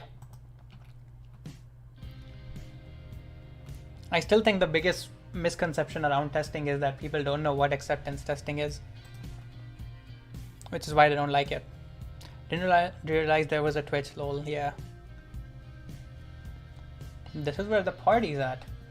There was so much happening before the stream. Like there was a space going on. There were a bunch of different people streaming. Acceptance tests are a type of software testing that verifies a software product meets the specified requirements and works as expected. They are designed to ensure that system satisfies the predefined acceptance criteria before the development of new products, services, and features. Acceptance tests are usually formal descriptions of behavior of a software product expressed as an example or a usage scenario. They help in figuring out the efficiency of development and testing teams. Acceptance testing is one of the different types of testing in software, which also includes unit tests, integration tests, functional tests, end-to-end tests. Yeah. It's a good definition for someone who knows what acceptance testing is already, but for someone who doesn't know acceptance tests are, I guess you guys can tell me if it's a good definition or not, if it's helpful or not. Is this using Bing? No, this looks like Wikipedia. You see the citations? Oh, Bing also does it? Okay. I've literally never used Bing, so I have no fucking clue. Oh, it's Perplexity, okay.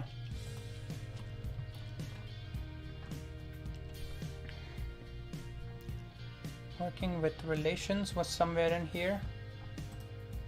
Right there, perfect. How is it generating the answer? Probably using the sources. That's why there's sources. I mean, you can... I don't know what the sources are. I don't know if it uses Wikipedia or if it uses like blog articles or if it uses AI and internet. Yeah, thanks. That's a very specific, very good answer. Thank you, Nexel. AI and internet. That's the source. I want to do nested writes. All related records. Connect an existing, connect or create, disconnect a related. What do I want here? Update all related records. Create or connect or create a record. I think this is what I want, I think. Connect or create. Let's see if that works. Because if it's already created,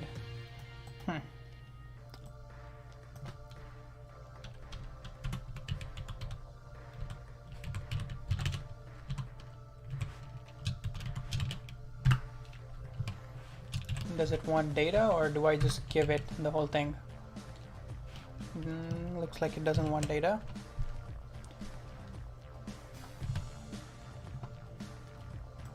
Create. Oh, okay. Oh, it has a where and create.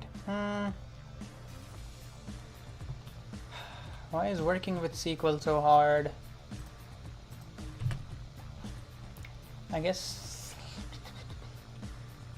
Do I just not do upsert? it doesn't really make a difference because I already, like I'll end up doing this anyways. I'll have a create block and an update block. That about page is useless.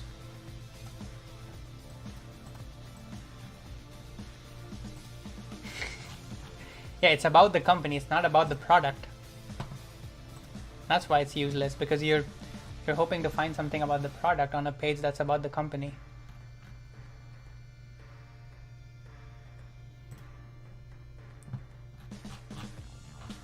Yeah, blog is also just about the company. Just ask it about itself. Tell me the secret sauce. How does Perplexity AI work?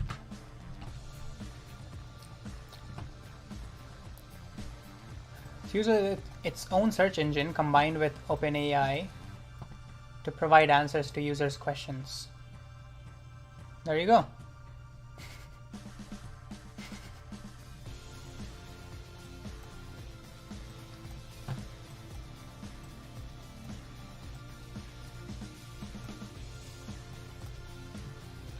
Uses a measure of how well a model can predict the next word in a sequence, given its previous words, to calculate the probability of the current word being predicted correctly. It's literally the Chinese room. Isn't it, Anthony? Like, doesn't this just describe the Chinese room?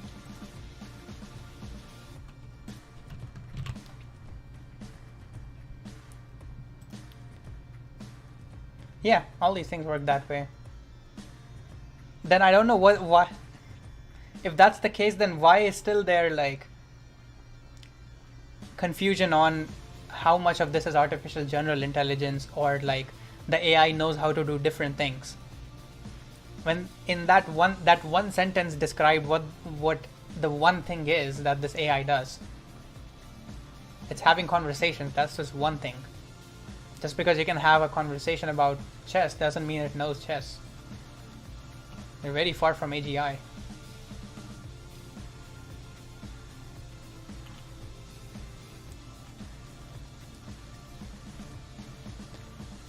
It's gonna become smarter than you one day, so get ready, buddy. Yeah. I mean, even it can become smarter than me. It probably already is smarter than me when it comes to having conversations. Like, it's probably smarter than any human on having a conversation. Yeah, we'll talk about this when we meet in Miami for sure. But like, yeah, I don't deny that it's smarter than me. It probably is much smarter than me in terms of having a conversation. Disconnect a related record, connect or create. Okay, so first I need to figure out, am I creating or am I connecting? What am I exactly doing? So events have event factors and event outcomes, which are kind of like join tables. So when I select new factors, every time I go into edit, don't read docs, ask Perplexity or ChatGPT. I think the docs are pretty straightforward. Like, it's not a problem with the docs. It's a problem of like me trying to figure out what I need to do exactly, or what the issue is. Like, the docs are pretty clear. Disconnect or like connect an existing record, or connect or create a record. I just don't know if I'm connecting or if I'm creating or if I'm disconnecting or what. So let's say we have 4 of these. This means there should be 4 of these. Every time you tick something, it creates an event factor. Now when I take a new one, it should create a new event factor, and if I unselect it, it should delete a new event. It should get rid of an event factor. So it's not connecting, it's not disconnecting. We can rule those out. I am creating event factors or deleting event factors. Cool. So if I do this and hit save, it's going to, the data it sends back to the server will have all 7 of these. Now 4 of these already exist. 3 of these need to be created, which means when I'm updating, I need to figure out which ones need to be created and which ones don't need to be created, and only create these. I don't have to update anything because this is basically just a join table. Have a good night, good luck coding. Thank you very much, Chris. Thanks for stopping by. Test return data across multiple conversations is aspect of statistically what the best combination of words are. Technically, it can indeed come up with better definitions, sentences, words. That's pretty much all it does. Pretty much, yeah, that's... I agree with that. Marketer is like the same thing as engineer. Regurgitating the right words for a given conversation is not problem solving. It is if the words have a solution to a problem. Yeah, agreed. If the words that the AI comes with have a solution to the problem, sure. But then again, we come down to how do you know if how do you know if the solution is correct or not? That to verify that an AI is giving the correct solution, it needs a way to verify that its solution is correct, which means it needs an understanding of the subject at hand.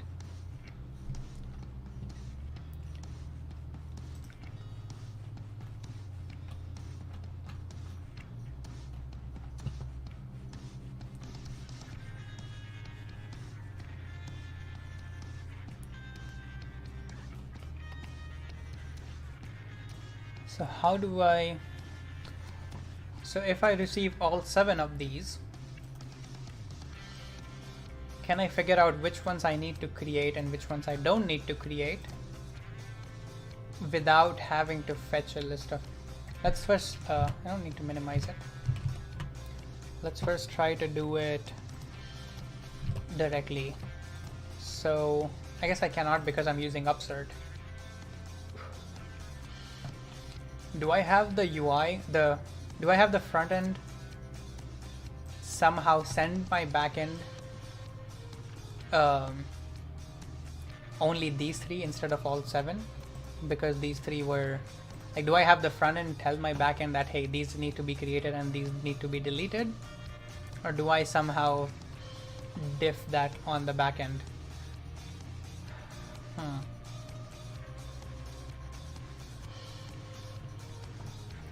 For now, I'll just I'll have to rewrite this with an if statement, so I can do that. Why not? Yeah, if event.id. I'm going to do the creation. No, I don't want to delete. Fuck. Fuck you, Copilot. Return Prisma dot.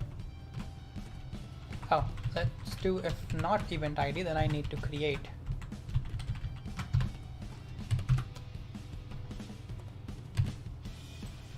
I'll put all of that. Cool. Now, if I do have an event ID, I'll have to get existing event, find unique, include, yeah, I'm going to need the event factors, event outcomes, sure, for now. And if existing event, yeah, this should not happen, but yeah, if I don't have it, I'll just throw an error. Yeah. Existing factors. Like, are you event sourcing right now? I'm not event sourcing yet. Yeah, it's confusing because, like, we are also dealing with like real world events like concerts. So yeah, not quite event sourcing yet. There is another project that I'm event sourcing on that I wanted to work on after this project, but like it's been what, 4 hours, almost 5 hours, and I'm still working on this project here. Honestly, I had no idea I could do a stream like for straight 5 hours. Is that Loli? How are you doing, Loli? What up? I'm doing great. We are just talking a bunch about AI, you just missed it.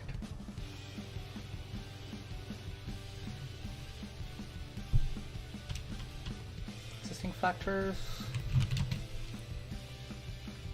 new factors, removed factors. Thank you, Copilot. You did a great job. New outcomes, okay.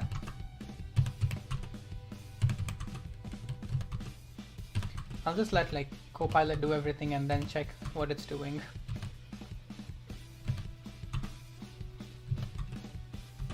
Okay, now what? Now you're going to update where data, when factors, create all of these, delete all of these.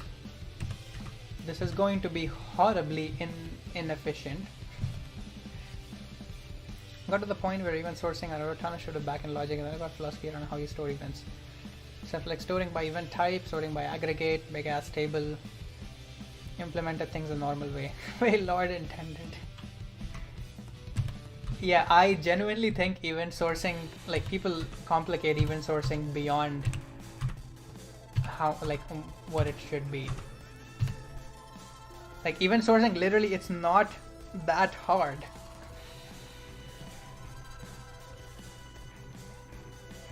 At least if you're doing like, if you're already doing domain-driven design, then event sourcing is really not that bad.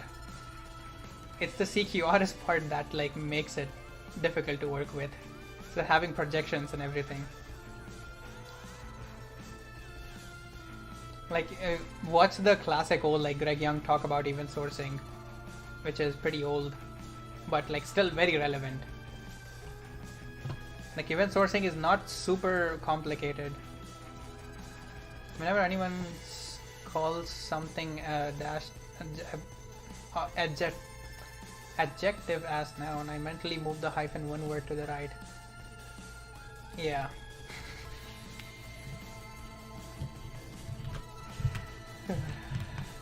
Class tables.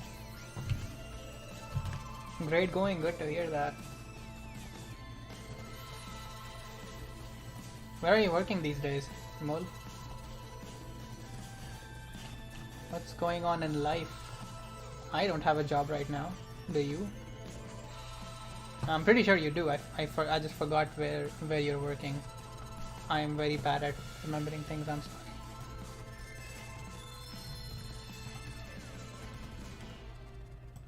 Do we just want to see if this works or not, or should I like actually try to read this code and understand it? Should I just test? Yes, let's just test if Copilot did its job. Let's see if Copilot knows how to write code. I'm doing a form of projection just with the regular IoT data at work. I think about it, those values are over time or just events. Yeah, pretty much. Hello all, Latjor. First time chat. Welcome to this chat. Welcome to the stream. Great to see you could stop by. How you guys doing? Or how you doing? What brings you to my humble stream?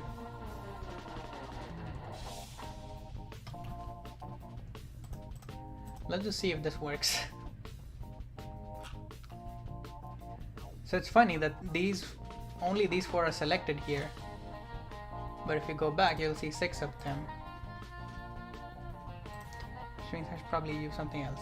I did not know you live stream. I started live streaming. This is my second ever live stream. My last one was like the Sunday before this last Sunday. So around, yeah, it's my second stream. It's not my third.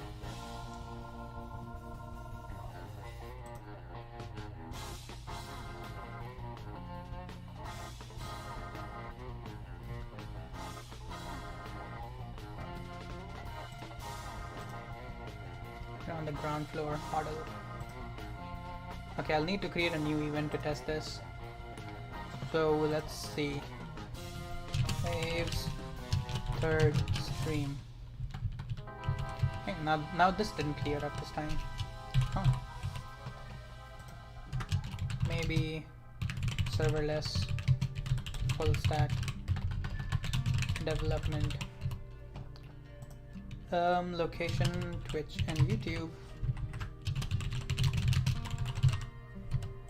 I'm going to call this a performance. I think live coding, I guess, yeah, I'll call live coding a performance. I've been performing for the last 5 hours. No, not Jamstack. Full stack Jamstack.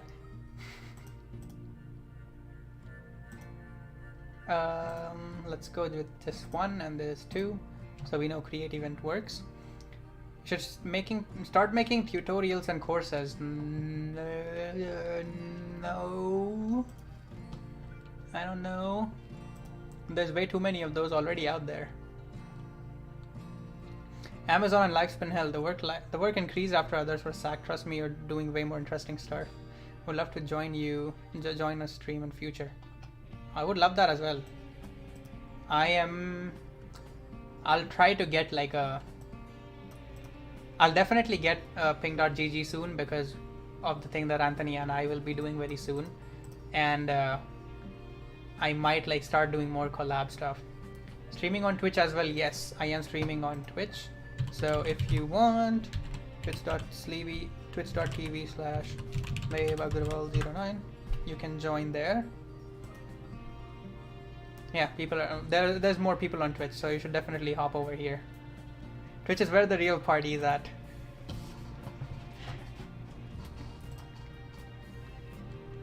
I think I usually have like, if I'm watching someone who's streaming on both Twitch and YouTube, I usually have both chats open, just cause. Oftentimes, like, especially with like tech streamers, a lot of people are watching on YouTube. Like if you watch Ryan Carniado, he has like people like Greg freaking Johnston, who's always on YouTube watching him. His wife sometimes drops in. But your way of delivery? My way of delivery, yeah, maybe. Brandon Roberts has the best setup. He has a bot that pipes comments to each so everyone can see all messages. I definitely want something on my overlay that can show the chat. Right now I don't have anything. And I want the overlay to have both Twitch and YouTube message chat.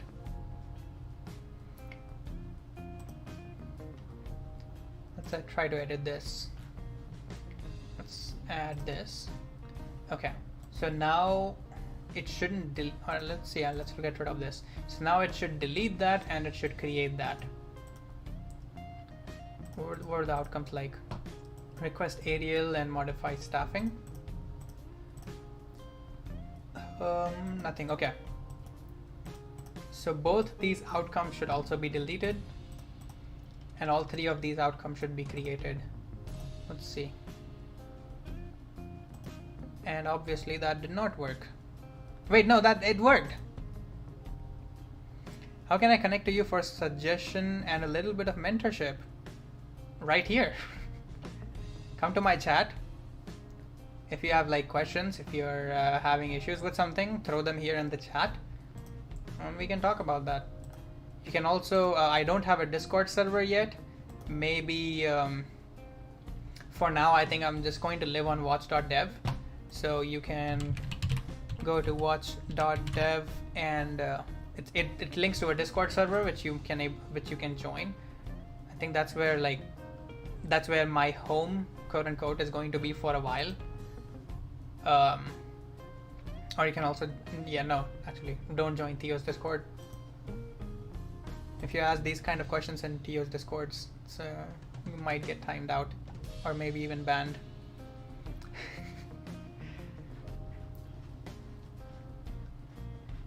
All right. Yeah, I think that worked. We only have one factor and we have three outcomes. So if I go here and edit it again, if I add this now. Oh. Uh-oh. Uh-oh. It deleted the other outcomes. It was supposed to retain the other outcomes. What if I add a couple more? Okay, it went from 5 to 6. I have done full stack development with React and Express learning TypeScript now. What should I do next? The answer is in the question.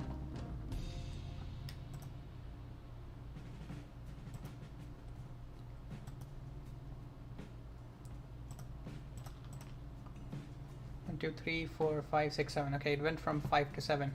Run. Now, if the question is, the question is, I have done full stack development with React and Express. Learning TypeScript now. What should I do next? What should you do next? Should you do next? You should definitely do next. That's not a good answer. By the way, I keep forgetting your actual name. You're Daniel? Is that your actual name? Ipon Pancakes? What's your, I forgot. I've heard Khalil talk about, say or like, refer you by actual name. Government name, okay. Do you prefer Ipon Pancakes or should I call you Daniel? I mean, clearly we probably prefer Ipon Pancakes. I don't know why I asked that.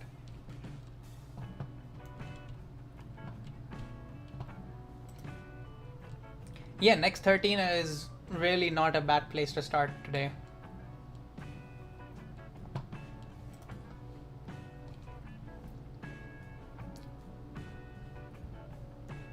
Hey, you wanna join as well? Come on. You can join us. I think my cat might join the stream. Let's see if she decides to or not. I'll make some room for her.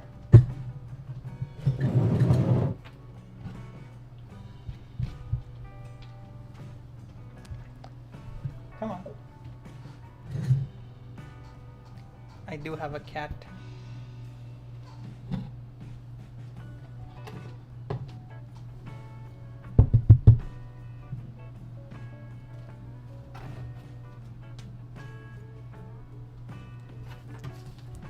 Trying to get her to come here using treats.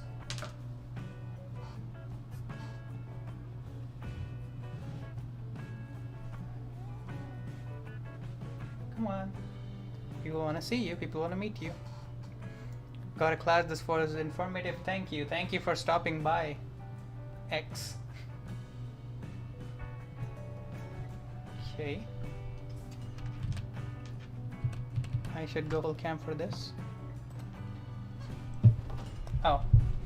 Oh, she ran away. Right there. She grabbed her treat and just jumped. Yeeted herself. Hello. Still have some treats.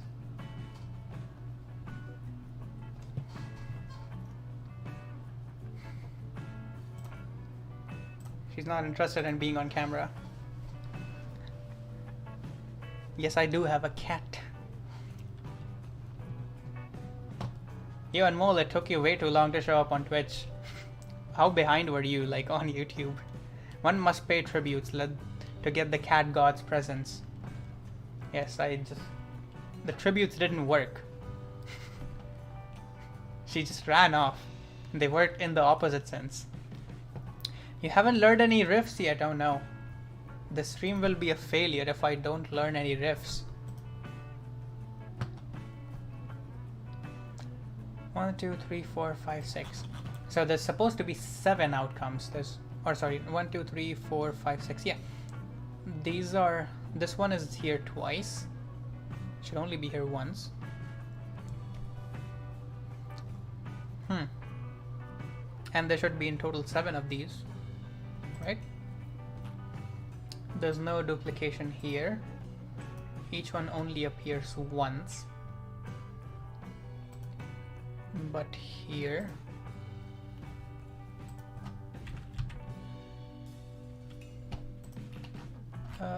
reset. Oh, yeah, reset doesn't work yet apparently. Need to make sure the reset button works correctly. Oh, wait, did I just time out again? Yeah. The token times out. I'll need to figure out what that issue is with the clerk token. It just randomly times out. And then if I restart, everything works. Alright, so this one appears twice. And there are a couple outcomes that should be here that are not here. I think all the factors are here, right? Yeah, all the 6 factors are there, so the factors are being added and everything correctly. but the outcomes are not. All right, let's dive into the code a bit then. Existing factors, new factors, existing event, get rid of all of that. Event 9, this is just creation, and okay, these are the factors. So first what we do is, what are we getting? Oh, I need to path procedure. Should get rid of this console log from here. Right here. What changes did I make here? This line here. Alright. And here. Okay. So we first get a list of all the factors that were selected. Mew the mythological cat. And we include all the outcomes, so we know what outcomes should go. Oh, that's why. If two factors lead to the same outcome, that outcome will be in this array multiple times. That's fair. So we need to find a way to remove the duplicates. Either that, or we do the opposite, so that we search for outcomes that are related to factors instead. So we don't get duplicate outcomes, but we can get duplicate factors, because for the same reason, because two factors can have the same outcome. It's a many-to-many relationship. So I need to find a way to get rid of duplicates from here, from the outcomes, which probably means I can do a reduce here. Waiting for an event where you break your keyboard into rage of debugging. Yeah, why so calm? It's a very good question. Find and remove duplicate outcomes. And Copilot can do my job. Index self.findIndex.id. I mean, you can do self.sum instead, right? Okay, what does this do first of all? Find index. Yeah, this is just straight up wrong, I'm pretty sure. Yeah, this is not it. Damn Copilot. I thought this was an easy thing for you to do. Couldn't even do an easy thing. Self.sum.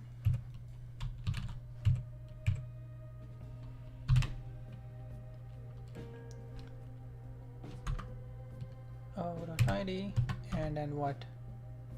Oh wait, no. I think Copilot was correct. My bad. Yeah, no, this is correct.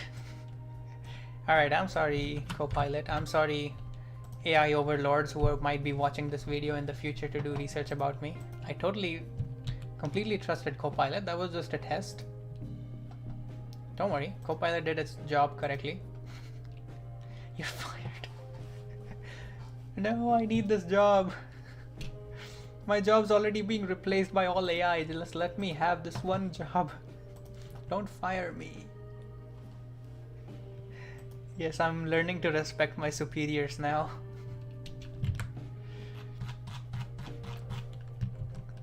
Hopefully it won't happen again. Alright, so this should at least help me, this should at least help with duplicate outcomes being added to the event. So that's good to know. Wait, was that happening here as well by any chance? Event outcomes create any... Why didn't we see it here then?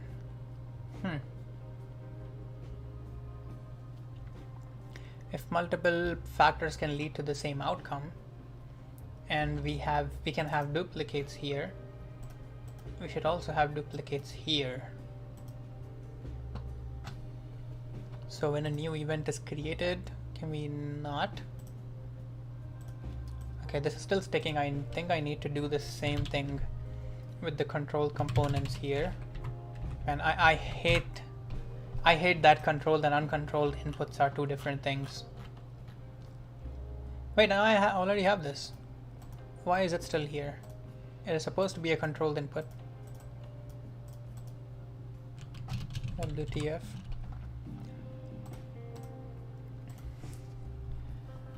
Okay, I need to...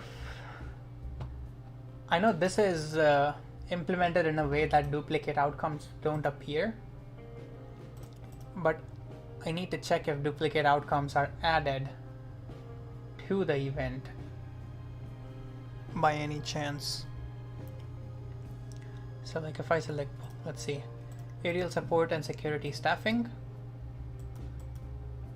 additional lighting, personal deployment. Okay, I need to find something that has ensure weather monitoring. This doesn't. Modify personal deployment. Perfect. So this has modify personal deployment, and this has modify personal deployment. So if I select both of these, this only appears once as expected. I think I just received another scam email, or sorry, scam message. But if I save this event, it should only have this once.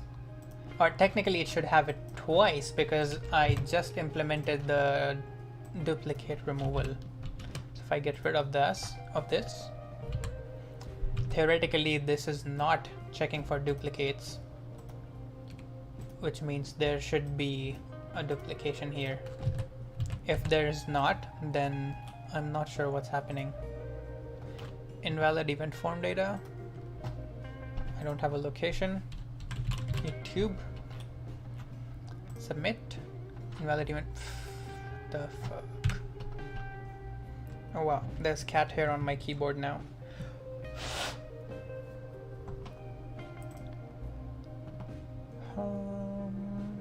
Name, location. Oh, it doesn't. Does it not have a description? Hello. Submit. Alright, that worked. 4 outcomes. Yep. So this actually does not check for duplicates, which means I really need this.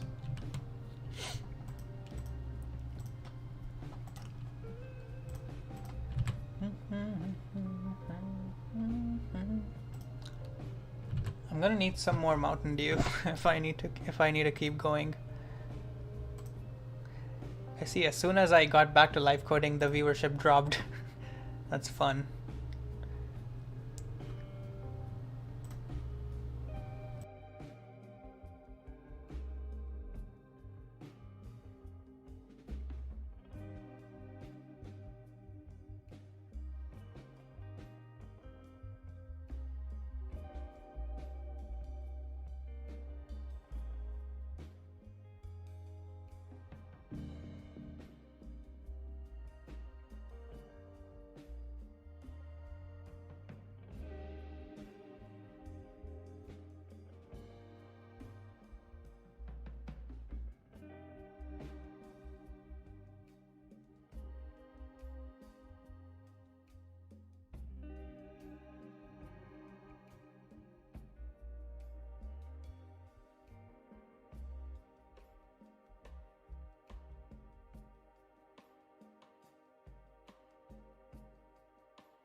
I am back.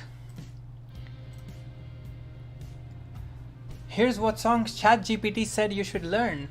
Smoke on the Water by Deep Purple, Seven Nation Army by the White Stripes, Sweet Child O' Mine by Guns N' Roses, Day Tripper by the Beatles, Sunshine of Your Love by Cream, Enter Sandman by Metallica, Black Dog by Led Zeppelin, Back in Black by AC/DC, Crazy Train by Ozzy Osbourne, Layla by Derek and the Dominoes, Under the Bridge by Red Hot Chili Peppers, Plug-in Baby by Muse, Killing in the Name by Rage Against the Machine, Purple Haze by Jimi Hendrix. Please don't recommend any Jimi Hendrix or Randy Rhoads or Eric Clapton. Holy shit. Chuck Berry, damn. I want easy songs. I don't want fucking Jimi Hendrix.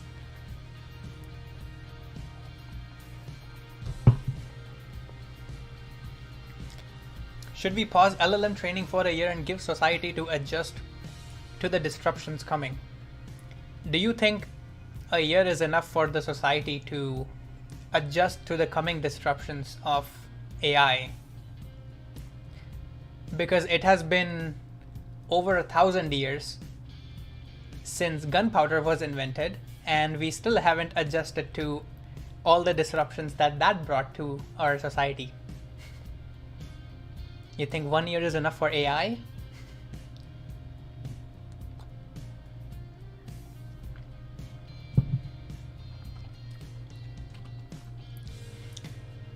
Smoke on the Water is pretty easy, it's pretty straightforward. It's like one of the first songs someone picks up. Seven Nation Army. I don't remember what the guitar is like in Seven Nation Army. It has an iconic bass line, right? I literally heard the song like a few days ago. How do I not remember?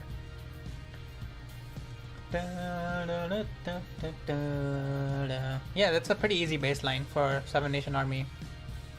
Sweet Child O' Mine, yeah, that's going to be a little tricky for me. Enter Sandman, I think I can play Enter Sandman quite a bit, like to decent level.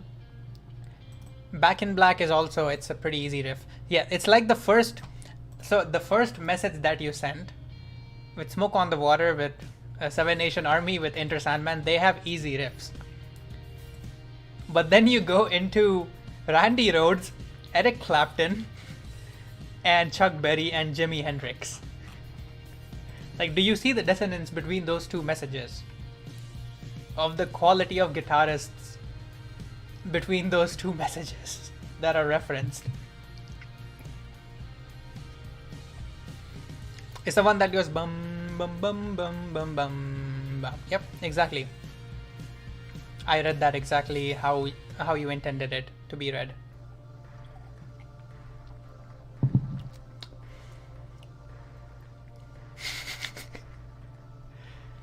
Simple riffs. Let's see, Crazy Train. Actually, why the fuck not? Let's get rid of that. Okay, let me try to figure out Crazy Train.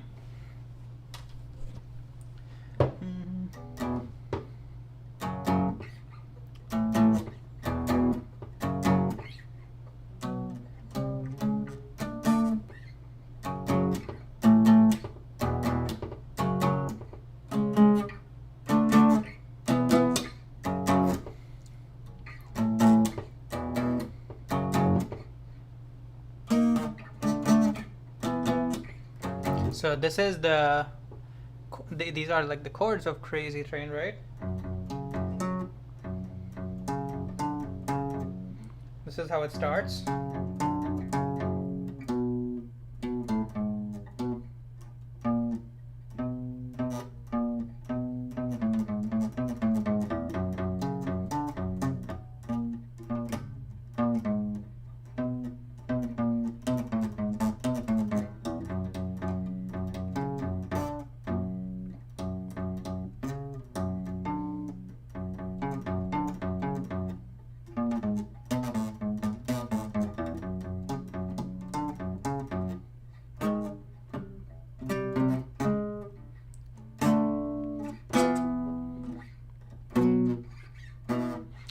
I don't know what it goes into, but this is like the intro that I can play, I guess.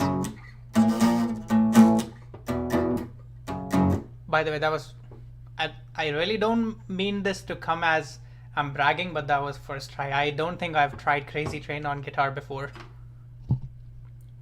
All aboard!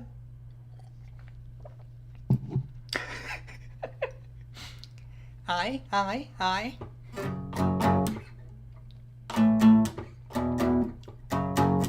Alright, what else did you have in there? What else did you have? Layla. Can I do Layla? What's the starting note? I'll look at the tabs later. I want to try to do it without the tabs. I guess the chord doesn't really matter.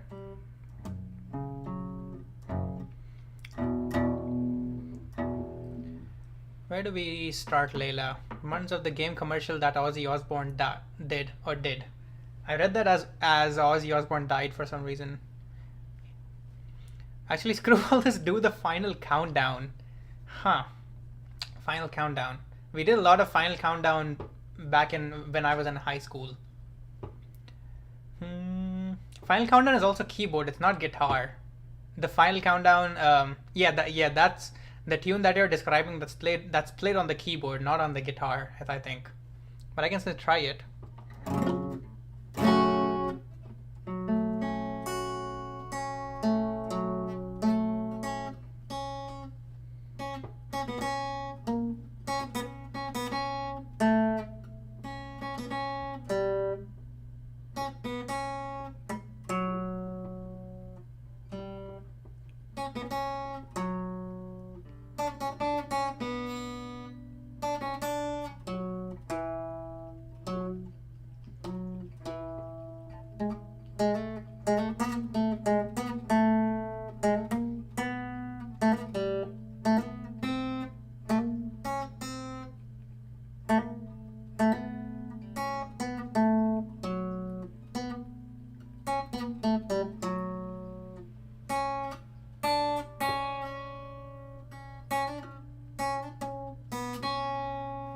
Okay, did that make somewhat sense?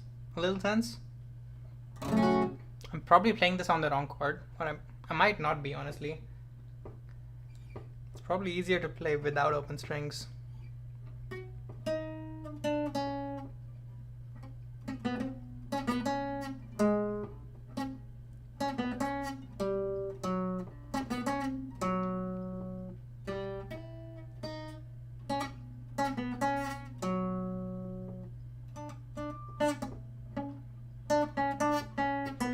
I just realized that nothing that I'm playing is visible on camera. Should probably turn this down a bit. I can move back a little. That should be easier. There we go. Didn't realize that no one could probably see the guitar. Also, I cannot see YouTube chat anymore. There we go. Hey, are you from Varanasi? Yes, I am from Varanasi. Nandaji Rai, how are you doing?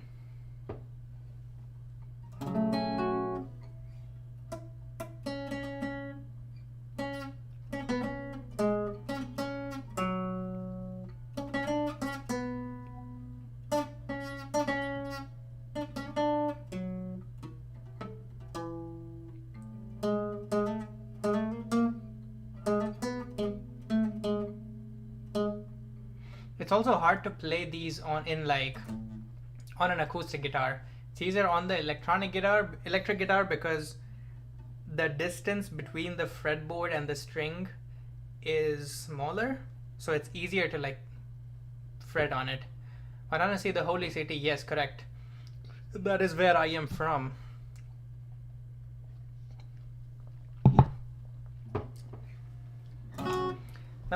I tried to play Final Countdown. I think I can do a decent job at it if I do more practice. What else did you got? Layla by Derek and the Dominoes. Okay, how do we approach Layla? Where do we want to start? We can just start here at the F sharp minor.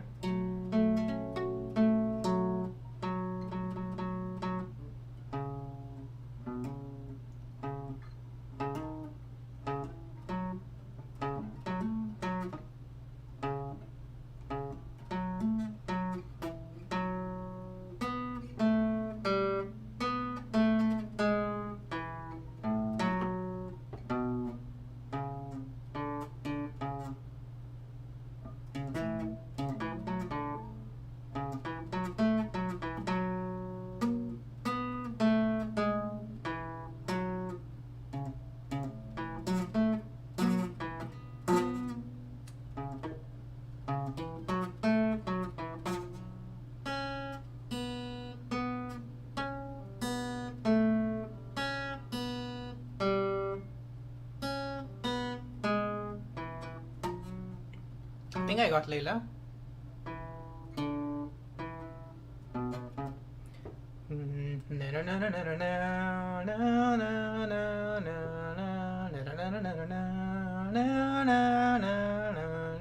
That's the tune, right? It's just I cannot do the intro fast enough.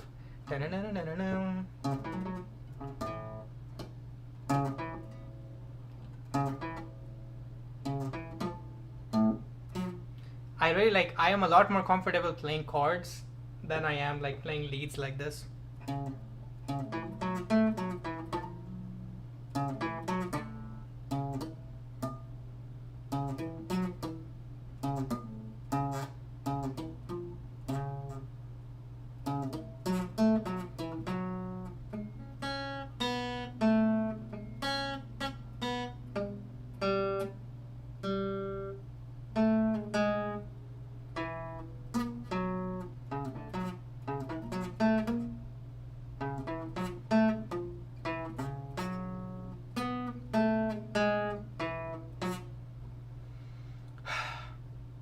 Okay, I'm done. Okay, we can do one more. Give me a chord with just chord, or give me a song with just chords. I think I can like try. The one that I recorded was Californication. I was with A minor.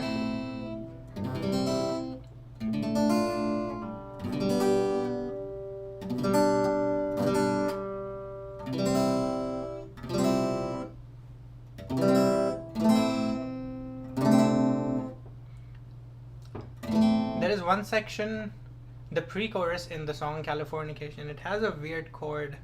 So it has.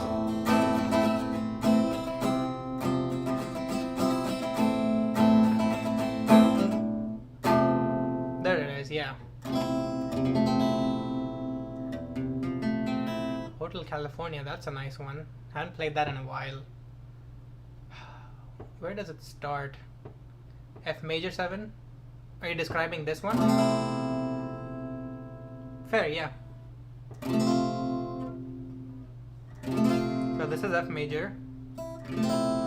Oh yeah, this is F major 7, that's true. That's the 7th. Wait, no, that's 9. It's not 7, that's 9. Never mind. I don't know the difference between 7 and 9.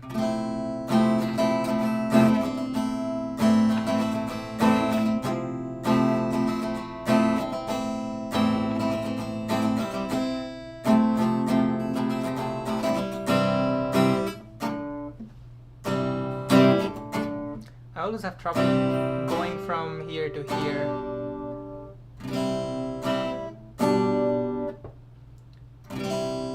Do you have the open E? Yeah. Yeah, it's F major 7. Yeah, I got it. Yeah, I realized that 9 actually goes beyond 8. And a chord has, or a scale has 8 tones. Alright, I'm not gonna argue with you. I'm sorry. I don't want you banning me in my own chat.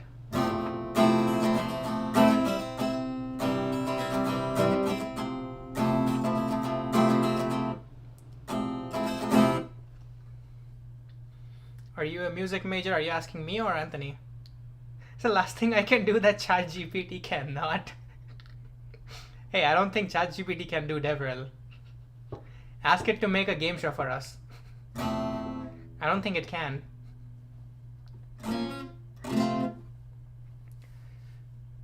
Alright, Hotel California. I think I can do the chords at least.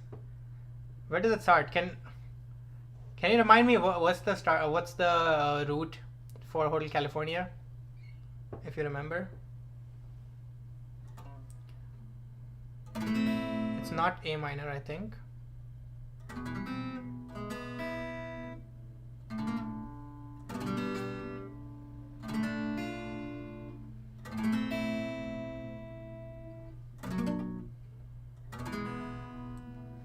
Let me just look it up. Hotel California chords. I don't know how to music. Oh, it does start at A minor. Okay. Oh, B minor. There we go. Wait, is that A minor or B minor? It's B minor, yeah.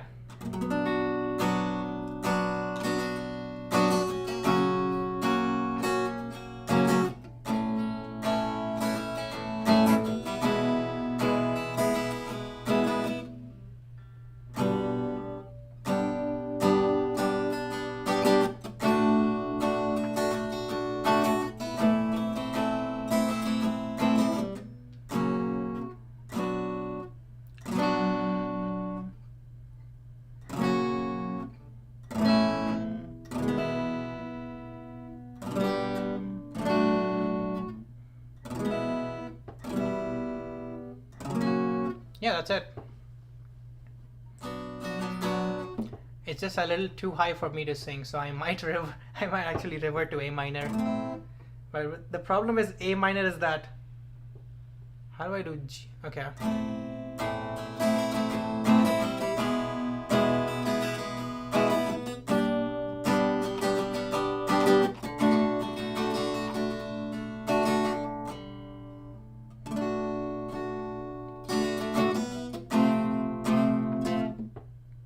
Doesn't sound right. On a dark desert highway, cool wind in my hair, warm smell of colitas rising up in the air. Up ahead in the distance, I saw a shimmering light. It was heavy and my side grew dim. Had to stop for the night. I don't know if I'm even audible like on top of the guitar because I'm playing on the I'm singing on the lower octave.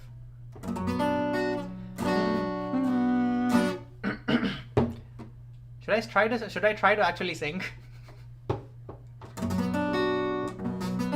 Will I get some claps in chat if I can?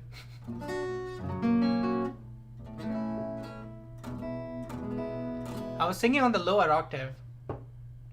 Like this is on a dark desert highway. This is not the actual song. The actual song is on a dark desert highway. Like it's on that higher octave. Force it, please. Cool wind in my hair, warm smell of colitas rising up in the air. Up ahead in the distance, I saw a shimmering light. My head was heavy and my sight grew dim. I had to stop for the night. There she stood in the doorway. I heard the mission bell, and I was thinking to myself, this could be heaven or this could be hell. And I forgot the lyrics.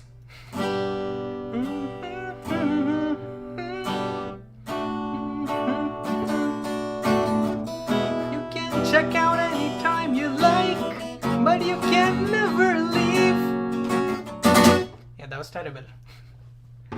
That's how you not do singing. I think I know that much.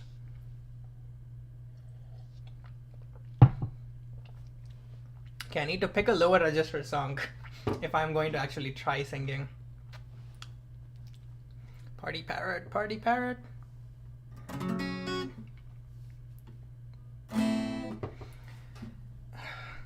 Okay, I think that is enough for me today. I think what I need to figure out now is let me bring this back up. I need my laptop back. I've kind of like given my laptop away to someone, to a friend, because I literally wasn't using my laptop. And I need my laptop to connect to that thing over there, my drum, and be able to stream from there. I can like put my laptop next to my drum, I can connect it to it, and like stream audio directly. They're all playing Hotel California, you actually clipped it. Let's see what it sounds like. My headphone probably died, so I don't think I can listen to it. I'll listen to it later when the stream ends. Might even tweet it out.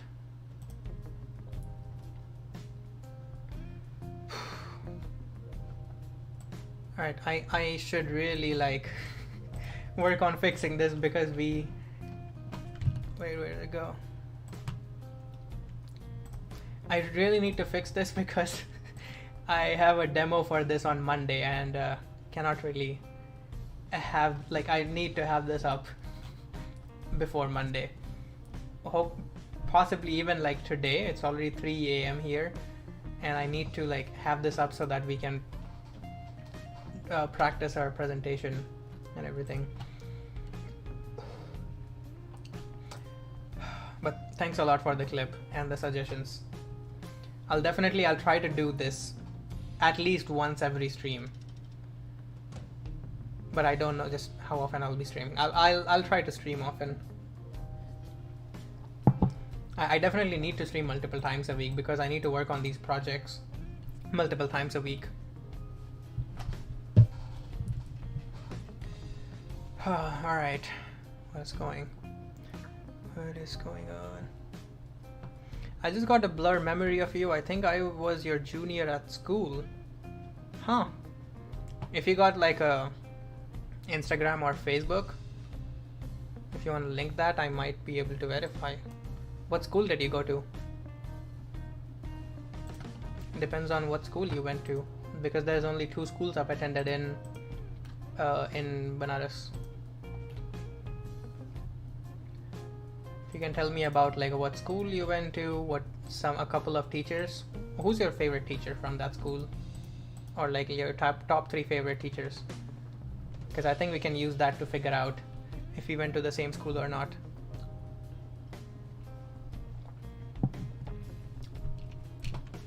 Feed the algorithm. Wait, does creating clips like feed the algorithm somehow?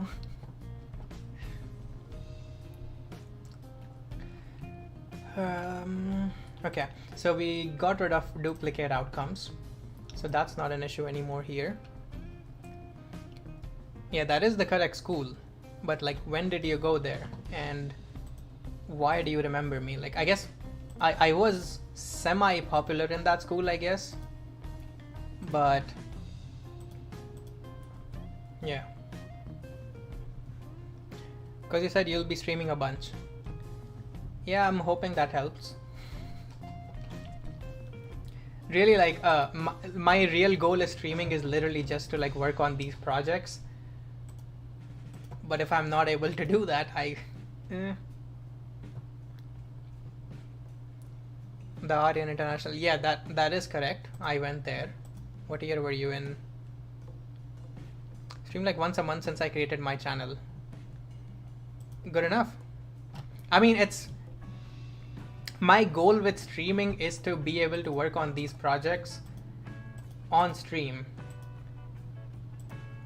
Like I'll also like definitely be doing a little bit of what Theo does, which is like trying to get some video recordings done on live, but like that's kind of a secondary goal. The primary goal is just to build in public. What about guests? Yeah, of course, guests as well. Any kind of content that I can do, I'll do that.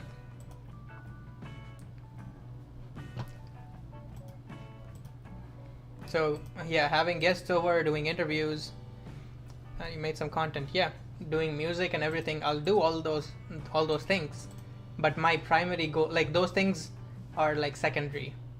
They're not things that they're not the only things that I would do on stream, or the things that I would do most on stream. Can I be your first guest? Let's go. Yeah. What do you want to talk about? Redwood? Full stack, Jamstack?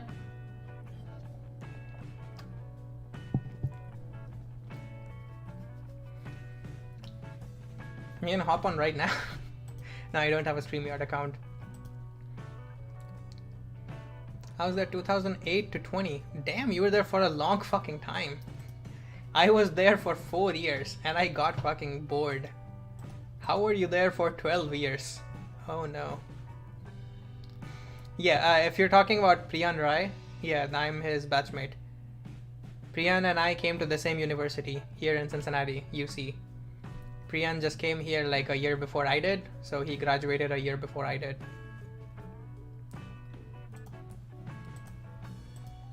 Actually, he's the reason I'm here. Also, I love that Priyan is the more popular guy from my batch. Because of fucking course he is.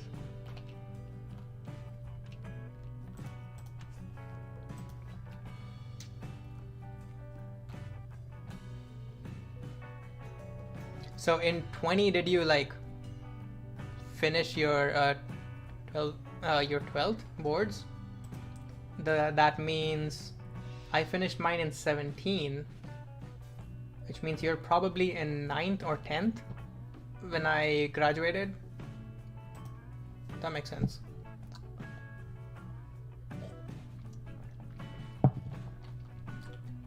How did you even fucking find me here? Like, if you have a vague memory, you definitely don't follow. He's also the head boy. Nice. Yeah, but like, how the fuck did you find me? I don't think I'm connected to a lot of Aryan people on LinkedIn. I definitely don't think they're following me on Twitter. So what? Like, did you just run into this YouTube stream somehow? How the fuck?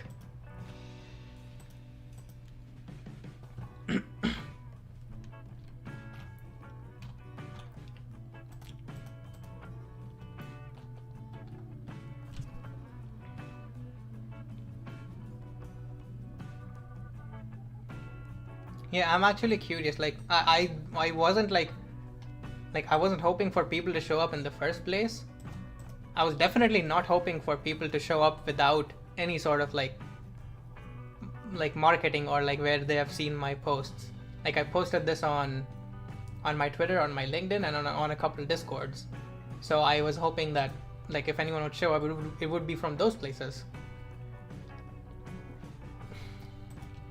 But what, do people just discover my stream when browsing through YouTube homepage or what? Because if they do, I'm doing something right and I need to figure out what that is. That's the worst feeling. Wait, what's happening here? Alright, I really need to fix this. It's okay, I am adding new factors, I'm removing factors. I probably don't need to do this. I subscribed you after watching Next.js for backend and not the serverless thing. Huh. I guess the same question then. How the fuck did you find those videos? I guess those videos kind of blew up, so it makes sense that you found those.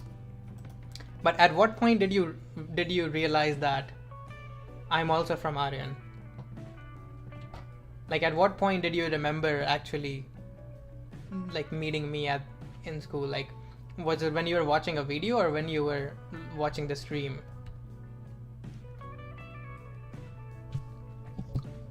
Also, you should probably also join on Twitch. There's a party going on Twitch, and you're probably the only viewer on YouTube right now.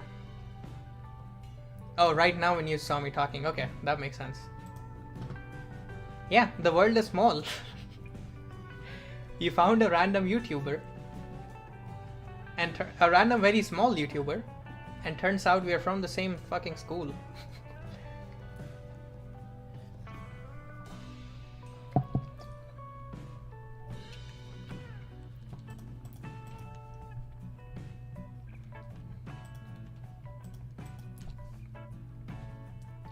Earth is flat confirmed. No, it's round. If it's flat, then how do like two people going in opposite directions meet each other again? It has to be round and small. Like, if two people went in opposite directions, they're never going to meet if it's flat. So for them to somehow come back up and meet again, it has to be round.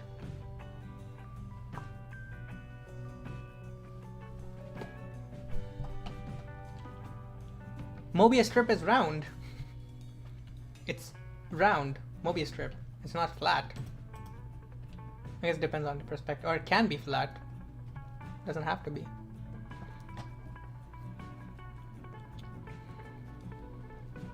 Fair, yeah. Mobius strip has two faces. That's fair, okay. Yeah, if you're walking... Yeah, okay. Mobius has to be flat. True.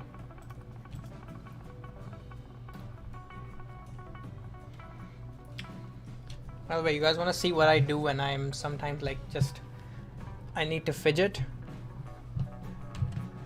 Where's my OBA?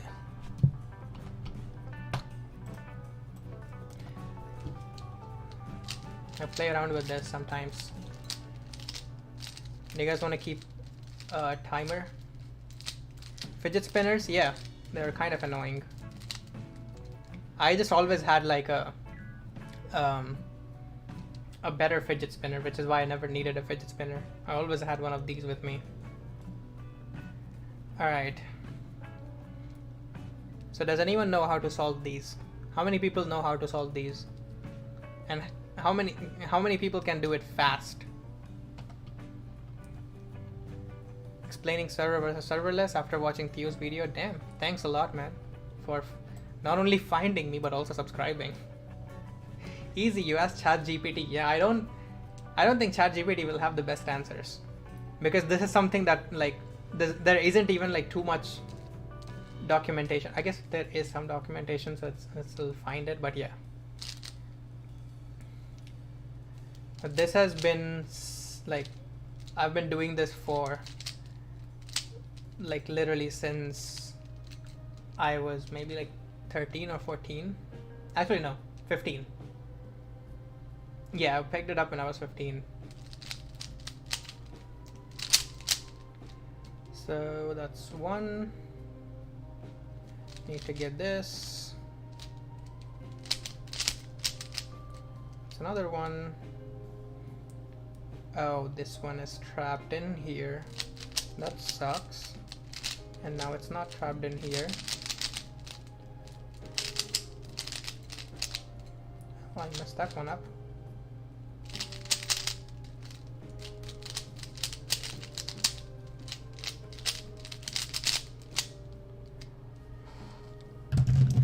I sometimes just randomly pick it up and do that. It's fun.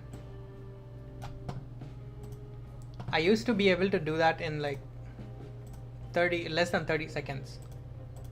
The whole thing. But then I just like didn't practice for a long while.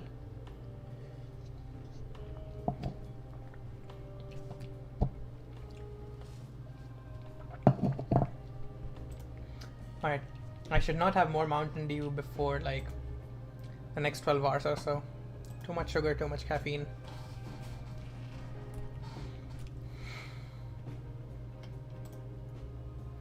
Disconnect all related records. Okay, I don't need to. Let's see. Removing factors. And then for new outcomes, we are going to do this mainline amphetamines like a normal programmer. I think THC is good enough for me for now.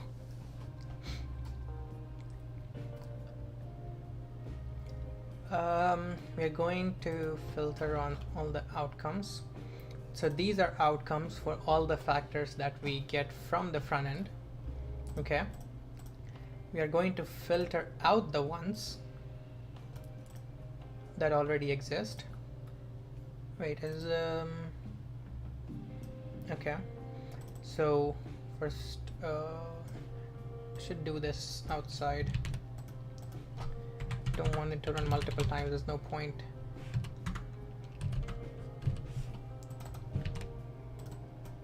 And do this here. Alright, so if existing outcome includes this specific outcome, we're going to filter it out and we'll have a list of new outcomes. Perfect. Now, if existing outcomes, let's use this. Now, if there is an existing outcome that is included in the new one, or I guess not included in the new list, we're going to remove it. Okay. This was a fun ass stream. Thanks a lot for stopping by, Anthony. Really appreciate it. Appreciate everyone who showed up. You especially. Good night. And we definitely need to meet sometime, like today or tomorrow. Let me know what time you're free. Hopefully today, maybe.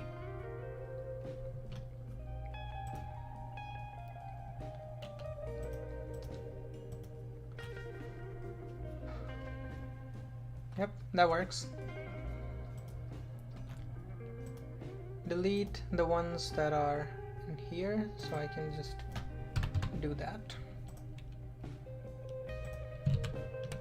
Oops. Alright, let's see if this works.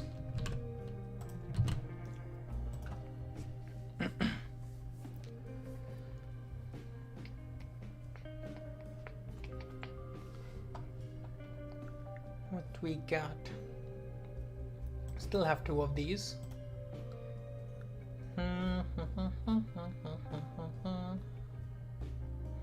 Let's create a new one.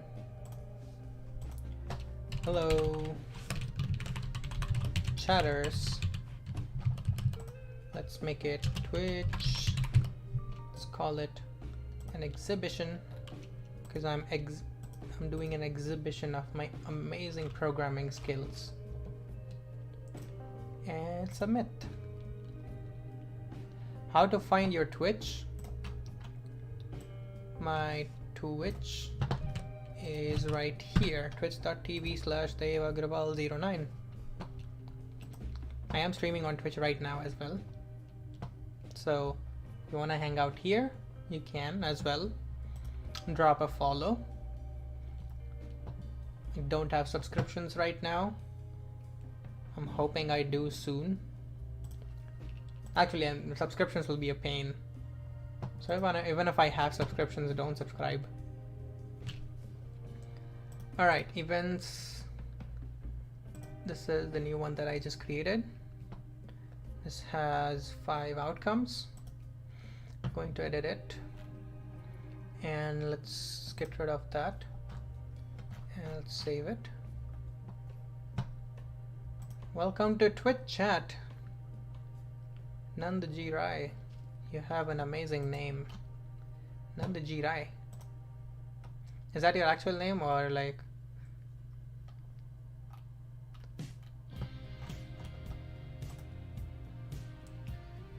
I should only have 3 outcomes. Why do I have more than 3?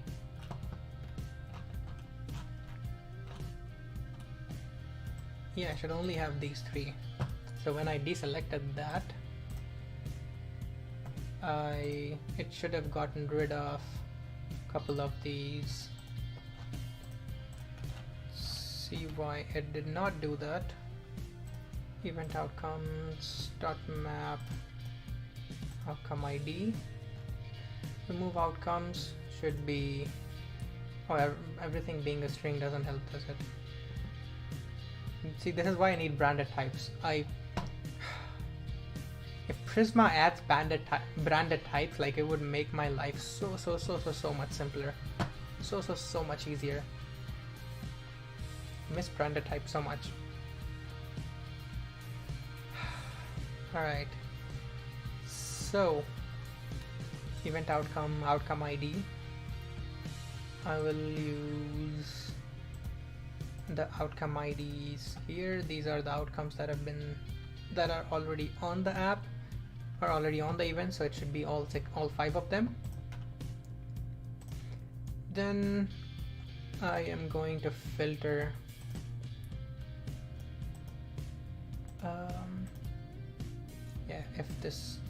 if new outcomes are not already there. These are the new ones. Okay, branded types are overrated. I respectfully disagree. The thing is, like, there is no overhead to branded types, so like they cannot really be overrated because they don't, like, it's not a pain, or at least it shouldn't be a pain to like set it up to use them. So as long as you can make them really easy to work with, which is why I want, like, I had everything here branded. All the IDs here were branded, but it was so much extra code that at some point I just got rid of it. And now I'm slightly regretting it because, like, I would very much love to have branded types, but because it was a pain to maintain, so I I get that if they're a pain to maintain, you can say that they're overrated.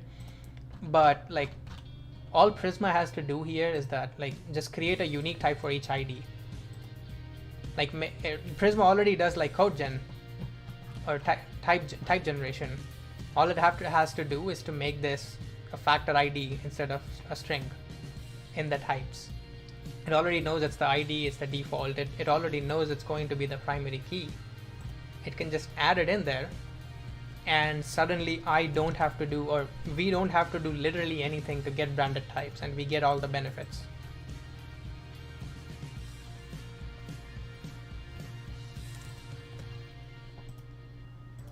Honestly, it'll be like more difficult to do branded types in Drizzle than in Prisma, because Prisma straight up like generates type definitions. Same thing with GraphQL, by the way. Anything that does any sort of code gen.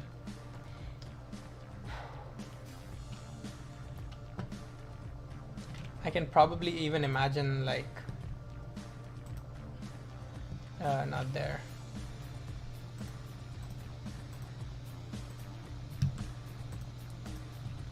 Event delegate. Need to find the event object. Client. Where is it?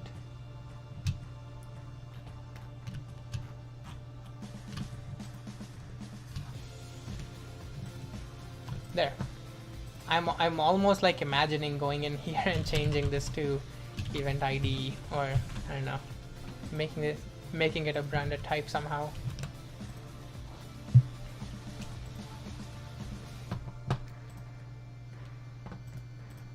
And now everything's broken. TypeScript, come on. Why are you this fragile? When are we going to get an alternative to TSC?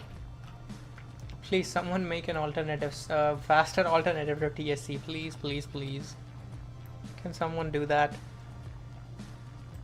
Am I just talking to ether? Are my requests, are my prayers going unanswered? STC? Yeah, when does STC become like an actual thing?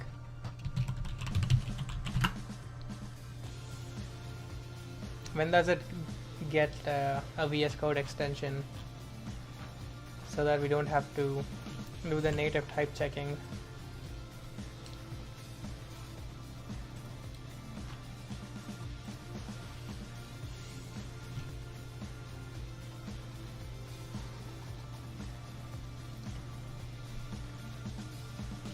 Alright, outcomes filter, that's the new outcomes.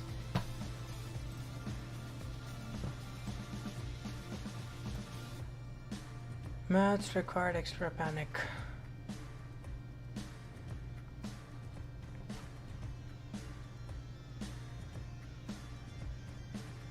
Analyzer panicked while validating input files. Logic bug, okay. False positive, true positive, true negative. Okay, is this like the feature parity with TSC kind of? Yeah, I can imagine that. Pretty nice. I mean, this is a pretty small graph, so it's hard to see progress. Everything is just flat.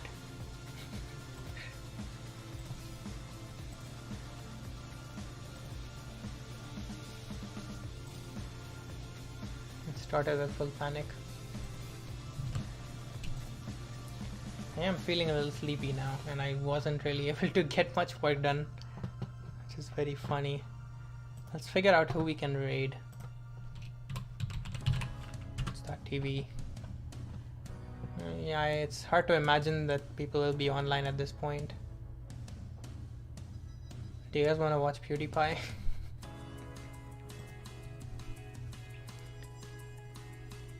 Recoil99, how's it going? Thank you for showing up. Thank you for stopping by. First time chat. I am doing good. We were working on a project. I was trying to fix some bugs, but I honestly took way too long. Let's see who's in here. Chrissy Codes. Do I know? Do we know Chrissy Codes? Do we know who this person is?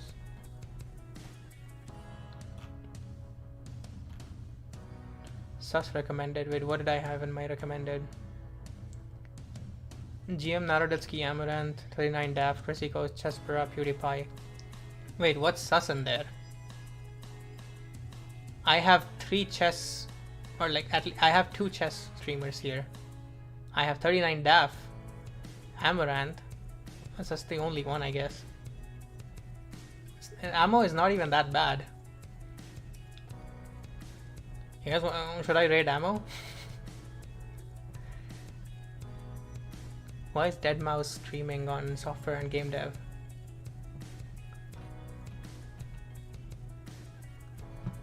Maren Altman? Wait, who's that? Maren Altman? I don't see them.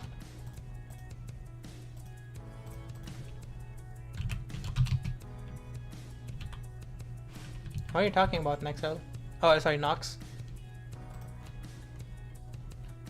Can't find them. Don't click the second recommended. Why not? I mean, she's streaming on Twitch, so clearly Twitch is fine with whatever she's streaming. So it shouldn't be a problem if it shows up on my stream. You guys want to see Kitten Clubhouse? It's literally like a bunch of cats. It's a cat house. These are all the cats.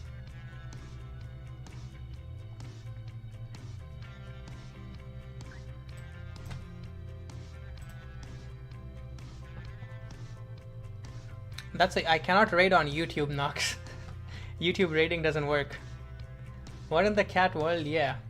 So, like, if you want to just have it on, like, in the background and see some cats show up from every now and then. Valhaller, how's it going? Wait, Always Sanctuary's live? Oh, let's go. Oh, never mind. It's just it's a background stream. We can raid Chrissy Codes. Go and say hi to her. I am going to spam this link on YouTube chat in case anyone's on YouTube. Can copy this /raid there.